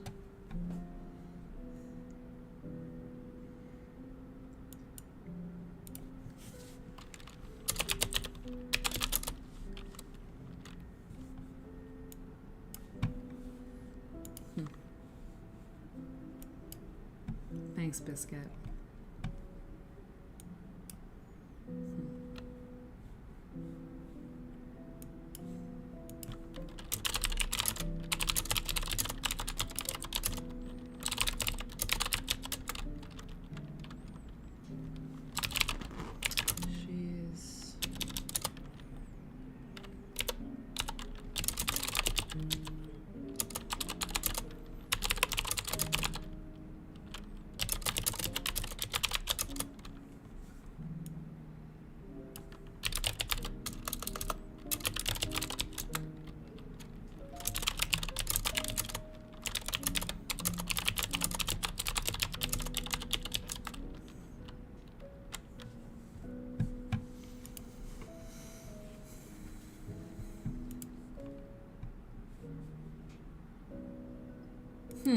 Oh, that's interesting. Oh.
Yep.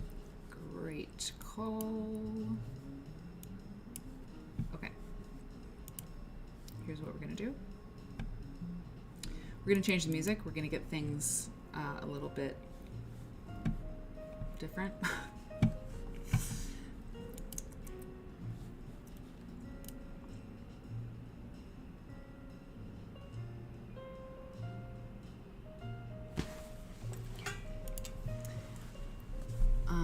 Let's see.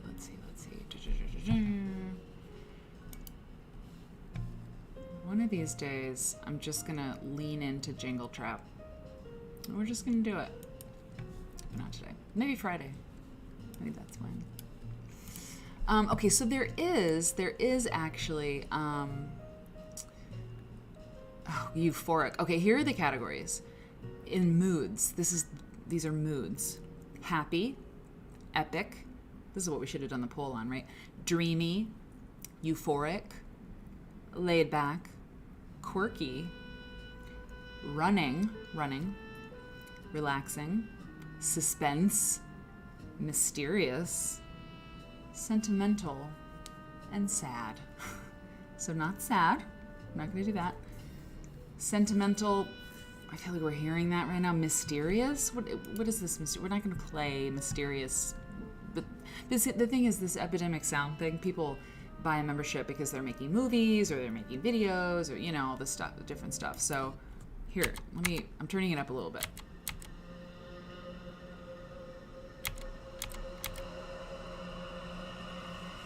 Ew. Oh, okay.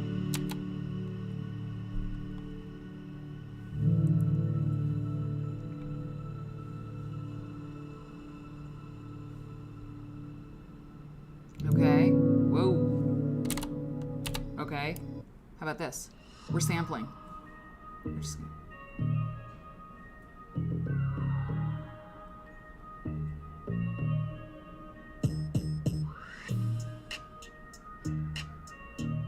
I don't mind it, but it is a little minor key, you know. It's classified as dark and mysterious, mainstream hip hop. It's good.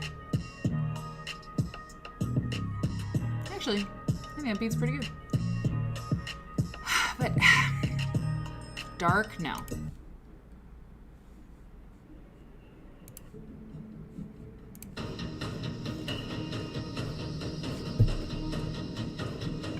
Get me out of here. Okay.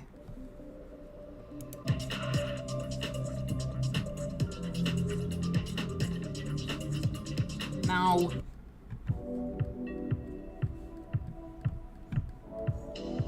I'm in a hotel elevator in Las Vegas. I'm not in the right elevator. You know how you do in Vegas, where you're in like the North Tower area of the casino and you have to go to like to the other. Yeah, that's definitely what that's giving. Okay, what else?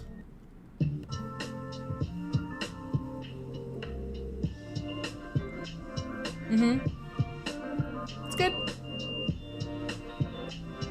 You know, actually, if I did that, alternative hip hop without vocals, just because it can be distracting, especially if it's really good.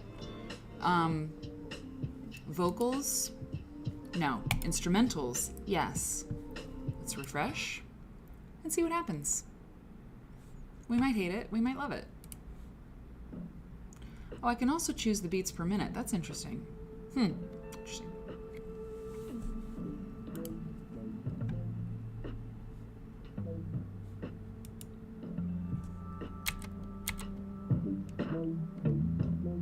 It sounds like a turtle is trying to communicate with me through space. I can pick moods. It's pretty amazing. I mean, I can pick the moods within alternative hip hop instrumental songs. I can pick the beats per minute, and if I want dreamy, hopeful, mysterious, quirky, I mean, it's pretty amazing. How about I'll choose hopeful, and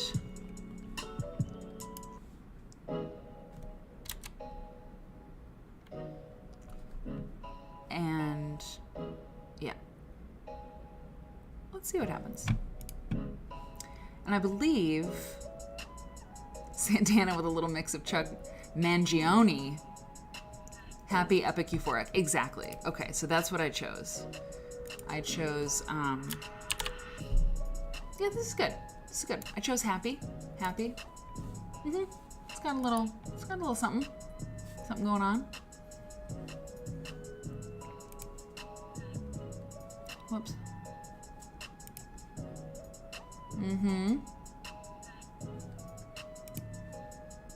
Yeah.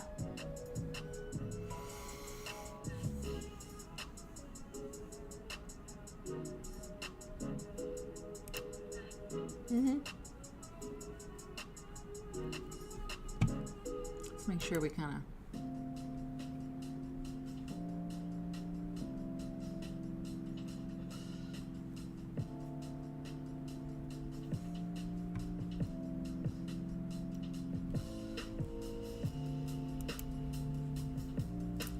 I'm still deciding.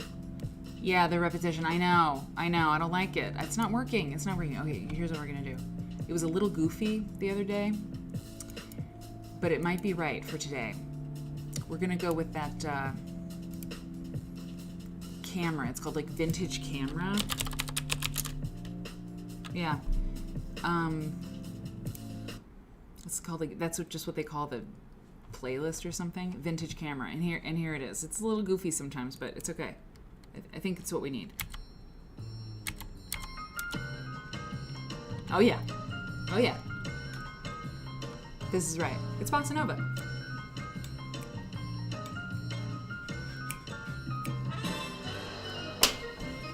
Okay. This is it. Now we can do this. Right? Robin, did I get it? Thank you. You're at the vet with the dogs. Hope they're okay. I mean, they'll be okay. Sorry. Go to the printer, take the paper out, send it to print, and walk over. Oh, interesting. Oh, okay. Yeah. Oh, yeah. That's good. That's really good. That's really good, Hope. I see your tip about the printer. Good call. That's excellent. That makes sense. Yep.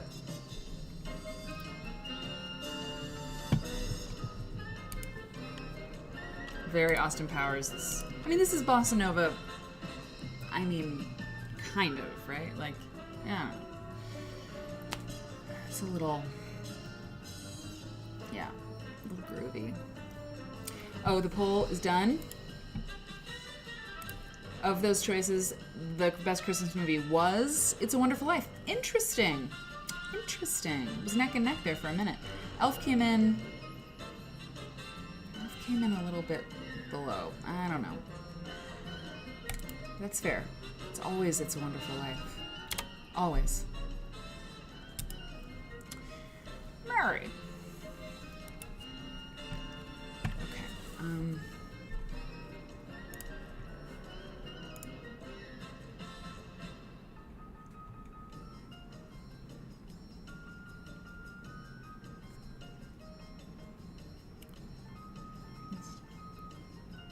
Oh, good. Cool.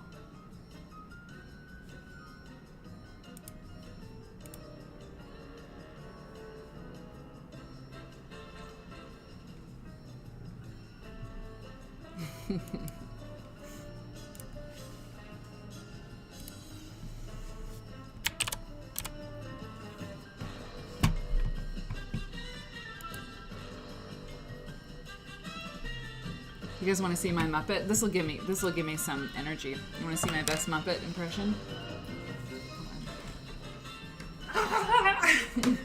Sorry, that was so pandery. I wasn't trying to like do anything. I have to wake up. But like, I don't know. It's my Kermit. Eric loves it.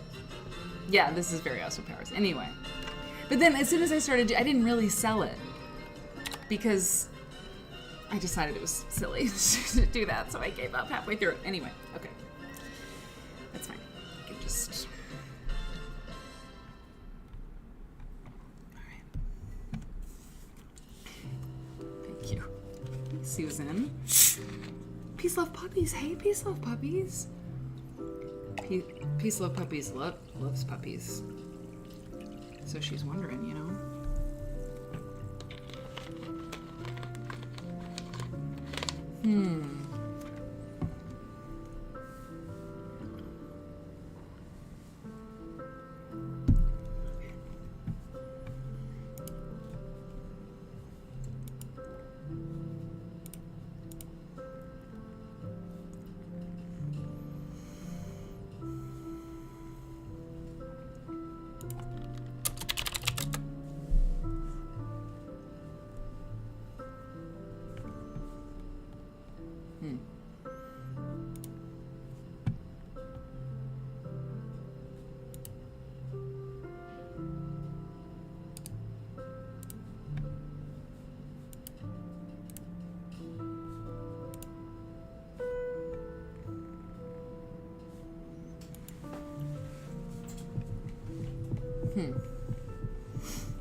Interesting.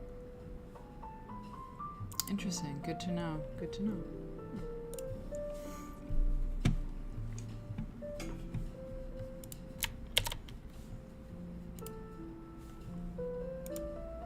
We're supposed to have lunch on Tuesday. Been hard making plans.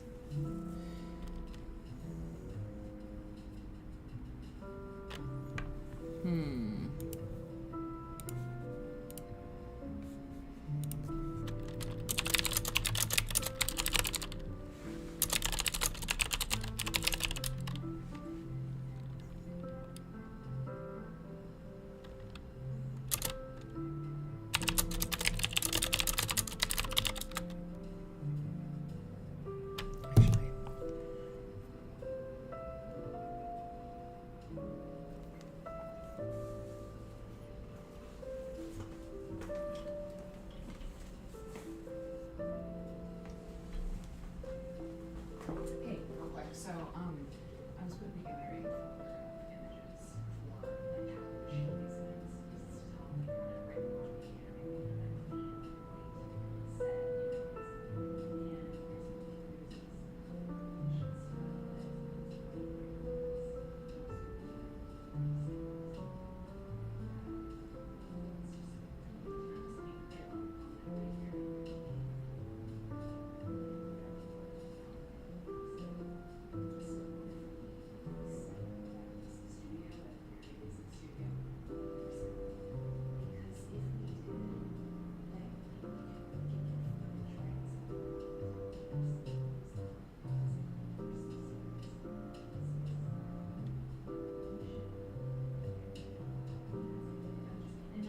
on the internet.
Sure.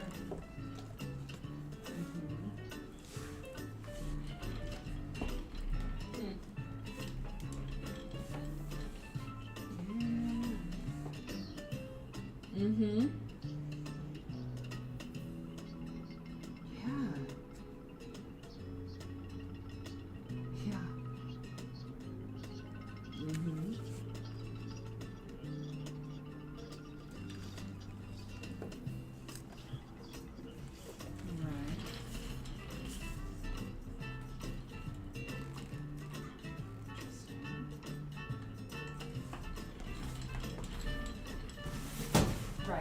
Right. Yeah. Interesting. No, I like it. Well, I mean, that actually, that's good. It's really good to talk about because this space, we should have it be utterly module. Module? Is that what I want to say? Yeah, versatile. Yeah, exactly. Yeah. Exactly. Oh yeah. Yeah. Mm-hmm. Yeah. Great. I love it. Yeah. No. Awesome. Yeah. God. Yeah. Good. Cool. Works for me. All right. Awesome. Okay. Bye.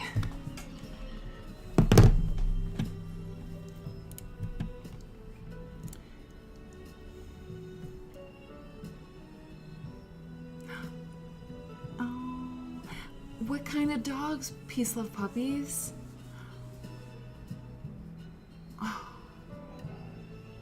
Oh, Padma, those little pumpkins? Oh no. Oh. Wow.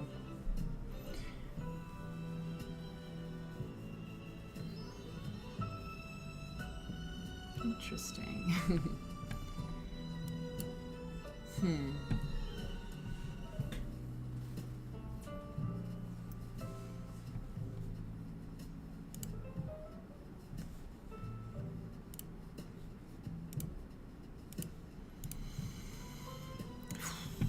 Okay.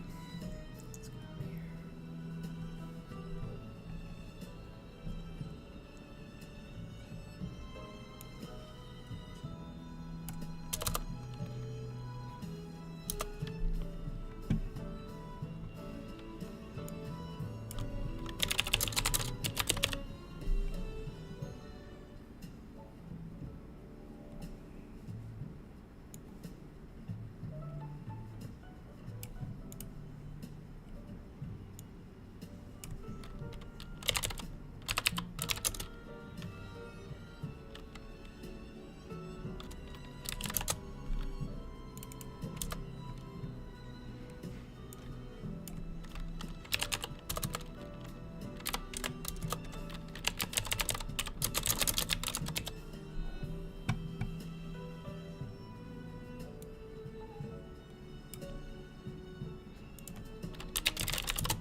Mama Llama.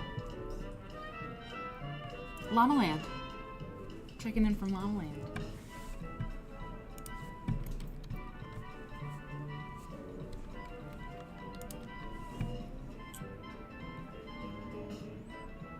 What the? Oh.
Mm-mm.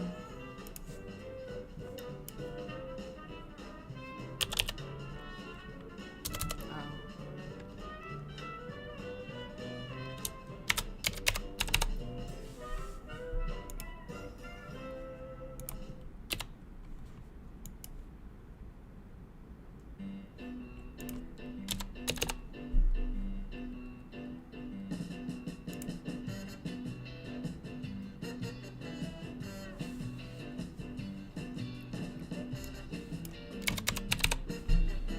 What does that mean? Oh, okay.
You know what? I'm into it. Wait a minute. Dee Marie, what? Did I see? What did I see?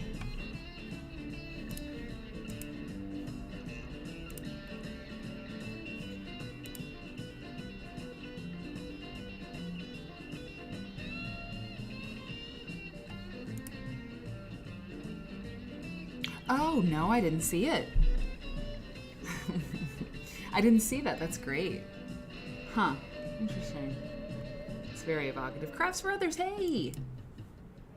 Whoa. That's really brutal. You got out of it yesterday a little bit. Right? Is it just brutal in there because of all the problems? And by the way, Mama Llama, I really appreciate you putting the Estelle emote in the chat, because I think what you're doing is you're having Estelle dance, right? Like that's why you did that, right?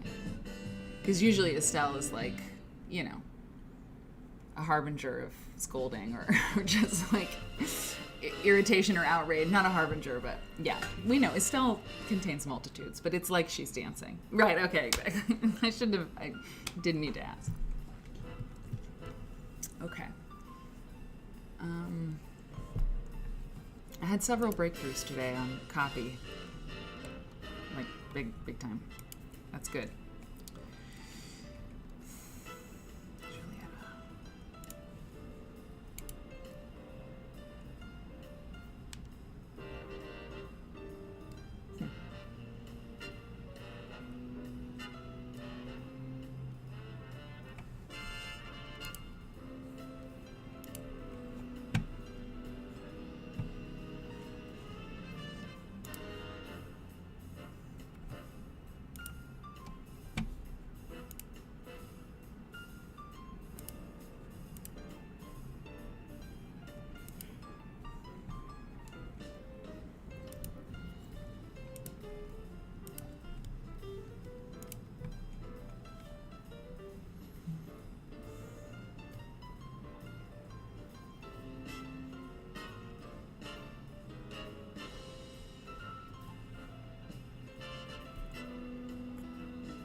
goodness.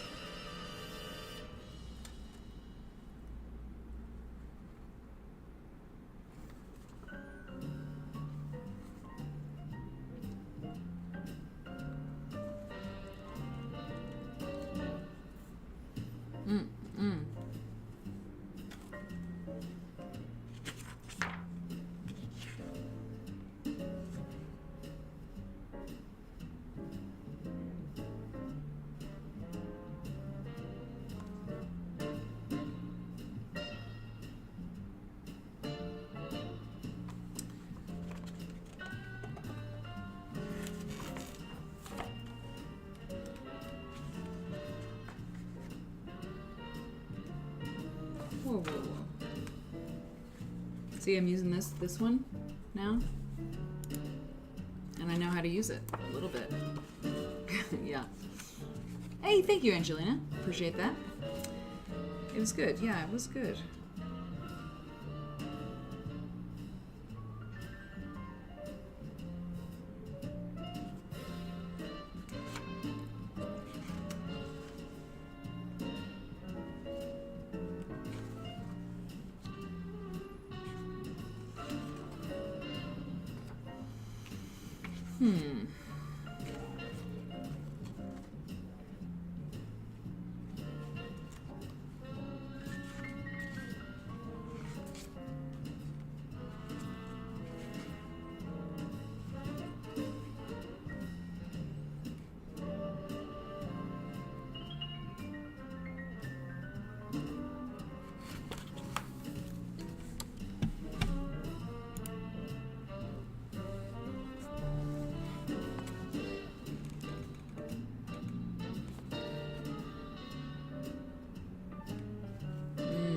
Right.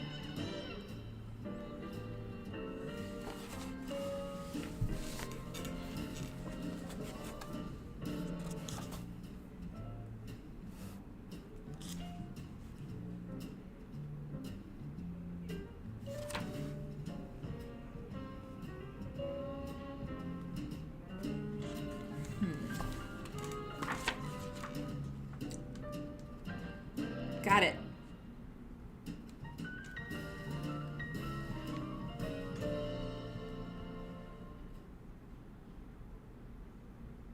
Sweet.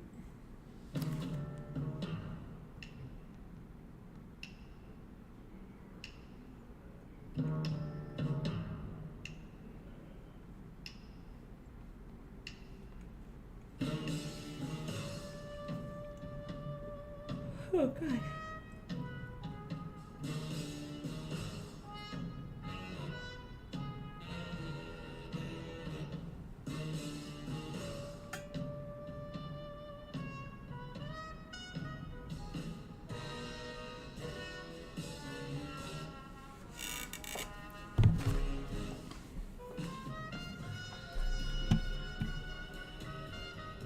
Oof.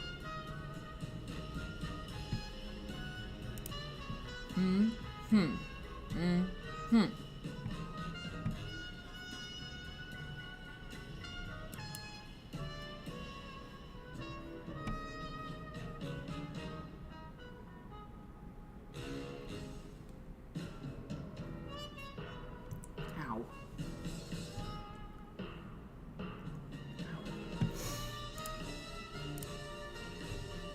Oh, thank you, Robin. If you ever start running out of thimbles, let me know. I know a guy. Actually, I have no idea if I can give you more thimbles, but you probably have a lot of them. Like hundreds of thousands. You have like millions of them? Maybe. No, I didn't find it. But it's here. I mean, it's just... I probably misfiled it, you know?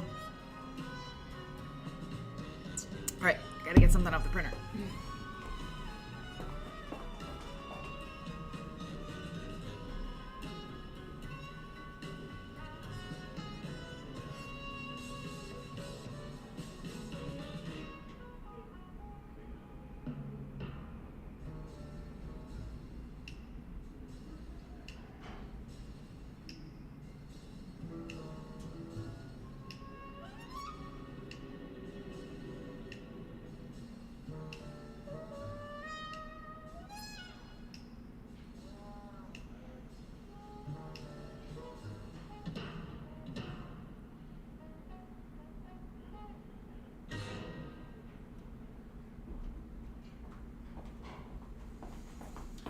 That did not work.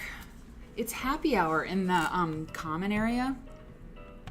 Happy hour at 3:15. I will never. Oh my God! No, you do not have 183,000 thimbles. So, if anybody's lurking right now who is not familiar with this channel, I just jumped in. Like I jumped in to Twitch with both feet, and oh, that's why I didn't print. Cool. There's a reason. Anyway. I don't really know how channel points worked. I mean, I just started, you know? I just started. And then, like, oh, I don't know. Was it like 3 months ago or maybe 4? I was like, so there's these things called channel points, and the more you watch the show, the more you get, the more you have. Oh, yes.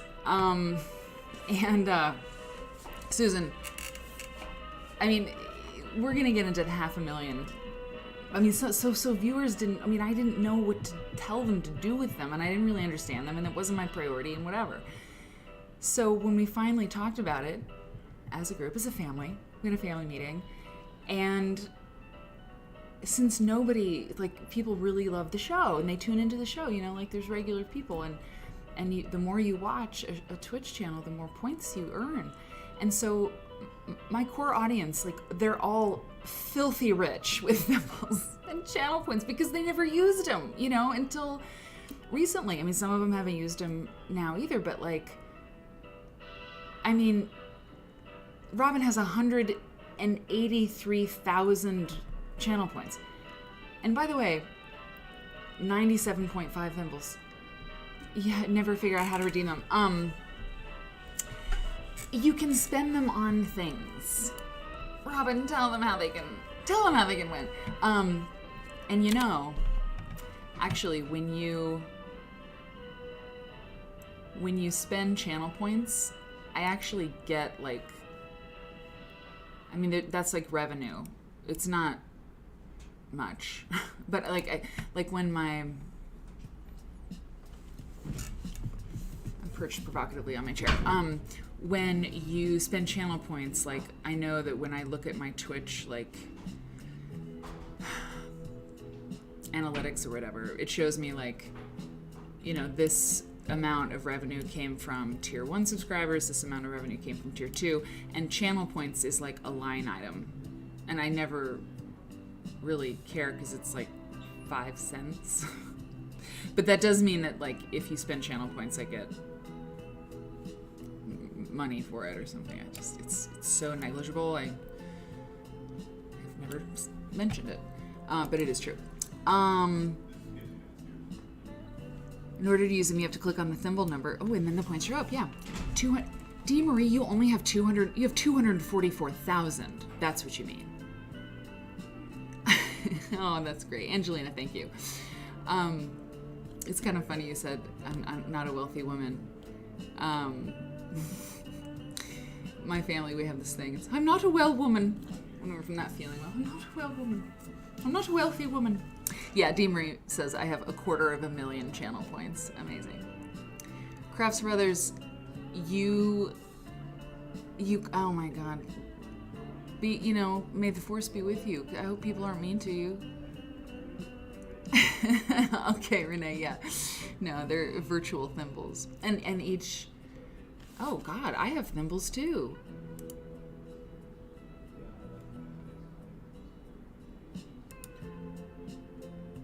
Oh yeah, so when you click on the thimbles, the little things pop up. Yeah. Oh, and the thing that you see what Robin does when she highlights her message? You can spend $100 or 100 thimbles to highlight your message. So, like, I'll do it right now. Highlight my message. Let's have fun with channel points. Whee! So I just put 100 thimbles on my, that dog's gonna be a line item. I love it. So I clicked on my thimble, and one of the options is that red talk bubble, and if I click it, it deducts 100 thimbles. Exactly. Oh no. And you can highlight the message. Exactly. So D. Marie just redeemed Comedy Club Manager, which means I have to tell a joke. Let me think. Hold on. Okay. Yeah, that's right. Okay, so here's my joke. It's really weird. It's really weird, but I love it. Okay. So, this guy is walking along and he sees his friend. But his friend looks so different. His friend has a big orange head. And this guy's like, oh my God, what's going on? What happened? And the guy says, you're never going to believe it. I found a magic lamp with like a genie in it. And I rubbed the lamp and the genie came out and gave me 3 wishes. And the guy's like, well, what'd you wish for? And the guy with the big orange head says, I wish for $1 billion. Got it. I wish for, a beautiful wife who's in love with me. She's over there. And I wished for a big orange head. That's the joke. I think it's great. I hope no one else redeems Comedy Club Manager because I really need to brush up on my jokes. My jokes. All Thimbles. Soundboard Pirate. Oh, see, now look what we've done. Oh, for heaven's sakes. Okay, Soundboard Pirate. You can, Crowds for Others, you can, okay, here's what we'll do for you. I should go get something off the printer. It's important, but it's my fault. Crafts for Others, how about this? Since we're going to have the co-working soundboard, and in fact, you know what? Today has been a very mixed bag, actually. Highly productive, but when my mom called, it's a phone call about somebody's pretty sick who is, I don't know. So that was kind of sad. And then the neighbors, whatever. So when I get back from the printer, I'm going to box up the thing that I have to send. And then I'm going to start the soundboard, the co-working soundboard, because we have a list of things we need to do. And Crafts for Others, who just redeemed Soundboard Pirate, you get to decide what we do first. Okay? Do we find and program a dinner bell? Should we find the sound that we're going to use when someone comes in? Like, who came in last? I forget who it was. Maybe Crafts for Others came in. So we got to do like a door opening or something like that, or a yay. When someone says goodbye. When it's wine time. We might want that one first. Not kidding. And then the sound of success. Like when Crafts for Others, when you get the thing done, or you have or they fix the thing, you can be like, we fixed the thing, and I'll be like, or whatever we're gonna do. Okay, so you get to pick the first sound we program. All right. Okay.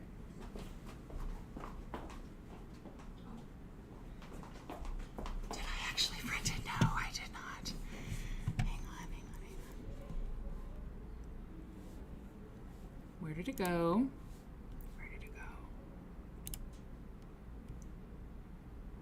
Great.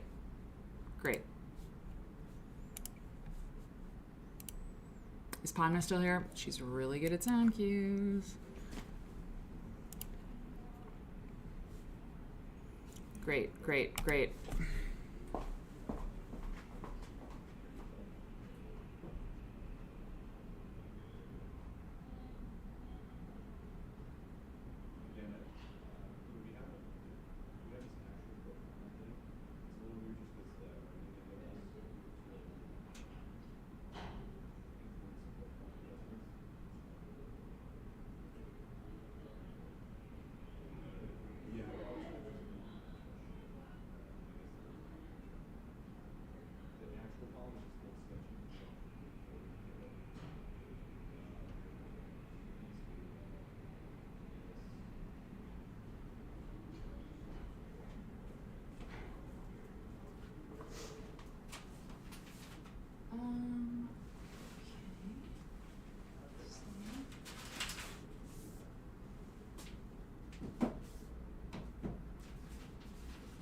the right size box.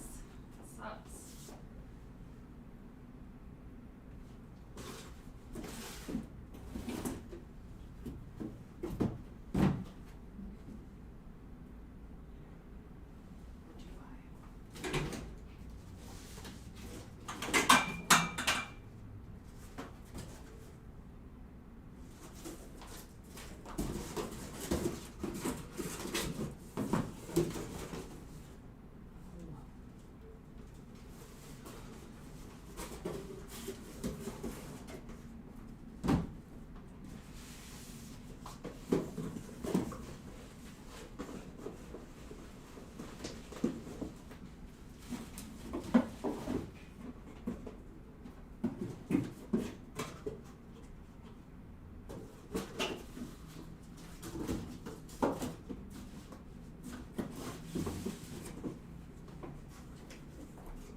Whoa.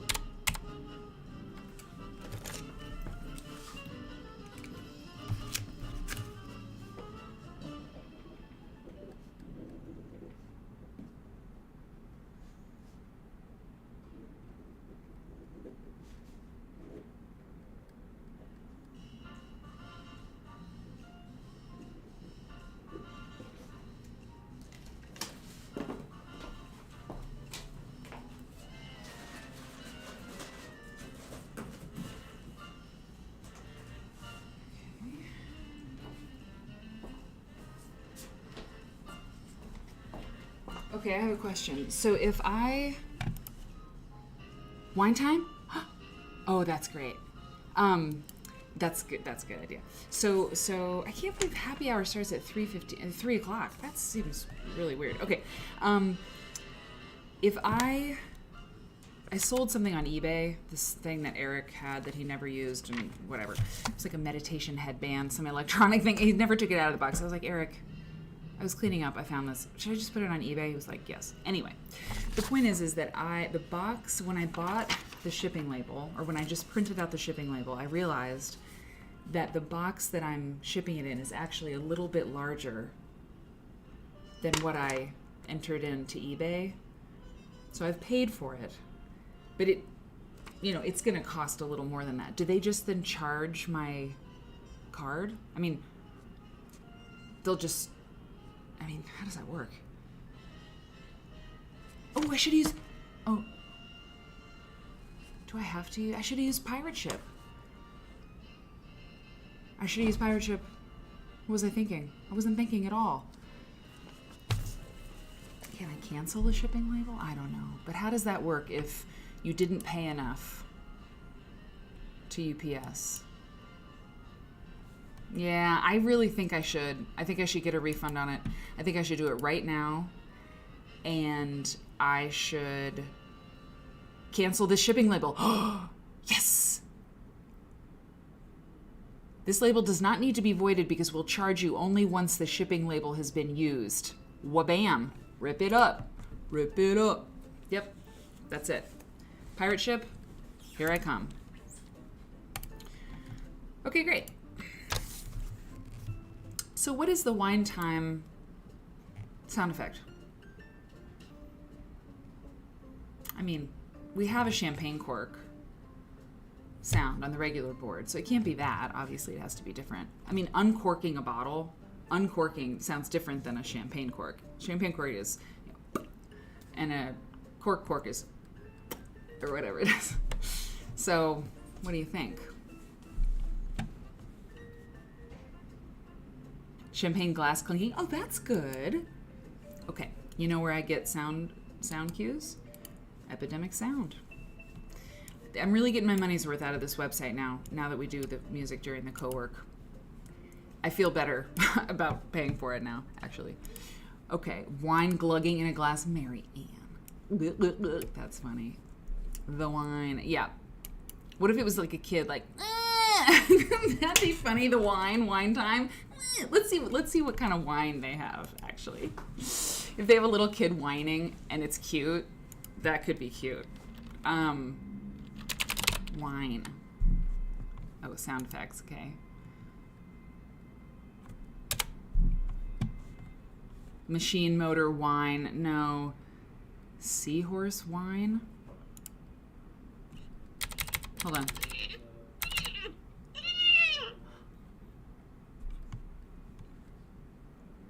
Okay. Dog Akita puppy wine. Is Peace Love Puppies here? No. Human cry wine.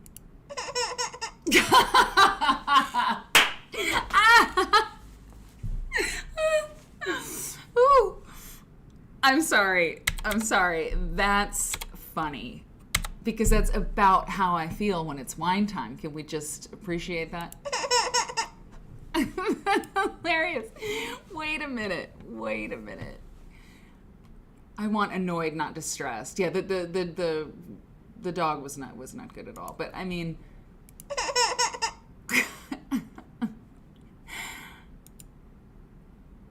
let me just a meow. That's good.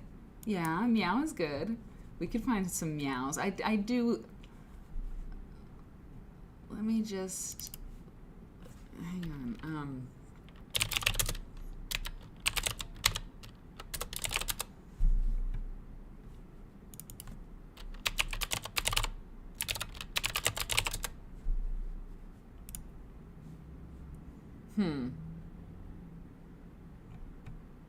Oh, okay, wait a minute. Let me see. Sound effects, right. How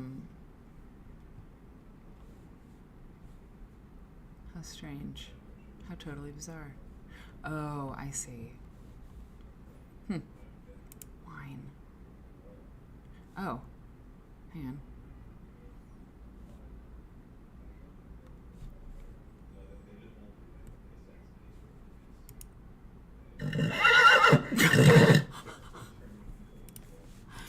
Yes, I'll just look up glass or clinking. Yeah. Oh my God, Angelina. Your dog just tattled on your cat for drinking your... I would love to see that. I'm fully, like, can picture it. Like, okay, no horses, no.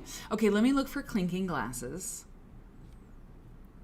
I'll look for clinking glasses. You were not anticipating the horse. Yeah, sorry about that. It was really loud also. And sort of long. Okay, I'll announce before I hit play on these, because it is a little jarring, isn't it? Kids complain. Kids complaining. Kids whining. Here we go. Let's hear.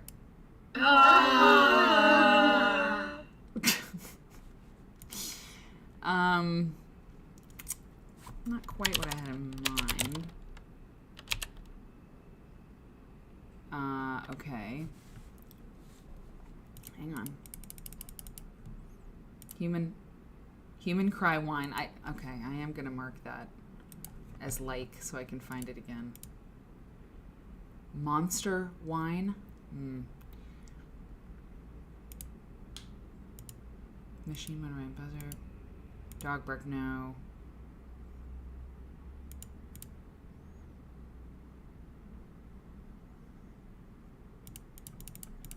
All right.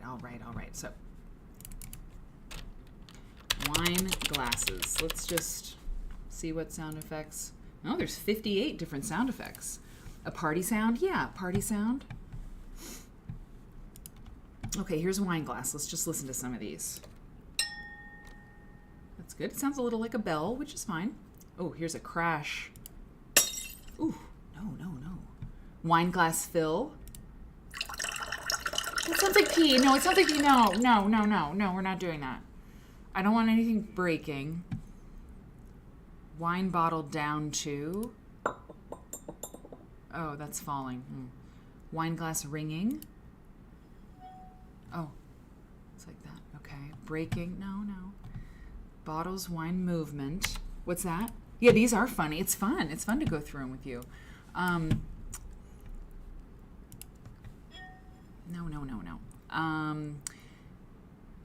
Wine bottle. Oh, throw, impact. Okay, sorry, I have to read all the things. Wine bottle sliding. Okay, let's see. Cork. Okay, wine bottle cork number 1.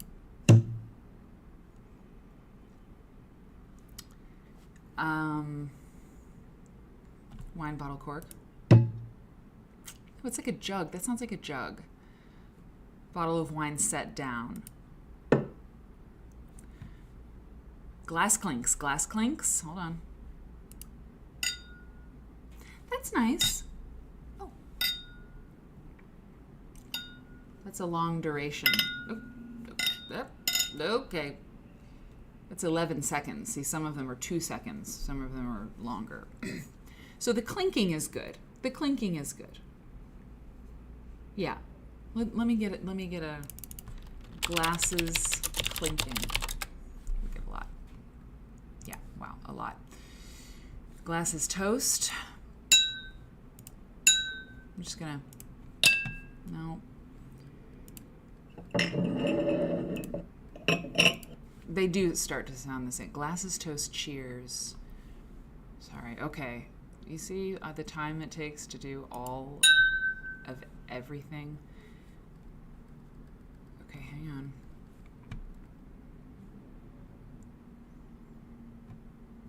Glasses clinking. Wine.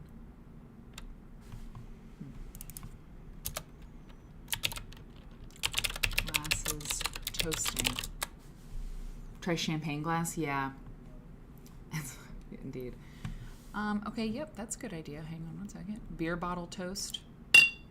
That sounds like beer bottle. Champagne glass. Here. That's it. Right.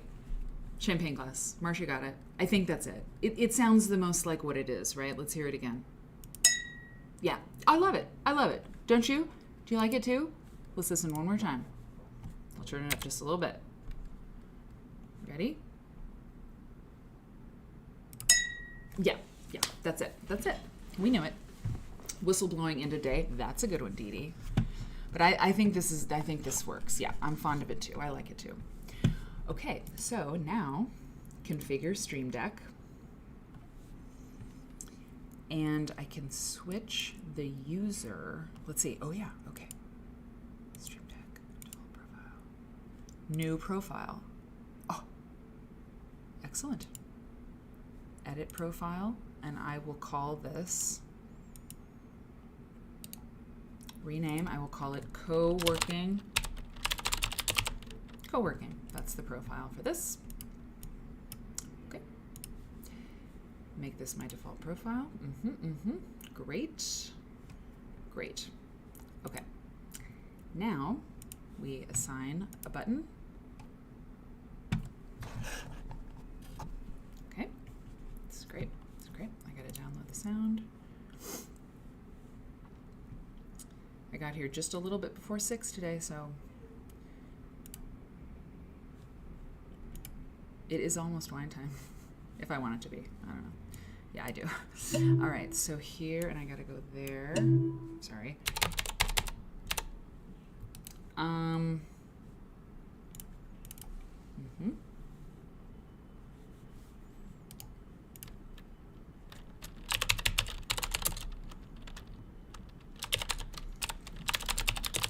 Oh, okay. Yeah, co-working SFX. That's the folder with all of these things now. Okay. And you go in there. And now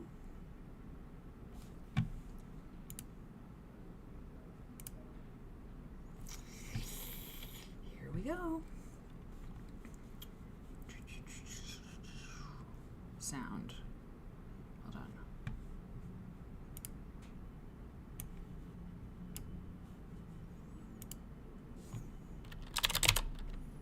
call it wine.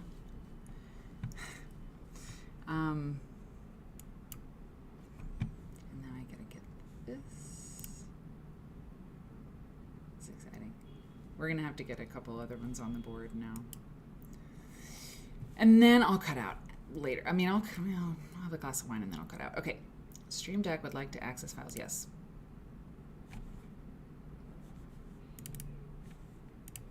Let's program the soundboard because I need that right now. Yep. Okay.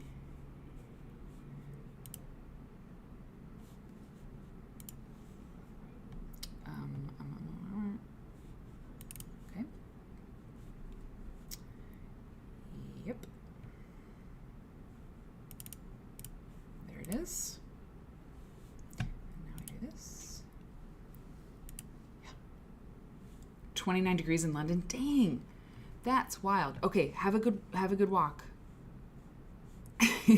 This crucial decision, yes, indeed. Okay. Oops.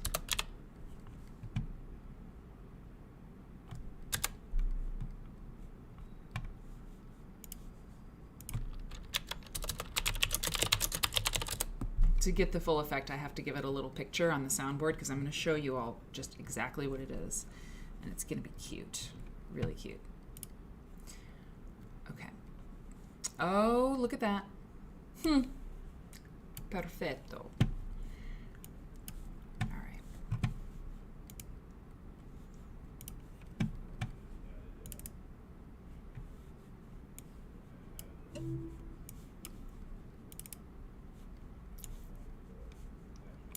Oh, okay. You ready? Check this out. All right, here we go. I hope it works. You know, that's here's the hype. Okay, let me get my camera. Where's my camera? Okay. You see the little? Oh no! Oh no! I put a little wine glass in there. You can't see it. Here, this is where I got it. This is the little icon.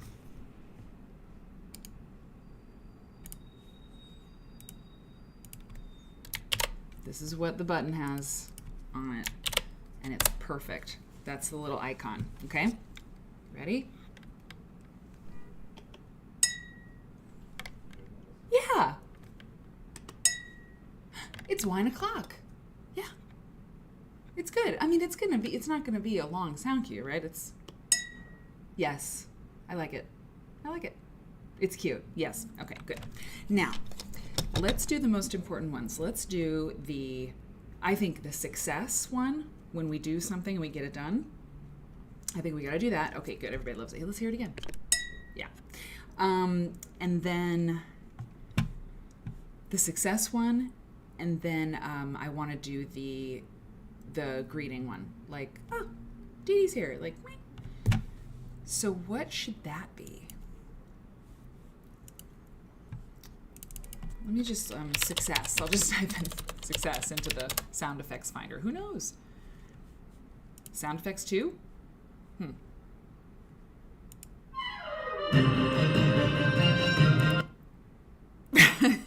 No.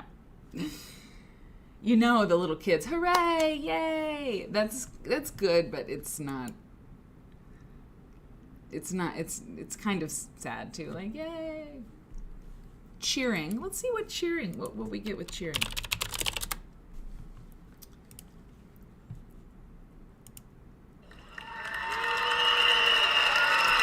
That's a little much. Kids, wait, hold on. Kids cheer light. Yay! That's I do love that. People cheering. Yep, exactly. Crowd cheer number 4. It's like a baseball game. Sports crowd cheer. No. Crowd applause. It's too much. What about person clapping? Just clapping. Maybe that's it. Hand clap 7. Hand claps. Okay, hold on. Hand clap. Thunderclap. Interesting. Here's a thunderclap. Okay, ready for this? Oof. Sorry, that didn't sound good. I thought it'd be more of a rumbly thing. Hand claps. I don't like how that sounds at all. Hand clap indoors.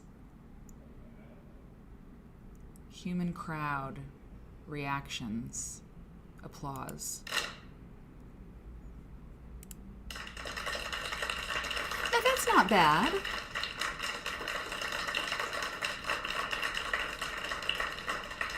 It's a bit long. And you know what? It's got to be the right duration. I don't have time to like audio edit this stuff, so it's got to just be. I can actually pick that. Let's see. Duration. Yes, I do not want a 3-minute thing. Nothing over 8 seconds. Hand claps. No. Clap drum. It's a contender. Is there woohoo? Yeah, woohoo. Let me type woohoo.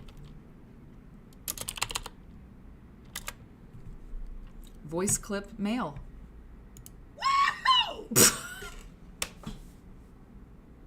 So no, it's funny, but it'll be super annoying. Super annoying. I mean, listen. Mm-mm. Oh, what about like a cow? Like, I don't know, yeehaw. That'll be the same thing. What about?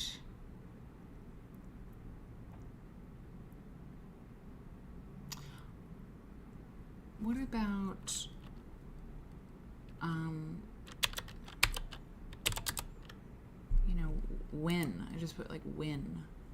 Casino slot machine. Nope. Please stop. Hello. Yes, thank you very much. We'll make it short, really short. Let's try another slot machine. That's kind of funny. No. That was like the Kit Kat commercial, yeah. Acoustic guitar string. That's a good idea. Yeah.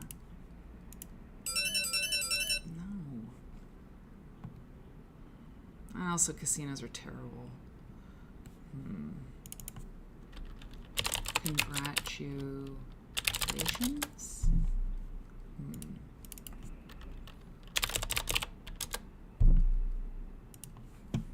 Slot machines are nice. Yeah, exactly. Gross.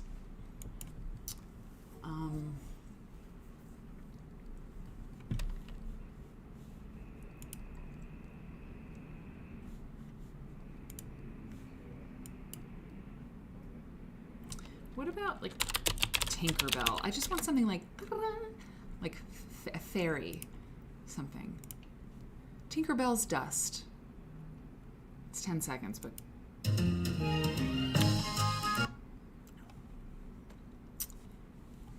a little bit. But the fairy. I'm gonna put in fairy. You know, fairy dust. Hey.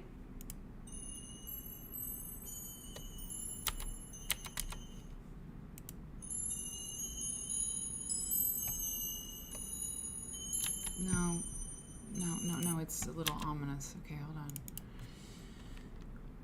Twinkle. What is twinkle?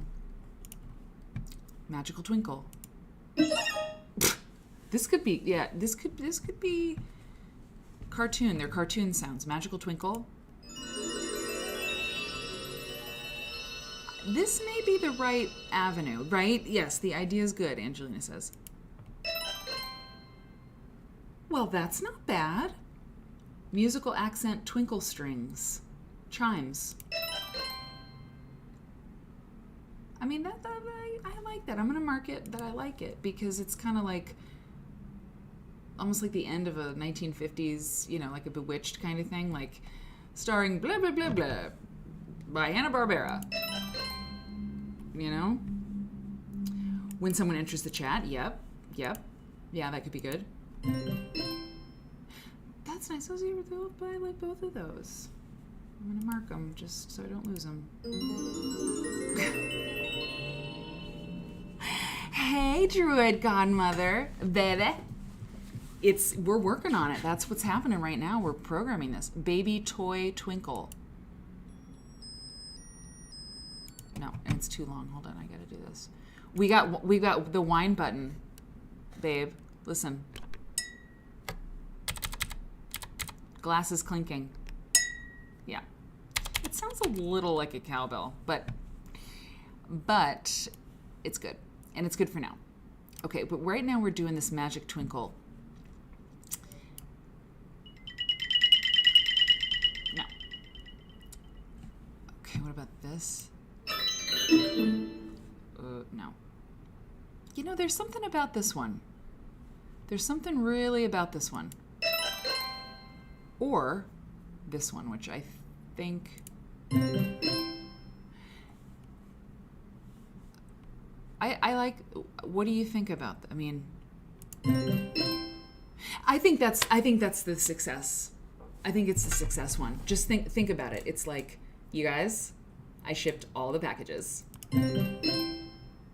And then, let's say, I do too, Roman. That's the second one. Say, Babe is like, I finished my entire pint of ice cream. Yay! That's it. It's happy and short and not jarring. It's really nice. It's really nice. And Angelina is, you know, she's doing her thing and she's like, I did it. I aced it. And we're like, nice! That's it. That's it. It's perfect. Hey, if anybody finishes a pint of ice cream, we will play it. I love it. I love it. It's the accent twinkle number 2. We're programming it. Done. It's perfect. It's perfect. Okay. I'll just put it in the sound thing. Think about all the options for like computer sounds that Apple must go through. Oh my God. They all sound the same after a while. Okay, so we're gonna do one more. And then I'm gonna have a glass of wine and then I'm gonna cut out. Cause yeah, I can't stay as late today. That was hard. All right, now when somebody comes in and says hi, you know, it can't be a door because it won't work. And then they're already inside the room when they say hi. So the door kind of doesn't make that much sense. Okay, wait, hold on. I gotta write this. Okay, think of what it might be.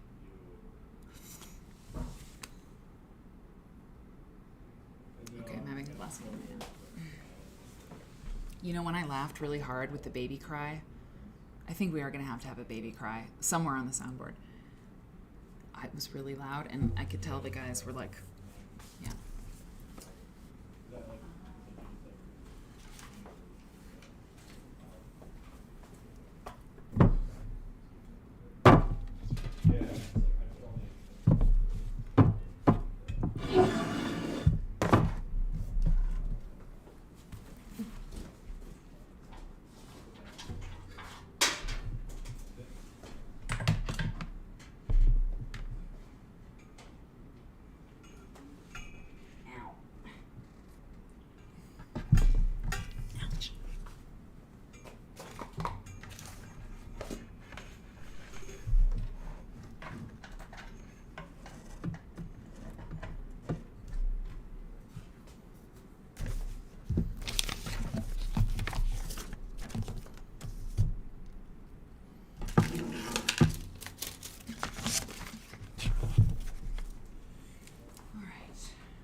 That was really good what we did today with the Brackman book. I mean, am I an expert in using it? No, clearly, but I really learned a lot about it. That's good.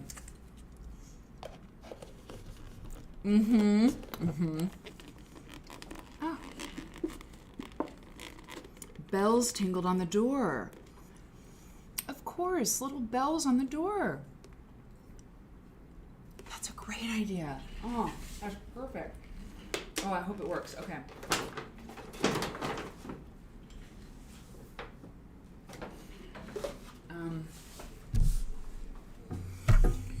Okay.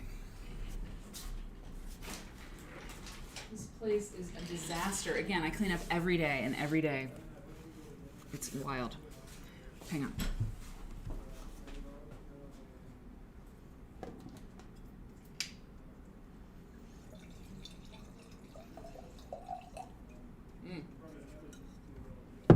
I could record. Somebody said you could record your own sound effect. I mean, that wine going into the glass right now sounded pretty good. Okay.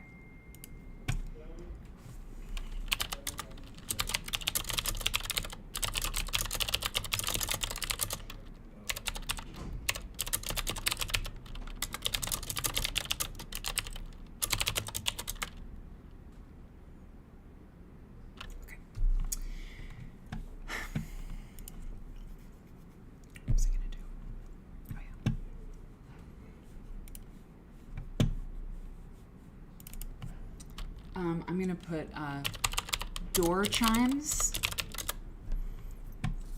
Oh, 37 to choose from. Let's listen.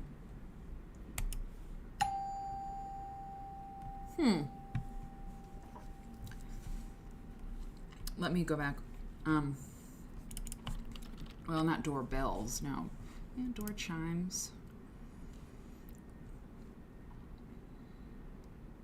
Oh. Foley, bell, store, door. Listen to this. But it needs to be... No. Yeah, bicycle bell. Oh, the bicycle bell. You have a bell on your door? I love a little... Oh, what if they were like... You just gave me an idea, babe. What if it's like kind of a... This is like so silly that I would go, but like a karma, you know, like you're going into a real groovy place, you know, and they have like maybe the Nepalese or something, you know, like some kind of really beautiful, you know, like the tinkling bells when you go into like a restaurant that has like really delicious hummus. You know what I'm saying? You know what I'm talking about. Like a singing bowl? Yeah. Let's see. Yeah, okay. Yeah. Because it has to be different from the twinkling, and it has to be different from the wine glass. Singing bowl. They have one. It's 18 seconds. It's a very nice sound effect. A gong. The esoteric bell. Oh, the esoteric. Oh, yeah. A gong when people come in. Oh, it's terrible. Oh, it's just awful. Oh, God. That's pretty esoteric, yeah. But it's too long. It's like it's 18 seconds, which is quite long. So let me just think here. Tinkling door. Tinkling door. No, it's a bad search, Mary.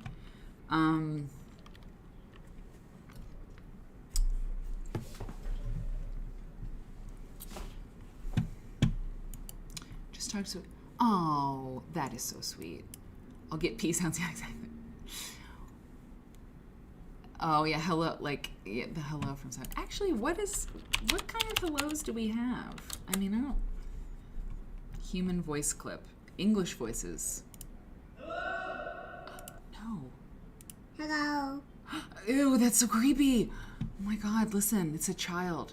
Hello.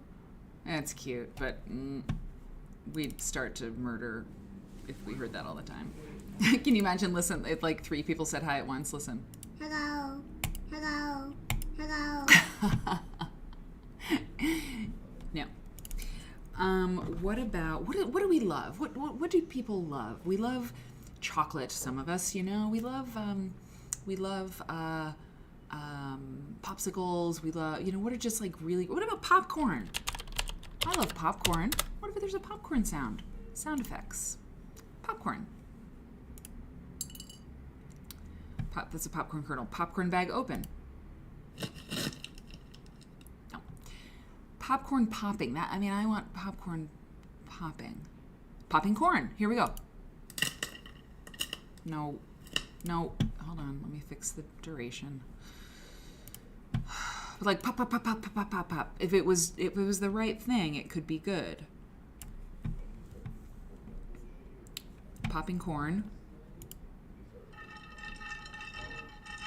Ew, Robin, how dare you?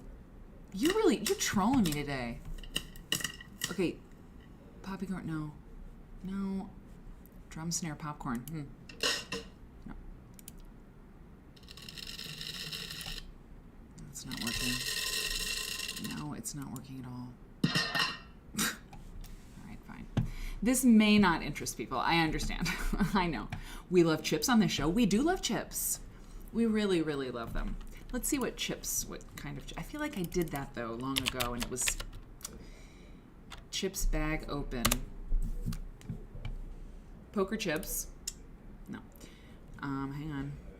It would be great if there was the perfect chip sound. Like, I mean, is it crunch? It's probably really scary.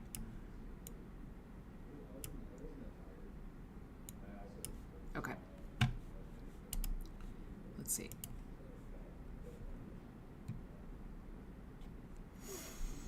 Potato chip. Eating chips. 4. Eating chips number 4.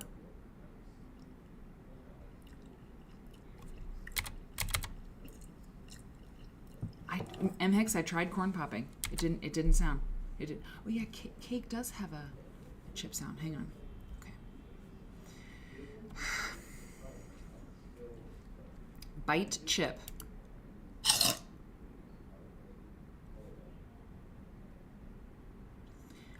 What about a little kitten? Susan suggested a little meow. Nothing for kitten, okay? Cat. I'll just put meow. Meow. I mean, that could be really... A toot? A toot toot. Toot toot. That could... Oh, yeah, like a locomotive toot. Toot toot. That I like because, you know, I love the cats. That's a child doing a... That was in the mix. I don't know. I like the idea of a toot toot. Toot toot. Okay, let's hear the cat, though, just real quick.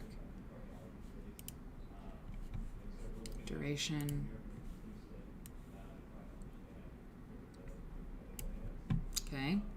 Here we go. I'm just going to go through the meows. Let me turn it up. Oh. Oh, sorry. That's really loud. Some of them are, louder than others on purpose. Oh, hold on. I think the toot toot is really, you've really got something. Oh, a fart. Should we hear that? Fart squeak. Oh, I'm not even reading that. That's so gross. They have like specific farts. How awful. Why? Well, I guess sometimes you need that sound effect. Disgusting. Okay. Train. Well, I'm not going to put toot in the search filter anymore. Locomotive. Horn. Train horn. Train horn. Okay. Yep. If we don't find it soon, I might have to go. I got a wave of tiredness, you guys. Here we go. Train horn short. Like I need like a short one. Train whistle blow. God.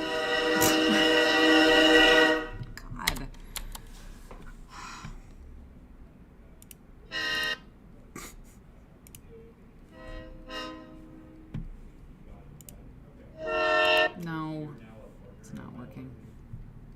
Choo choo. Choo choo. All right, it's 4:07. I'm leaving at 4:15. Simply because I know I gotta take care of myself. And if I don't, it's bad. Okay, sneezing, comical.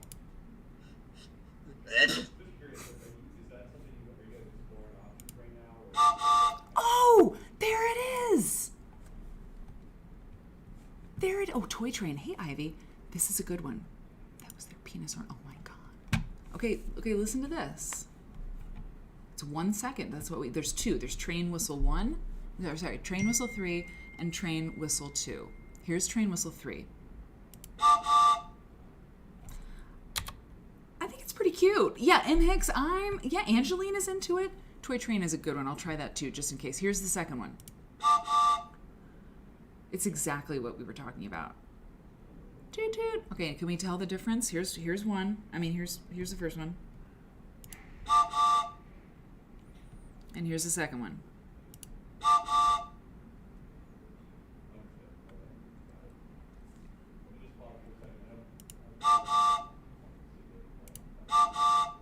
Very little difference, but train whistle 3, yeah. Yeah, yep. Yeah. That's cute. It's really cute. They really sound the same. Yeah, I can't really either. Maybe very little. Okay, I love it. We're doing it. We're doing it. We're doing it. Okay, great. I love it. And we'll try it. We can definitely change them. Okay, I'll put that in there. And we'll practice them. We'll practice them. And then we will move to the next thing, which... What is the next thing? I don't know. I mean, the next thing is that I go home, but I don't know what I'm going to do when I get there. Okay.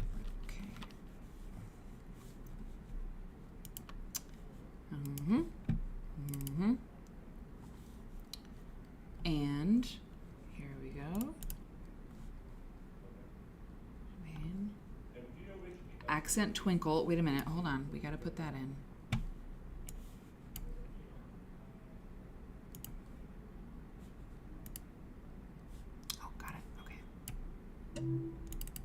Great, great, great, great.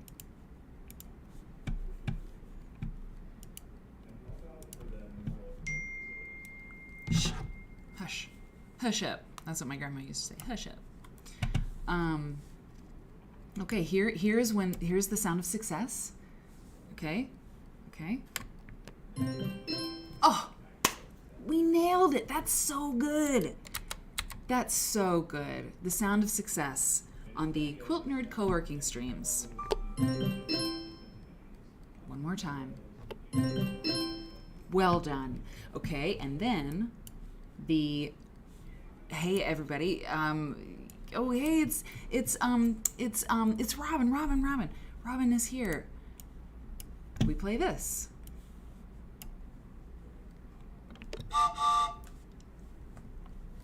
Fun. Very, very fun. Yeah, right? Okay, yeah, the sound of success for succeeding at the sounds. It's really cute. It's so good. It does sound kind of like an Apple, or Mac, kind of deal. So wine time. Greetings. Somebody comes in, we say hello. And then, it's really good. And then the sound of success. It's perfect. You guys, another great day. I got a lot done. Yeah, I did. It was a good one. It was a good one. It always is. Please take care of yourselves. And, Fridays we don't do co-working. Yeah, it's like the only day I don't stream then. That and Sunday, so it's good. I should do that. And then, yeah, just do your stuff and be good to each other. Life is short, you guys. It's really short. It goes by faster and faster all the time.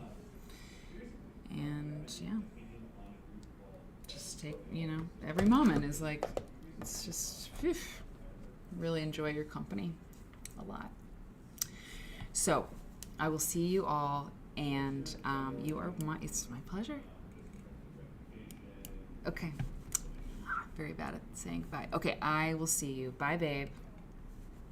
Thank you for being here, everybody. I'll see you soon.